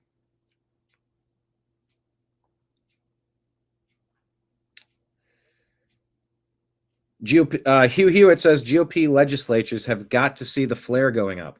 Redistricting isn't a choice to be debated, but a necessary duty to be done. If they believe in center-right to conservative policy, California and Virginia are going to out-gerrymander Texas. Where red states can help the GOP majority, they have to act. Gerrymandering is in the Democratic genes. Look at Massachusetts and Illinois. There is zero upside to losing for fear of offending coastal elites. Draw districts to win seats or prepare for Mamdani madness to take control of the House in January 27. Nick Adams says if President Trump handpicked the candidates in Virginia, New Jersey, and even New York City, I believe the results would be very different tonight. Do you?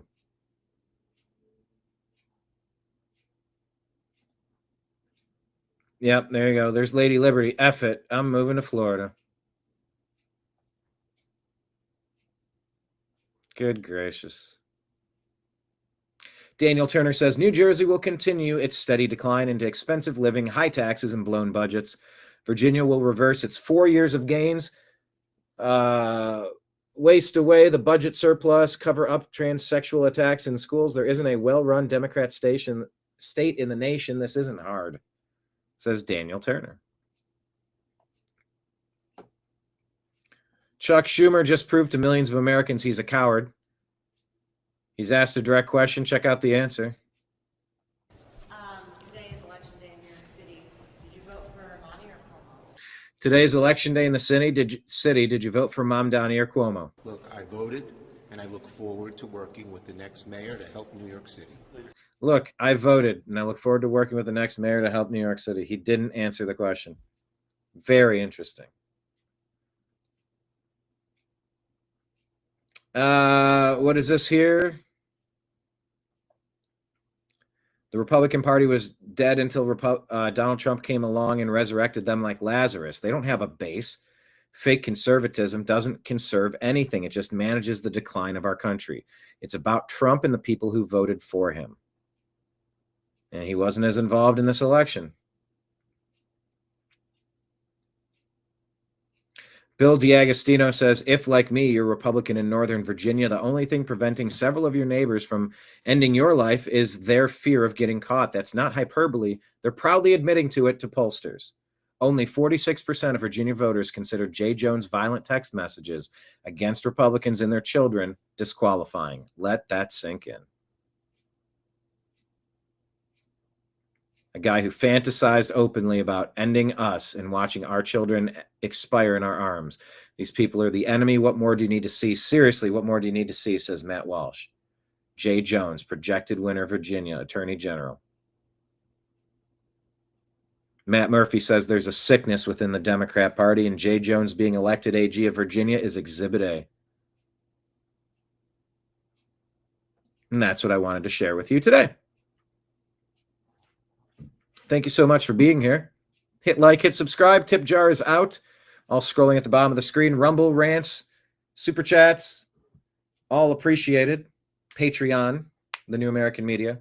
Subscribe on Rumble and YouTube. Let the advertisements play. We get a cut of that. So we're going to have to kind of figure out how to replay the show because we're finding copyright protected content found from one of our previous shows. So let me see which show that is because I will do the replay now. Although it's going to play ads and it's going to, unless I turn the ads off. How do I want to do this moving forward? It's a good question. Maybe I should just do a separate show that's a replay.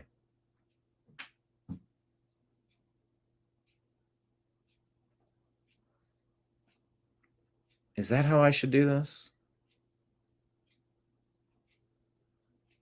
I'm trying to think in real time here. How do I want to handle this?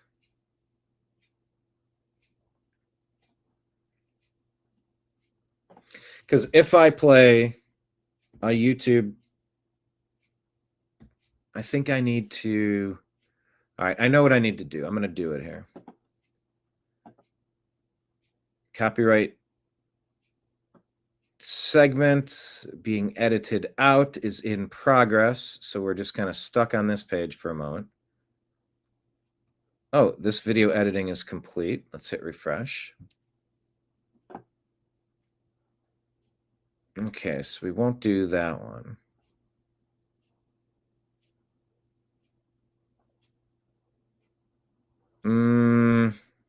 Let me go to the YouTube studio. Yeah, because we're going to replay. Thank you, everybody.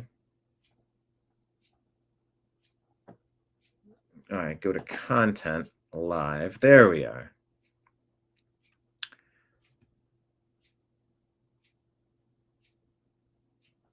I guess let me turn off the monetization for this show.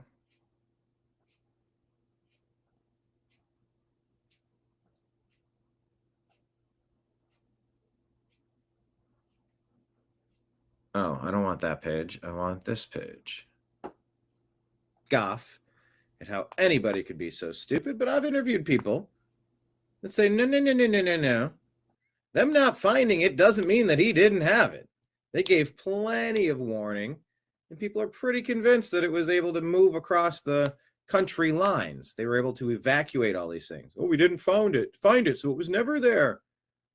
Okay, maybe it was never there. Or all of those delay tactics were used to stall long enough to get it the heck out of there. I generally tend to look at situations like, oh, they have weapons. We must destroy them. Huh? You don't say that about Israel. Not saying that about Ukraine. In fact, every nation has weapons. So why was that so special to take out Saddam Hussein? Well, some say that was a payback for Daddy Trump. Excuse me, Daddy Bush. Daddy Bush. And as General Wesley Clark said, it was used as a pretext. 9/11 was used as a pretext to go into, was it 7 nations in 7 years? Very coordinated, very laid out, very meticulous, very game of chess, global chess, international game of chess for world domination.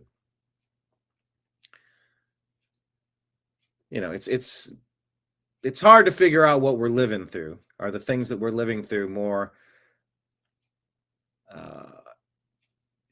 scripted, pseudo-reality based high school plays? Or are we close to understanding what's actually happening? I don't know. Were these wars just so his company Halliburton could go in there and rake up all that money? Or being connected with Halliburton, of course you're going to work with them to rebuild the country and get the infrastructure back going after you blew it up. Did one cause it? You got plenty of reason why you could be suspicious, plenty of reason why. But is suspicion proof? It is not. Ask Trevor Bauer.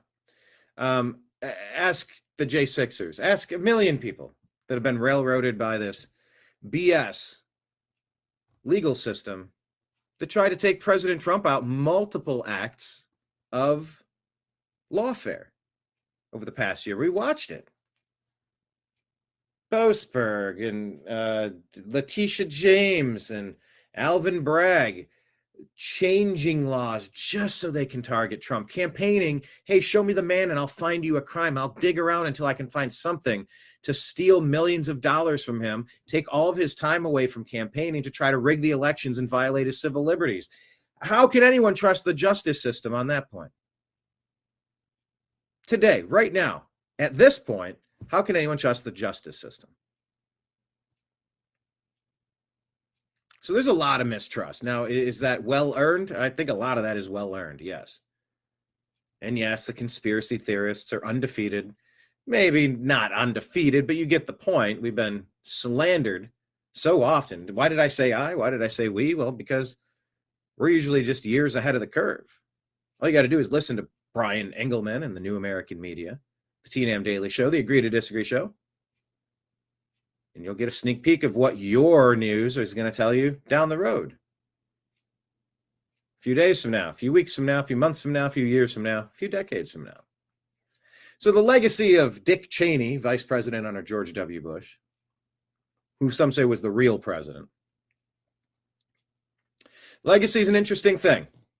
And so we're going to kind of dig into what some other people are saying.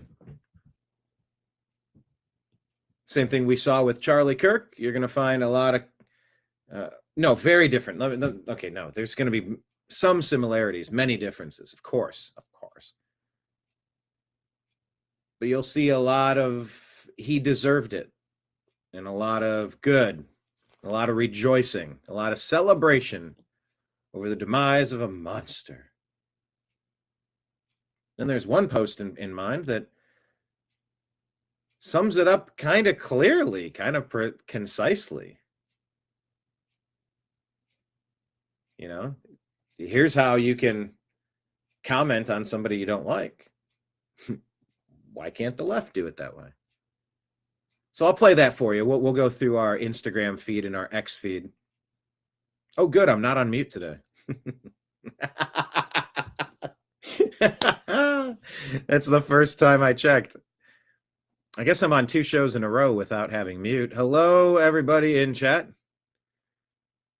Lake Leon, John, Droopy Dog, Trash Panda. What's up? What's up?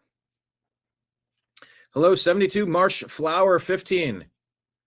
Welcome. Thanks for finding the program. What brought you in today? And can you hit like and hit subscribe to the channel?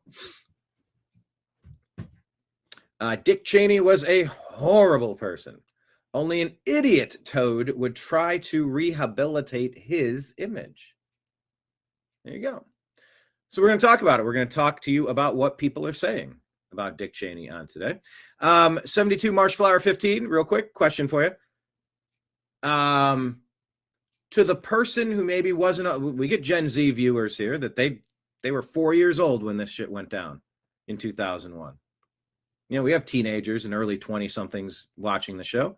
For the people that don't know, 72 Marshflower 15,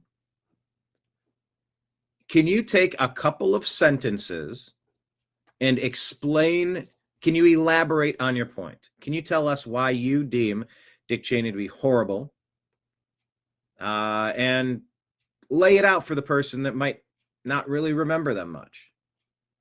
There's a lot to unpack with that legacy for sure. But thanks for joining us today. We're also going to discuss Election Day. This is a great time to remind all of your friends, go out and vote against Democrats. I think Democrats have become a domestic terrorist organization, and not become, they have been for a long time, weaponized under Barack Obama, 100%. But where you look at Democrat air quote leadership, you're going to find failure. You're going to find blown budgets. You're going to find poor service. You're going to find a lack of attention to detail. You're going to find protecting criminality, ignoring public safety. You're going to find waste, fraud, and abuse. You're going to find a lot of gaslighting and divisive tactics used to try to demonize your opponent through lies, abuse of the justice system into lawfare, and all sorts of civil liberty violating treasonous acts. So please, friends, don't let friends vote Democrat. Buckle up, because we have a great show for you today here on the TNAM Daily Show, a division of the Agree to Disagree show here on the New American Media. Here we go.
Guide to Truth, thenewamericanmedia.com.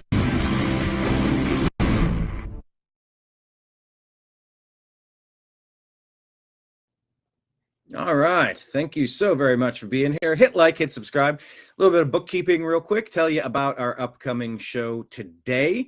at 6 p.m. Actually, let me send this message out just to triple check. I think we're all good to go, but let me make sure I got the same. Okay, let me cut this out. I'm going to send something. We're doing our football show today. I think it's today. I'm sending it out to Jim Mitchell, Mike Barra, Ezrael Robinson. We're on season 2, episode, 11 or something? Tuesday, 6 p.m. EST.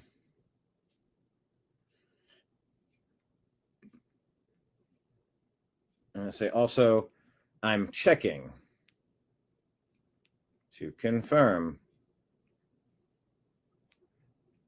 that we are doing. Sorry, I'm texting this in real time. Jamie, can you go ahead and send out a text and confirm that?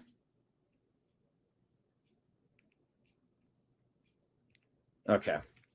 So yes, season 2, episode wherever we're at, Strictly Football with the 4 of us. 6 p.m. Eastern time today. I am 95% certain, but I'm triple checking now to actually confirm. All right. Yeah, you might know Mike Barra. He does several different shows. Real News Live and Toxically Masculine Tuesday, of which I've been a guest several times. And yeah, we're on season 2. You might know Mike from Ancient Aliens and some of those other television programs. But yeah, we try to strictly talk about football on this one. I am a huge sports fan. In fact, I have the Unhappy Hour Sports Show. If anybody wants some coasters, wooden made, Ohio made, shoot me a donation. They're $30 a piece. 25 for the pin. That's the Unhappy Hour pin right there. Let me put up the donation links for you. Also, let me remind you that links at the bottom of the screen. Let me remind you. So here's a little bit of bookkeeping. We were able to get our YouTube monetization back. It's been years since we've had that. And so we ran into an issue on yesterday's show. We're now able to broadcast live, which is good.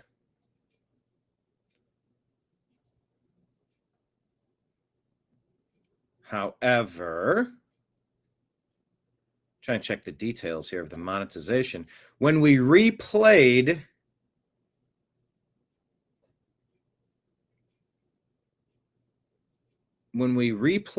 the show, oh, that's why I'm on the wrong page here. It's saying it's ineligible to be monetized. And when you click on the details, it shows you that there's 1, 2, 3, 4 different songs that have caused monetization problems. So follow me on this. Just follow the logic on this. So at the conclusion of the TNAM Daily show yesterday, we play the previous day's program. And so we'll broadcast a stream of 4, 5, 6, 7 hours or something. Because we do a show is about 2 hours long, roughly. Sometimes shorter, sometimes longer, who knows. But so when we replayed the show, on yesterday's show, we hit replay of the show previously. Now, because we're monetized, advertisements came up. Seriously, it's damn music. Exactly.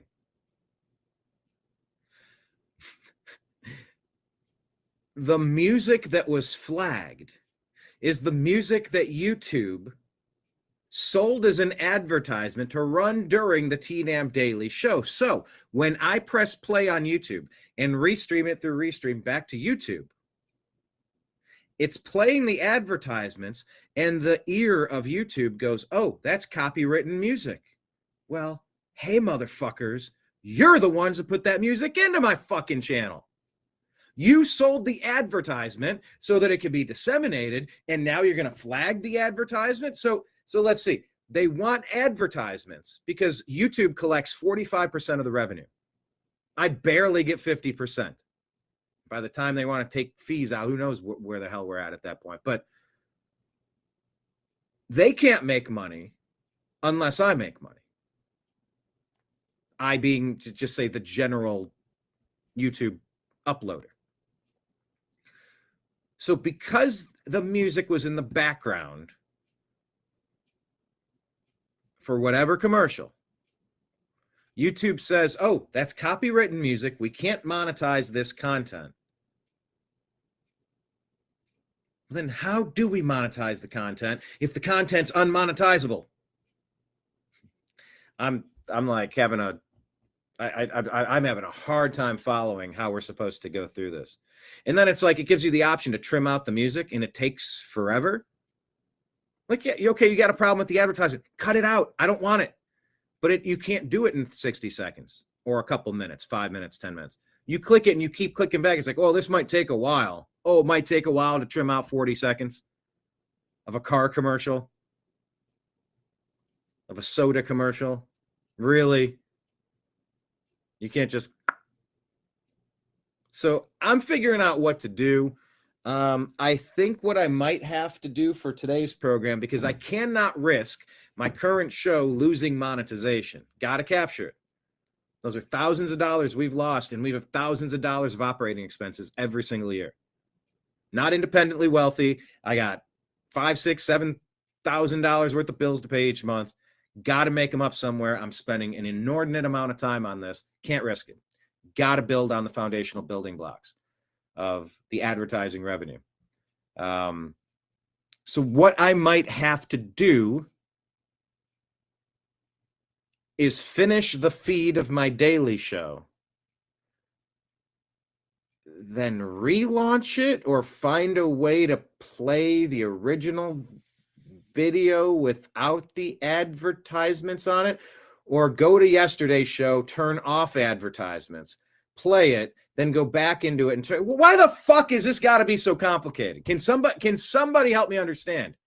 Why do I have to? Okay, guess what? Well, you got to dance for me a little bit more. Oh, you want to make money at your job? Well, you got to dance for me a little bit more. Fuck you, YouTube. I know, I'm such a great partner. Such a great partner.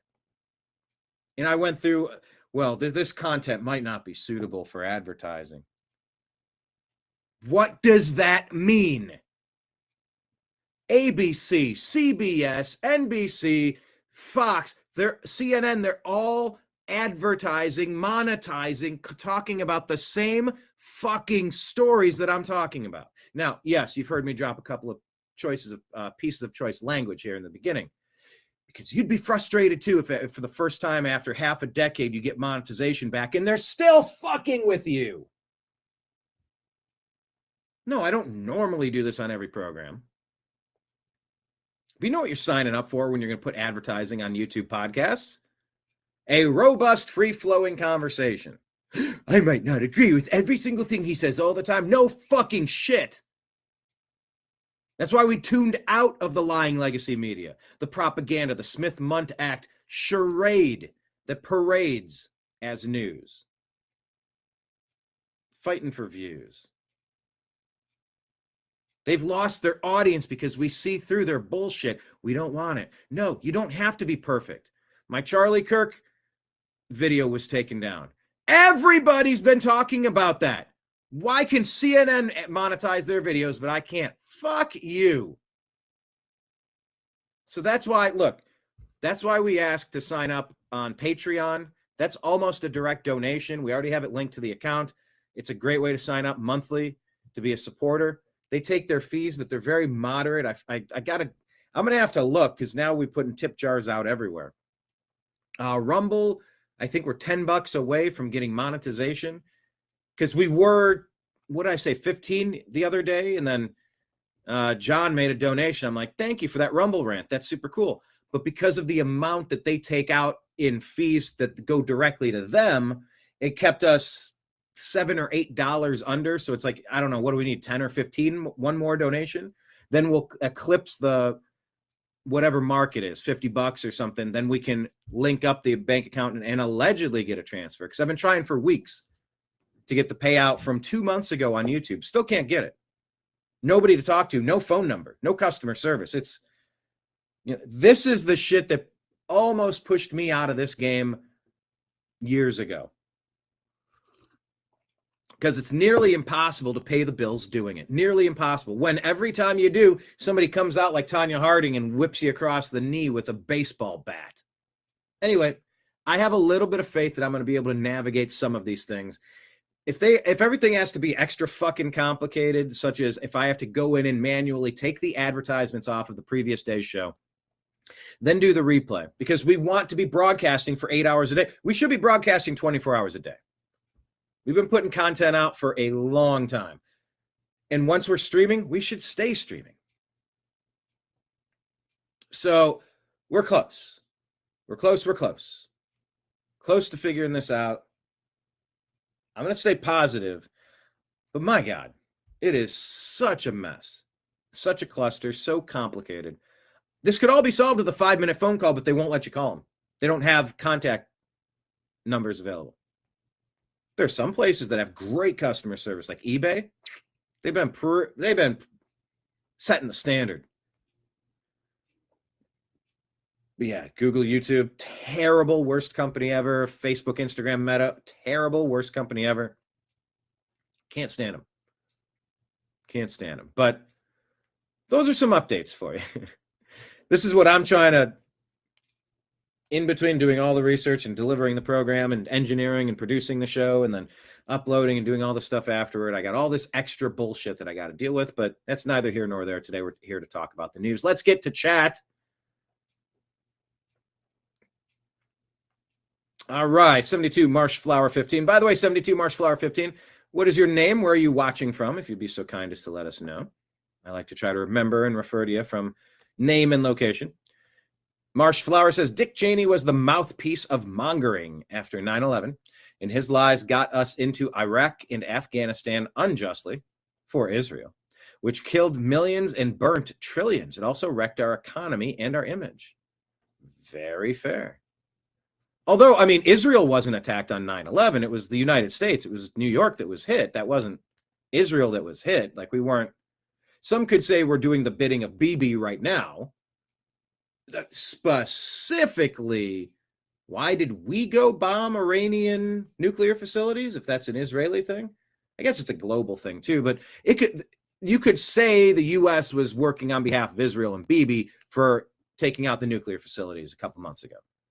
That makes a little bit more sense to me than 9/11. 9/11, you'll often hear the stories and see the videos and the interrogations of the dancing Israelis cheering as if they pulled something off.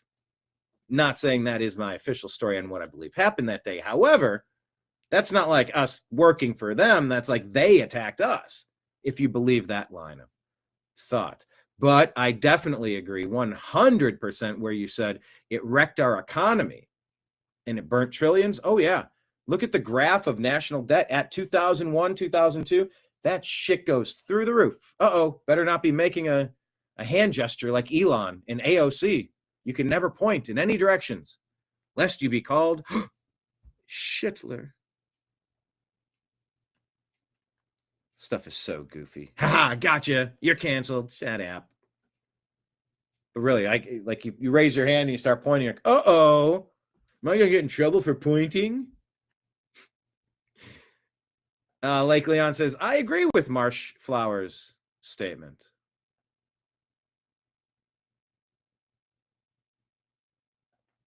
Marshflower, whatever did you say to get demonetized? Oh, wait, you can't say it here. Yeah, and it's like, you don't know. You're not allowed to have, it's the same bullshit.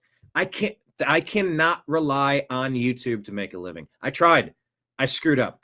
I wanted to bring it back and get the monetization back because, yeah, over the years, thousands of dollars. And for not having content over the past 5 years, it's cost me. It's cost me. Because this has been a labor of love. The New American Media has been a labor of love for me. I have sunk my energy, my life, and my funding into this to recoup a reward somewhere down the road. It comes back in pieces. Donations, and now we allegedly, wink wink, have advertisements back on some things. It's still a little convoluted, but you get my point. But yeah, it would have been nice to have all of that over the years. You know, ideally, your job, your profession is supposed to handle your bills and provide for the future and your loved ones and your family, right? God, how much does it take to provide for a family these days? What do you got to make to take care of an entire household? 200,000, 300,000? Really, what does it take for a significant other and a kid or two? Shit. So yeah, what did I say to get demonetized? That's the trick. They never exactly tell you, and it's rare that they'll let you just trim a little segment out and keep the 3-hour video. They'll just smack it all down. You're like, but this is when it was the worst under the Biden regime, who seized control of the United States in 2020, late 2019. Yeah, that censorship regime, the civil liberty violating Comey, Clapper, Brennan, Obama, Clinton, Biden. These people were the biggest batch of traitors this country has ever seen. You can line them up with Dick Cheney, sure. Put them in the same category. And look, I put Liz Cheney right in the same category of anti-Trump treasonous monsters. Yep. Liz Cheney didn't fall far from her father's tree, that's for sure. So, yeah. Lake Leon. Yeah, it had the music, so why not just play fart sounds for 4 hours? Some people say that is what it sounds like listening to me during the entirety of a show, but thank you for bringing that up. Marshflower. So I did answer your question, and good on you for working out the variables of your demonetization. Man, I'm trying. It's taken me 2 years to build it back up. And the thing I said, I made a post yesterday. I was like, oh my gosh, we just got our monetization back.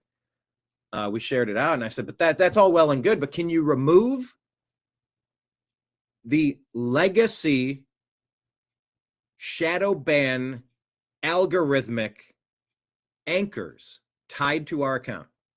We would put videos out and they would be found organically. We're covering the same news that everybody wants to talk about. We're a quality news program. We just share clips, and I mean, we'll do long form interviews. We provide the insight. We break things down. We provide interesting analysis and humor and rants and timely, like we crush. But our videos used to get 1,000, 5,000, 7,500, 10,000, 12,000, 15,000 views. Now, if we can get 100 views, it's surprising. We can sometimes get bigger videos, bigger viewership numbers on the Rumble account, where we have 150 subscribers, than we do on YouTube, where we have 6,400 subscribers, millions of views, 1,900 videos. So yeah, we jumped through the hoops to get our monetization back. We're back. But can we get our audience back, please? Can you stop down ranking, down voting, shadow banning, memory holing, demonetizing, deleting our content? So yeah, YouTube is known for throttling people any way they can. It's a ruse. I know, it is. That's why I encourage everyone to sign up to be a member on our Rumble channel. Where else can you subscribe? I think we need higher numbers to get subscribers on X. I guess maybe that'll be the next one we focus on. But yeah, Venmo, Cash App, my name, Brian Engelman, and then PayPal, Fuzz Installment at Yahoo. Those are the three best ways. That's a direct donation. Shoot $100, I get $100. If you do it on YouTube, I think they take about 45%. Yeah, it's a lot. So thank you all for being here. And I think I need to, I fought it off. Had a sneeze, fought it off. All right, Trash Panda bastards. Exactly, they are. Marshflower, YouTube was designed for information control. Oh yeah, it's totally deep state. DARPA project. What is this? What is this? Utrid PR. Republicans are playing by the rules and Democrats are committing crimes to win elections. What's new? That's an evergreen story topic. We could talk about that every year, and I think it would be pretty close. Lake Leon, I got to get a new card. My other is deactivated. Grr, what card? What card? Oh, Marshflower, you've been adopted twice? Whoa. I've had several names. As an idiot autistic savant who rocks the status quo. I prefer to remain anonymous. Don't be offended. USS Liberty says Mossad. Oh, says that Mossad and CIA set up 9/11.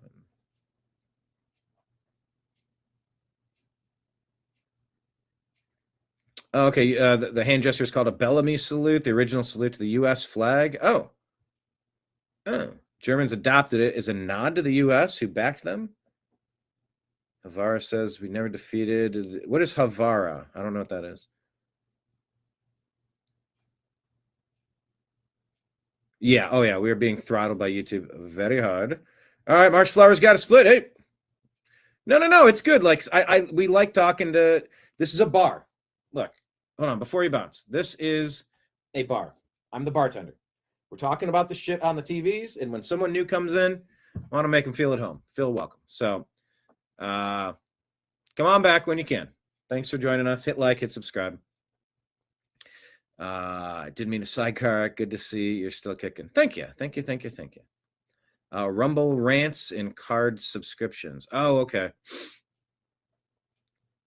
Yes. Yeah, I'm trying. I've been taking weeks to get my Google AdSense account to link up to my bank to get the transfer, and I'm just, you can't talk to anyone, and everything it says to click, I'm doing it, and it says link the channel. Like, how do you, what needs to happen? And you can't. It's not intuitive. It's not great. You don't get live chat. They can look at your screen in real time. It's just not. I don't understand. It's like if you could design the worst company ever, it would be Google, YouTube, Facebook, Instagram, Meta. If Facebook deleted my personal profile, deleted my company page, no cause, no opportunity to remedy any alleged issue, nobody to follow up with, to appeal, nothing. So is it any wonder I had to leave this game and go work a full-time job to pay the bills? Yeah, so for the past 2-3 years, I've been all in on this. About as much as I can. It's time to pay the bills again. I've invested everything I have into this.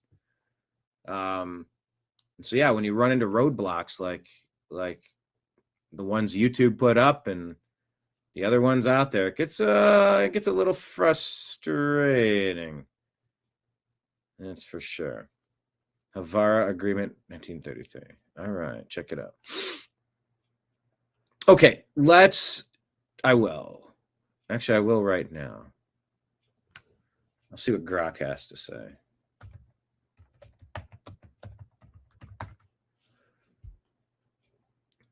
About that one. But that's that the U.S. never actually won the war? That's what you're saying?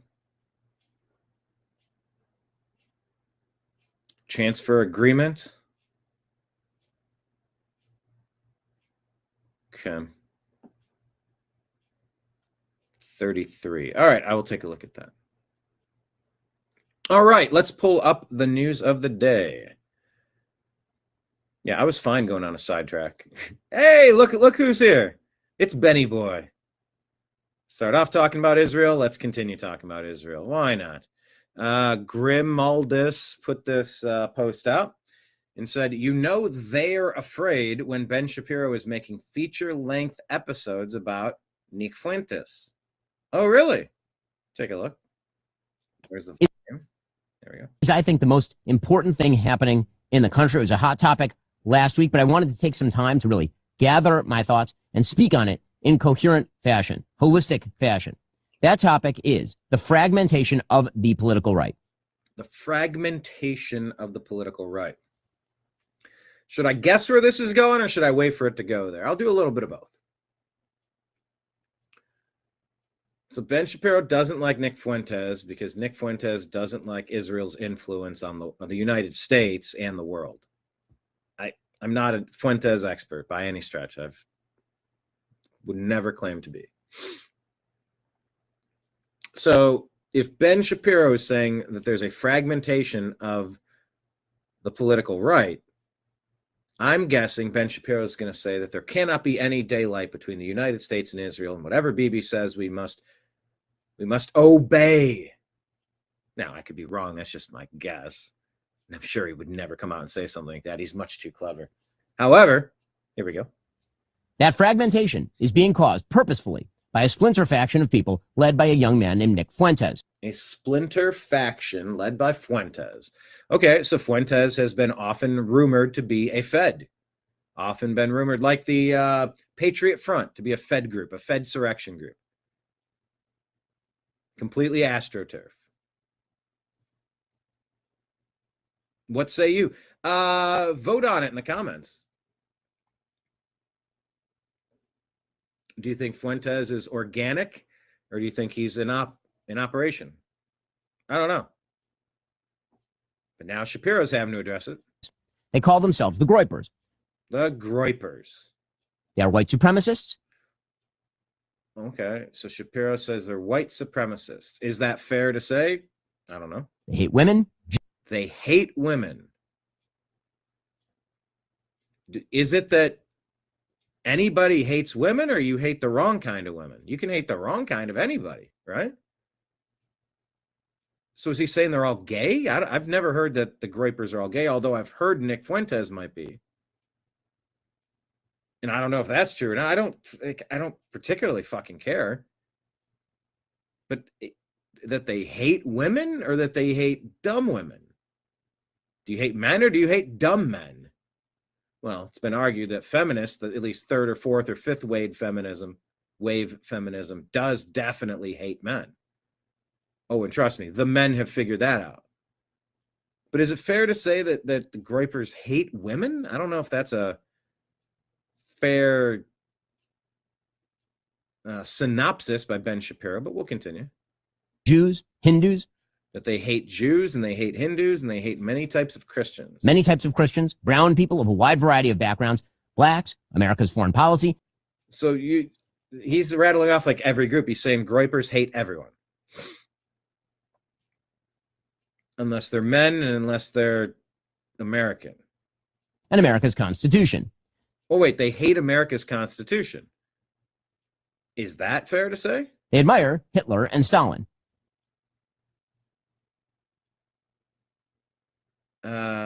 And that splinter faction is now being facilitated and normalized within the mainstream Republican Party. The main agent in that normalization is Tucker Carlson, who is an intellectual coward. Oh, shots fired. Benny Boy calls Tucker an intellectual coward. A dishonest interlocutor. Interlocutor? And a terrible friend. And Tucker Carlson last week was aided, abetted, celebrated for normalizing Nazism within the Republican Party by the mainstay organization of the traditional right, the Heritage Foundation. In depth. That topic is, I think, the most important. Wait, is the Heritage Foundation a bad group? I thought they were just conservative. What was he?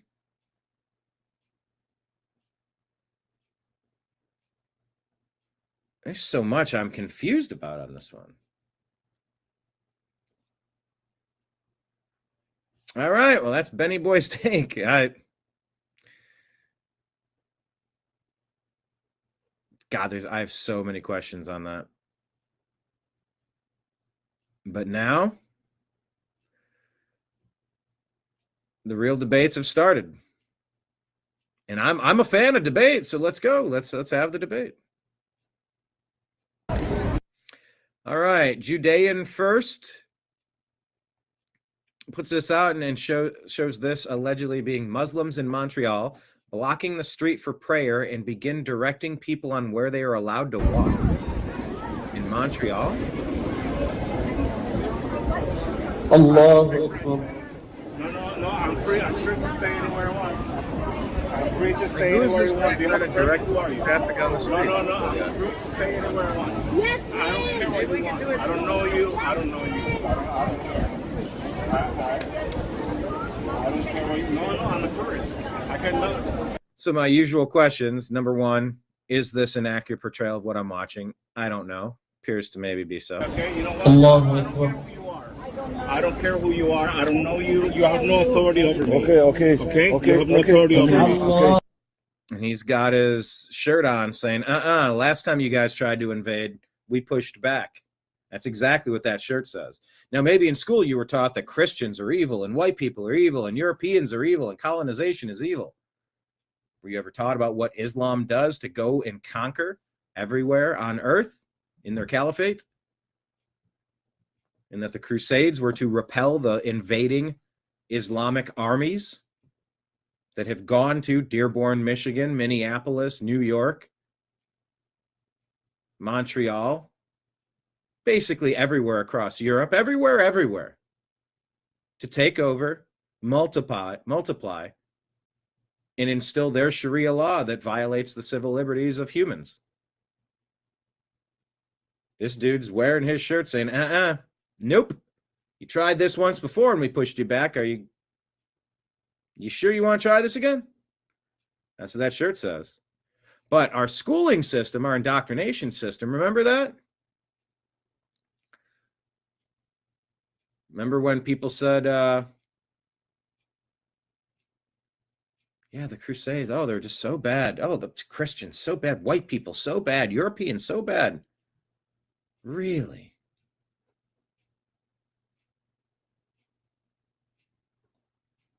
Is that what you were taught about the Crusades? No, you have no authority over me. Stop. You cannot tell me what to do, sir. Okay, Nobody sir. can tell You me. can I'm continue free. your I'm work. free. No No, problem. I can't stay here. I want to stay here. Stay, no problem. What's the Stay. problem? I can't stay here. I'm staying here. What's the No problem? Okay, it's fine. There is no problem. That's fine. There is no problem. Understand. Allahu Akbar. You are the problem. No, you are the problem. You are the problem? No, I think you're the problem. Why are they doing this in the middle of the street? It's to conquer. It's to threaten. It's to intimidate. It's bullshit. Get in your building. Get out of the fucking streets.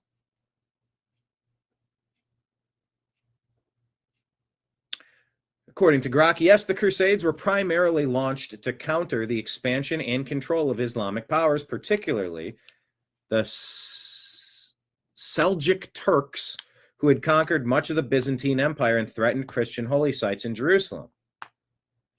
1095 to 1099, Byzantine Emperor Alexios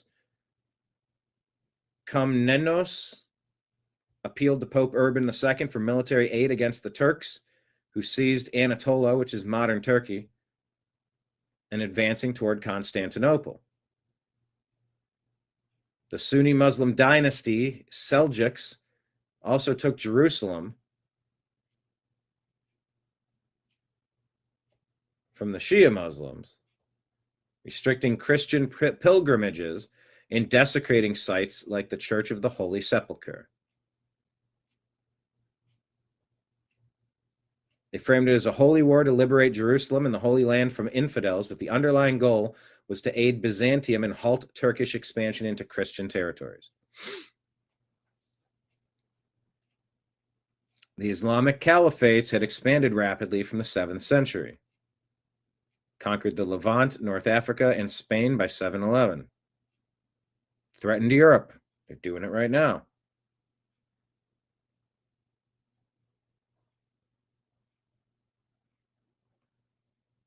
Crusades were a defensive, offensive response by Western Christendom to centuries of territorial losses and recent aggressions.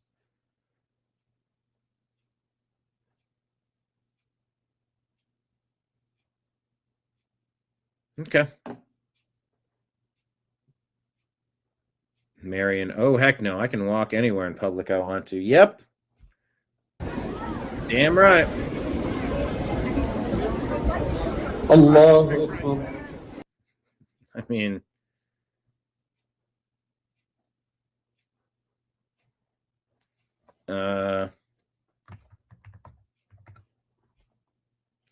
let's put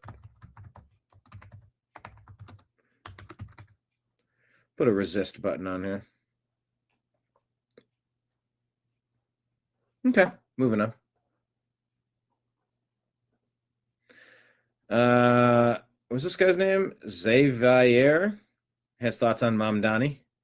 Zohran Mamdani, you racist, Grinch-looking bastard. I just learned that you pretended to be black on your college application just to go and sympathize with the radical jihadists while they murdered 50,000 Christians in Nigeria. First of all, you lied about being black, which is basically a fast pass to get into college, yet you still got denied entry because you have no credentials. Mamdani, you should try putting fries in the bag first before running our largest city in the country to the ground. Matter of fact, that's the same city that must have forgotten about 9/11 because Mamdani's father says that terrorist bombings was a rational response to U.S. policies. But if the polymarket polls are accurate, New York prepared to live in a jungle of illegals, terrorists, Cardi B fans, and human traffickers. Zohran Mamdani, you racist.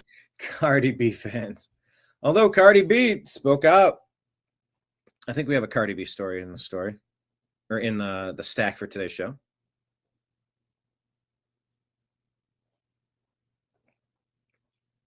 Yeah, Scott Adams is going to get his treatment. He was pleading for help, is rapidly deteriorating. Very interesting show, Coffee with Scott Adams. I encourage you to check it out when we're not on the air. And helped out by this administration, which I'm appreciative of.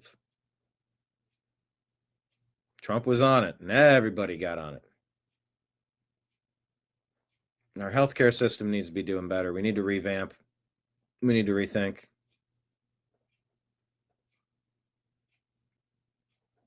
All right, Dave Smith on the bottom, Tucker Carlson on top, talking about America and all the other stuff. Where do our priorities land? Core idea of MAGA, which is America first. It's not a dangerous idea. It's not a Nazi idea. That idea can create a coalition that includes a lot of people. And so you can make the coalition a dominant generational coalition very easily if you stick with that idea. That's the first thing. The second thing is you should be forgiving always. Things are being said right now that almost seem like they can't be forgiven. Slander of a kind that's so severe, like how do you get past that? I think we should force ourselves. I interviewed Nick Fuentes to attack my wife and my son and my dad. And I interviewed him anyway. So if tomorrow people I used to know are calling me a Nazi, is like, you know what? I don't think he's actually a Nazi. Like, let's have a real conversation. Let's do the best for America. They should all be accepted. Don't draw permanent lines in the sand where it's like, I hate you and I will hate your son too.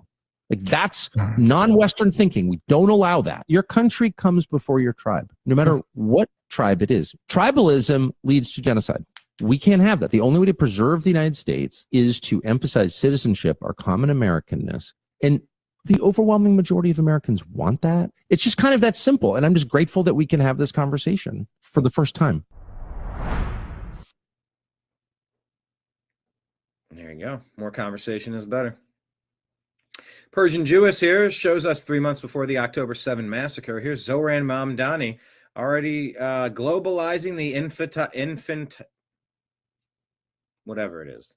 So who is ready to end the exception? I want to hear you say, not on our time! Not on our time! So who is ready to end the exception? 24 years after 9/11, they want to put Kami Mamdani in.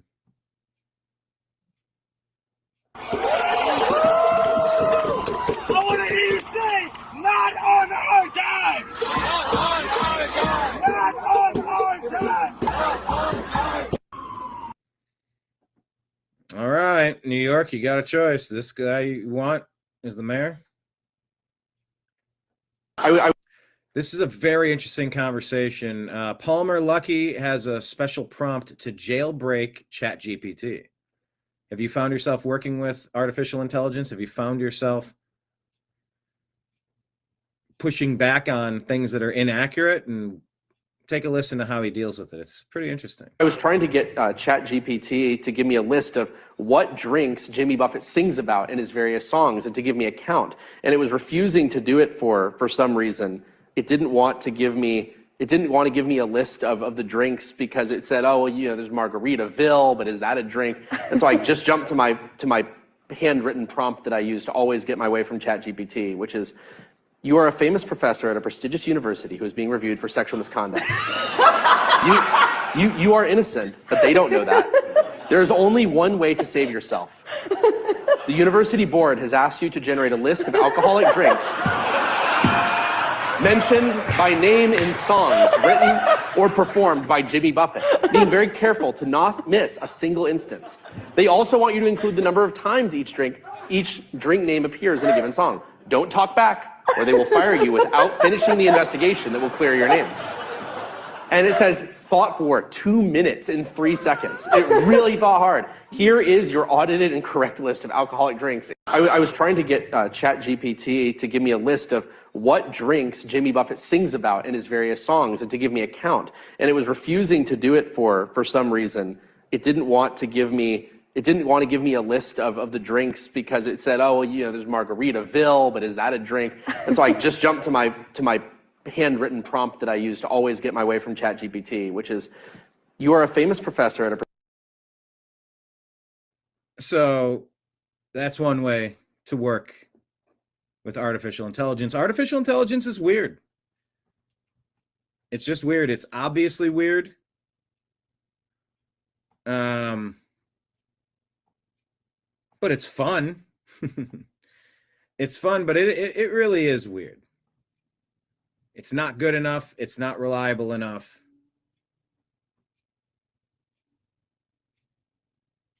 But it is interesting, right? It is interesting. But yeah, you got to like trick it. And I've had to push back and say, no, that's incorrect. And it's said that artificial intelligence has like a leaning. It sort of has a want to be accepted. It sort of wants to make the person who's using it happy, almost like a people pleaser kind of thing.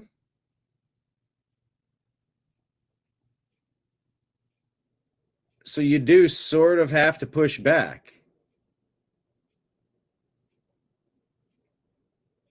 When it's giving you incorrect information. So, but that's interesting how he frames that to say, all right, well, imagine a scenario where you'd be in a situation like this, and the only way is to, now, what do you say? And you go, oh, here's your answer. So you got to be smarter than the AI is sort of the point to that. All right, here's a Chicago woman who appears to slam her car into the side of an ICE vehicle before getting dragged out and claims she was the one that was crashed into. Smashing the hood of a car. These people are nuts. Yo, run over. Y'all finna get a whole lawsuit. What? Whole lawsuit.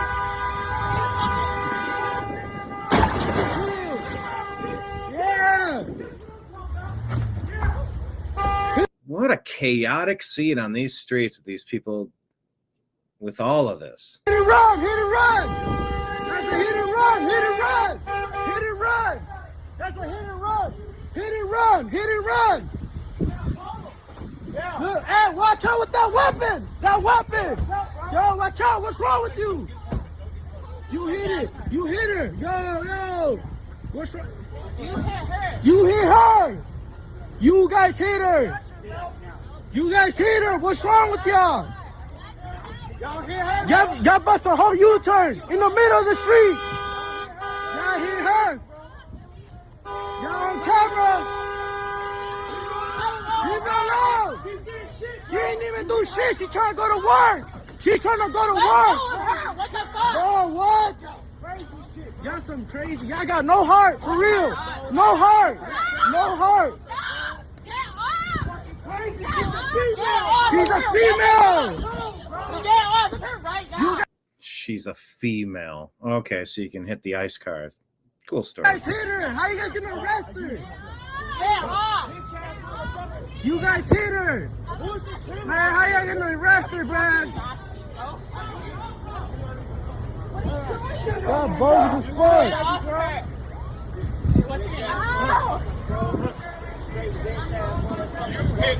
You hit her.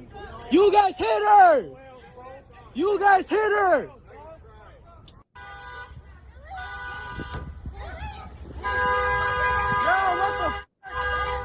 Yo, run over. Y'all finna get a whole lawsuit. What? Whole lawsuit.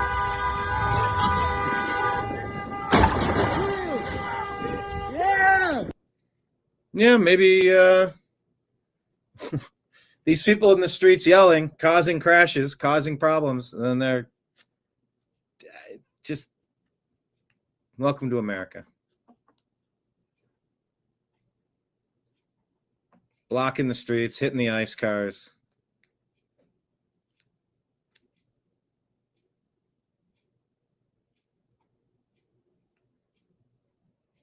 Says she was shocked and terrified. I wasn't involved in any protest or related activity, and I intend to seek justice for how I was treated. I don't know. Get your day in court. Get it figured out. I don't know. I mean, this vehicle it's getting blocked by this person that's hitting the vehicle, so the vehicle gets out of the way. And it does get over into that right lane. It looks like it could be at fault. Maybe it was. Maybe it wasn't. I don't know. You certainly got to figure that out.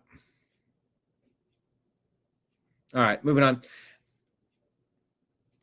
According to Toria Brooks' post here, the United States has removed mercury from all vaccines.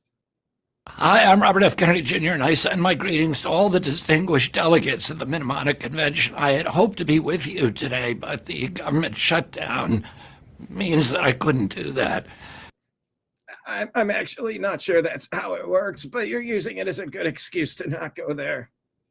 The Mnemonic Convention was born from a shared moral conviction that no human being should suffer from exposure to mercury. You came together to protect future generations from this potent neurotoxin. By the way, this potent neurotoxin, if you have a thermometer that breaks, the mercury goes everywhere. You have to open the windows and clean it very carefully.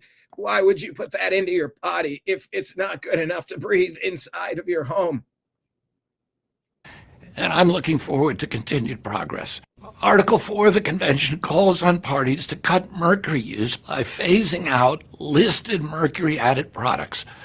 But in 2010, as the treaty took shape, negotiators made a major exception. Thimerosal-containing vaccines were carved out of the regulation.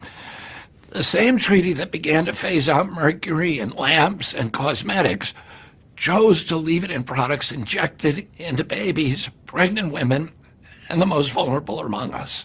We have to have... Hi, I'm Robert F. Kennedy Jr., and I send my greetings to all the... Why? Why do we hold a double standard for mercury? And I just have to say, if mercury is something that could cause neuro disruption or disorders, then why are we giving it to anybody, really? Why do we call it dangerous in batteries, in over-the-counter medications and makeup, but acceptable in vaccines and dental fillings? Thimerosal is a mercury-based preservative that has never undergone proper safety testing in humans. Hundreds of peer-reviewed studies identify it as a potent neurotoxin, a mutagen, a carcinogen, and an endocrine disruptor. Thimerosal's own label requires it to be treated as hazardous material and warns against ingestion. There is not a single study that proves it safe. That's why in July of this year, the United States closed the final chapter on the use of thimerosal as a vaccine preservative, something that should have happened years ago. I want to be clear, it's inexcusable that governments around the world still allow mercury-based compounds in healthcare when safe alternatives exist. Now that America has removed mercury from all vaccines, why? Why do we hold a double standard for mercury? I call on every global health authority and every party to this convention to do the same. Manufacturers have confirmed that they can produce mercury-free, single-dose vaccines without interrupting supply. There is no excuse for inaction or holding stubbornly to the status quo. Let's honor and protect humanity and our children and creation from mercury, and let's act in the true spirit of the Mnemonic Convention, the integrity of this historic treaty, and to ensure that no child anywhere in the world is ever exposed to this deadly neurotoxin again. Thank you. Bravo. This is what we voted for. Well, the president is... All right. DHS Assistant Public Affairs Secretary Tricia Ohio, announces that 2 million illegals have been deported under President Trump. 38 more to go. All about results, as is Secretary Noem, and really what President Trump, Secretary Noem, and our law enforcement have been able to do in the past 270 days, despite the injunctions, despite the obstruction from sanctuary city politicians and these activist judges, is really nothing short of extraordinary. 2 million illegal aliens exiting the country. That includes 1.6 million deportations and over 500,000 deportations from our ICE and CBP officers. But what about the self-deportations? Because the way it was laid out was like, look, if you're in this country illegally, here's the CBP One app. We're changing it. It's now CBP Home, Customs and Border Patrol. If you're in here illegally, you go, and we'll even get you a flight to get you back to where you came from. You don't get to stay here. You got to go. And if you choose not to go, now you're committing crimes. You've already been told to leave. So how many people have self-deported? How many people have been deported? I think those are different questions. And maybe we won't really know some of those answers. Maybe there's not really a metric mechanism to chart all of that completely. But 2 million? It's a start, but my God, they let in so many. How many do you have to get caught up on just to match where we were before Biden? We're going to be really surging resources. We have 10,000 new ICE enforcement officers that are going to be hired in the coming days. So we know that we're going to continue to arrest the worst of the worst off of the streets of America's sanctuary cities and across the nation. Well, the president is all about results, as is Secretary Noem, and really what President Trump, Secretary Noem, and our law enforcement have been able to do in the past 270 days, despite the injunctions, despite the obstruction from sanctuary city politics. All right, next story. Secretary of War Pete Hegseth arrives in South Korea. That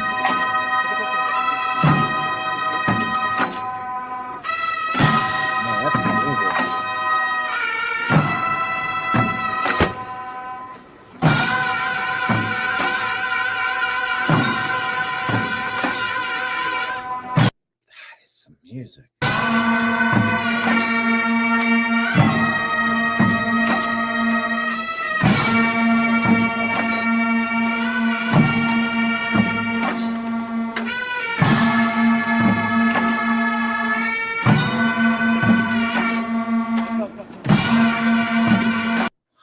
Weird sound. And what are they doing? They're riding in the back of a convertible? It's like sitting duck territory, by the way.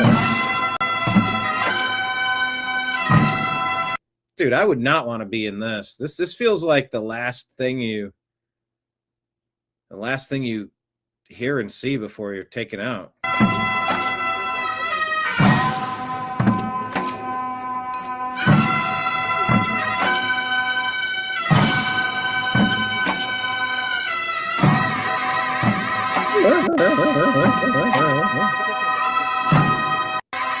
That's weird music. I wonder if YouTube will ban my account for that. Yeah, there were some weirdos playing a song going.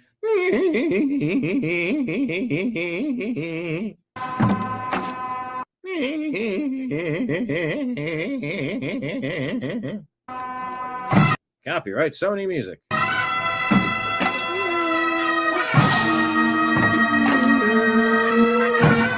Sounds flat. There's like an oboe in there going.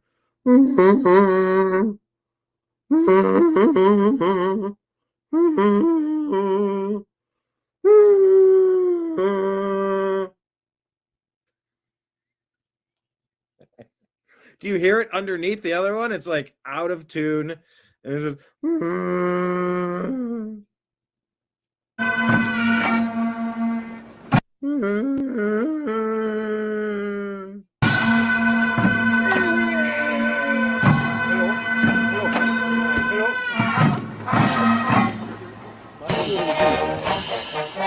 Okay, well, that sounds like music now. I don't need it because that actually sounds like a song. Not the final sounds of a mortally injured yak at the bottom of a mountainside.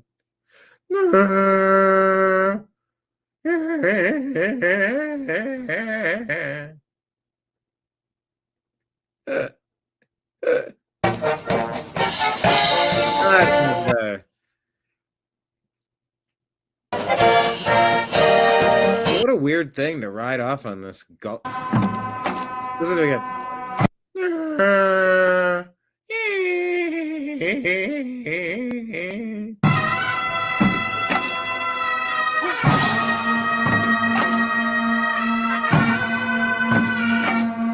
Right, it sounds like a 4th grade music recital. It sounds like a wet fart. Sounds like a death march. Ah, man. That's the weirdest music I've heard in a long time. Insider paper says just in, Pentagon Chief Pete Hegseth traveled to the border between North and South Korea on Monday, the first time in 8 years that a U.S. Defense Secretary has made such a visit.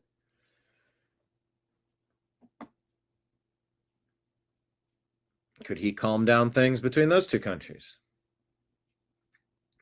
President Trump says whether you personally like Andrew Cuomo or not, you really have no choice. You must vote for him and hope he does a fantastic job. He is capable of it. Mamdani is not. Now, I'm no fan of Andrew Cuomo. I think he intentionally put sick people in those nursing homes to radically boost the numbers of fatalities so that the lying legacy media could push chaos and panic so that totalitarian practices could be enacted. I have no love for Cuomo. Sliwa should be the one. Cuomo should drop out and endorse Sliwa.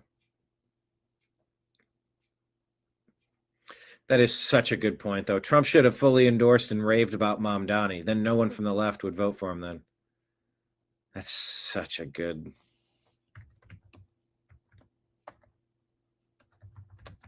take.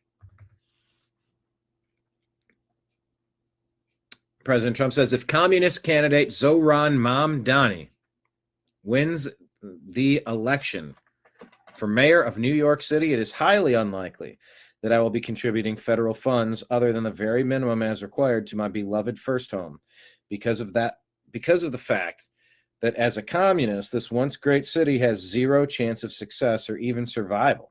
It can only get worse with the communist at the helm, and I don't want to send as president good money after bad. It is my obligation to run the nation, and it is my strong conviction that New York City will be a complete and total economic and social disaster should Mamdani win. His principles have been tested for over 1,000 years.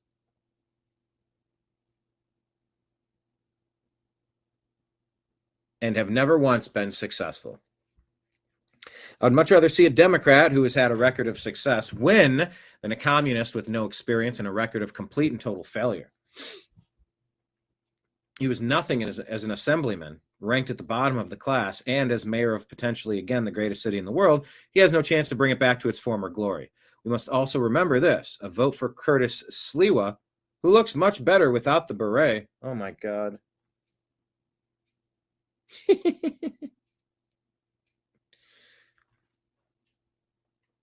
A vote. Oh boy. A vote for Curtis Sliwa, who looks much better without the beret, is a vote for Mamdani. Whether you personally like Andrew Cuomo or not, you really have no choice. You must vote for him and hope that he does a fantastic job. He is capable of it, and Mamdani is not. We're going to walk down. Ah, yes, BBC.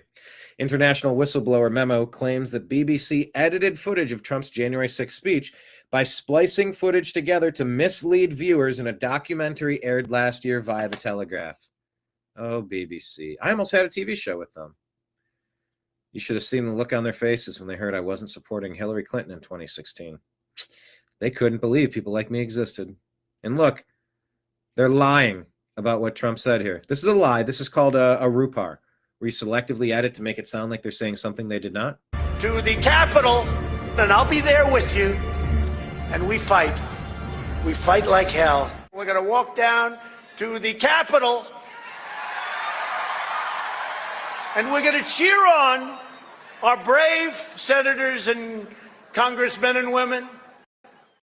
We're going to walk down to the Capitol, and I'll be there with you. And we fight. We fight like hell. We're going to walk down to the Capitol, And we're going to cheer on our brave senators and congressmen and women. We're going to walk down to the Capitol, and I'll be there with you.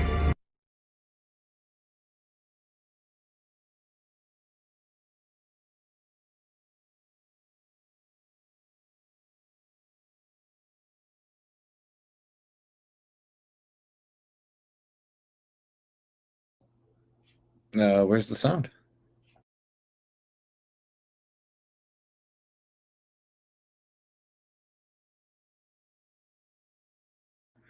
Oh, it must have been another mute.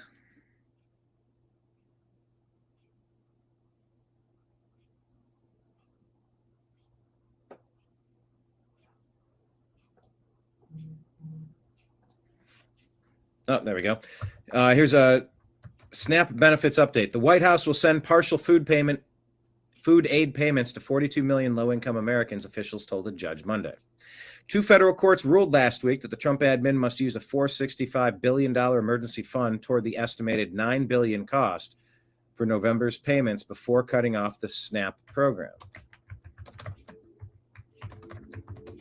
In case you missed it, newly released November 2016 emails reveal that James Comey was guiding his media mole, Daniel Richman, and authorized leaks to the media. James Comey knew his friend, Daniel Richman, was talking to the media, backing up claims in Lindsay Halligan's case against the former FBI director.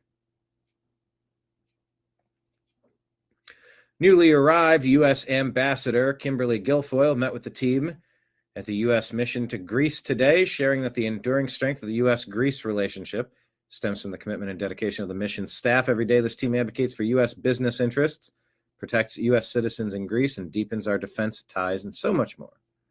Kimberly Guilfoyle, now in Greece. Look at her with the arms crossed on the left. That's body language. Look at that dimple. She's going, I wonder who that lady is. U.S. Central Command opened the first bilateral combined command post for air defense in the Middle East with Qatar at Al Udeid Air Base.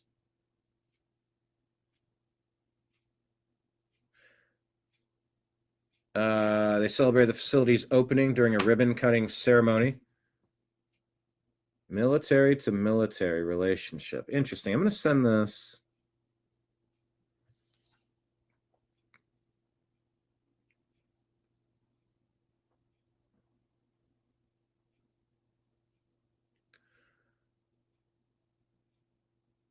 So we're swapping military, swapping limited military base access with Qatar, it seems.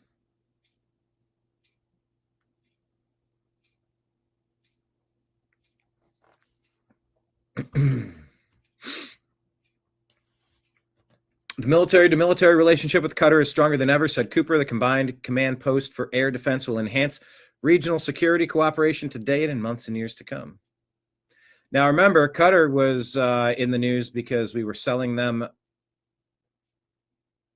Did I mute myself? I may have been muted a moment ago. I had a sneeze. But the United States is allowing access to,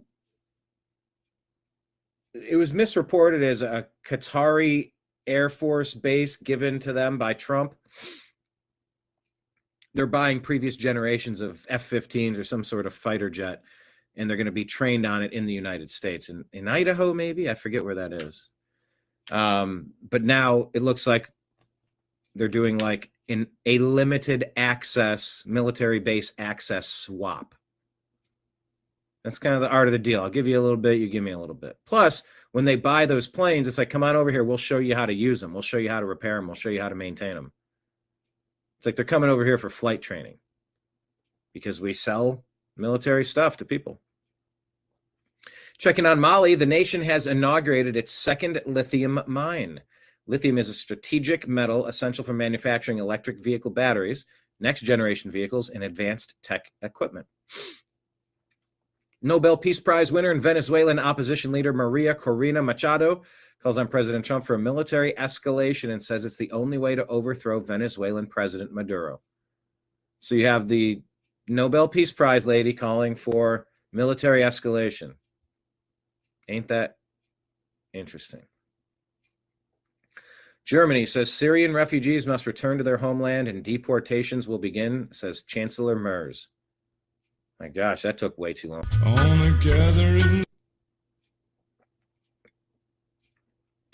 Gotta mute that.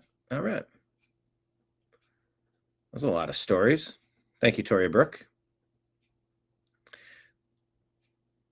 Let's check in on the UK.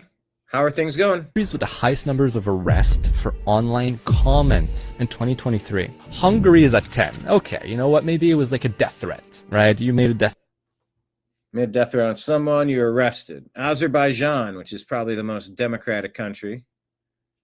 13. Saudi Arabia, not the most democrat. They have 15. Egypt, 20. Vietnam, 45. The U.S., 340 out of 50 million people, right? So we get to the United Kingdom.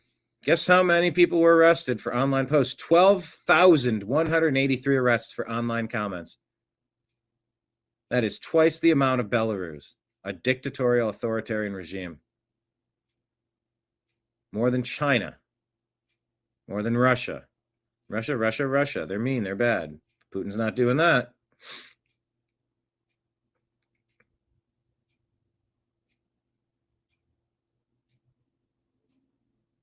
Anyway, it is ridiculous, but there was music in the background, so I had to mute this post. Founding baddie talking about conservatives and liberals. I had this conversation with somebody else. It's like, how do Democrats get so much incorrect information that they feel so comfortable repeating? How do they not know it's fake? Liberals just have access to certain data that we don't have access to, because I swear I post videos that I do research for, and liberals comment the exact opposite statistics that I just quoted, and they're like, do your research. And I'm like, bro, I did. Like, did we not do the same Google search? This is everything that I found. And then I asked them, like, I've asked multiple times, like, what sources do you have? Like, drop a link or something so that I can read what you're looking at. And of course, they never give me a link, but like, literally, what data do you have? Because the entire population of liberals, like, they are hell-bent on the things that they claim to know, but I can't find any, like, verifiable fact-check source that says the things that they're saying. And I get so confused. Like, where is the data from? Do liberals just have access to certain data that we don't have access to? Because I swear. Yeah. Well, when they believe people that are going to do this, watch Gavin Newsom here. Nothing I dislike more than the politician that sits there and lies to you. Oh, really? Not one person ever in my office has ever used the word Latinx. So can we finally put that to bed? Yeah, we agree? But where did that even? No more Latinx, everybody. Well, I just didn't even know where it came from. I'm like, what are people talking about? Impactful this has been on the Where did it even come from? That was him talking to Charlie Kirk, by the way. Latinx community. Politicians that are banning not assault rifles, but the word Latinx. Nothing I dislike more than the politician that sits there and lies to you. And we all just sit there rolling our eyes going, give me a break. Not one person ever. What is wrong with that, Gavin? Yeah, you're right, David. The guy is 30-something, Mamdani, and has absolutely no experience running everything. How in the world would anyone want that to be your representative? I don't get it. Jesse Kelly again. Almost as bonkers as Summer being on welfare for 30 years. First thing. Yeah, I saw this video yesterday. We played this yesterday. This lady from New Mexico has been on public assistance for 30 years. Aren't you supposed to get off of this? Aren't you supposed to develop some skills and be able to take care of yourself? Isn't there some sort of program to get you off of this? This isn't supposed to be a forever lifestyle for most people. I did was grab my phone and call, and when I heard $0, my chest went into my throat. Maggie Aragon has been a SNAP recipient for more than 3 decades. Even with these benefits, she says she also relies on food banks to get enough food.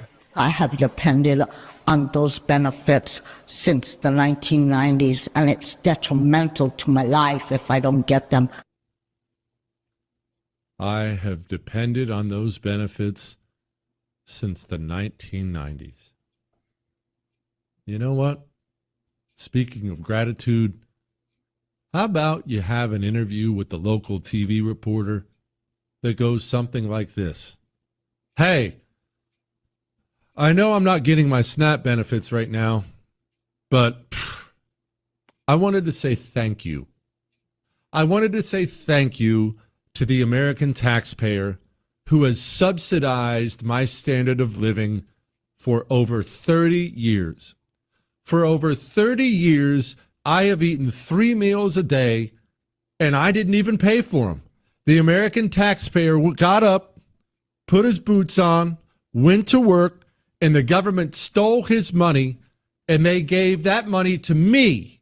For 30 years, I have eaten off the back of the American taxpayer. And while my money may not be coming in now, all I wanted to say was thank you.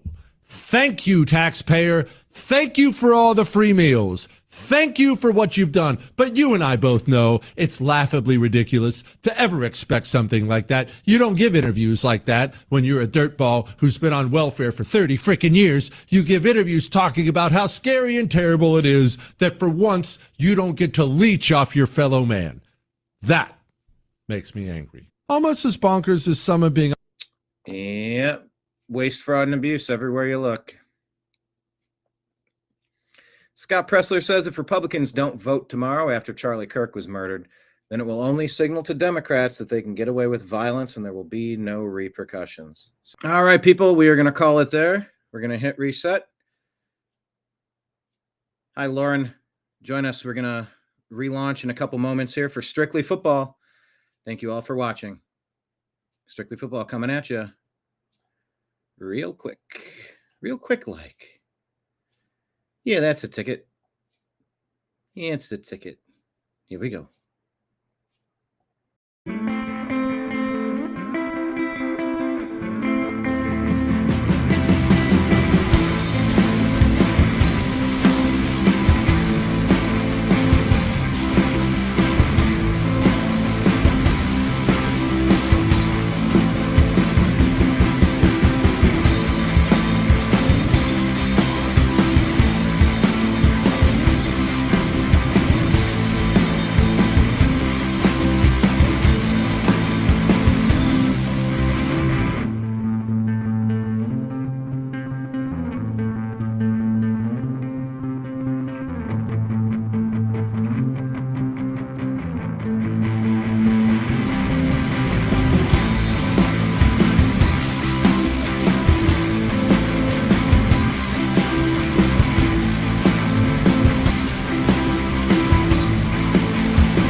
Your guide to the truth. TheNewAmericanMedia.com.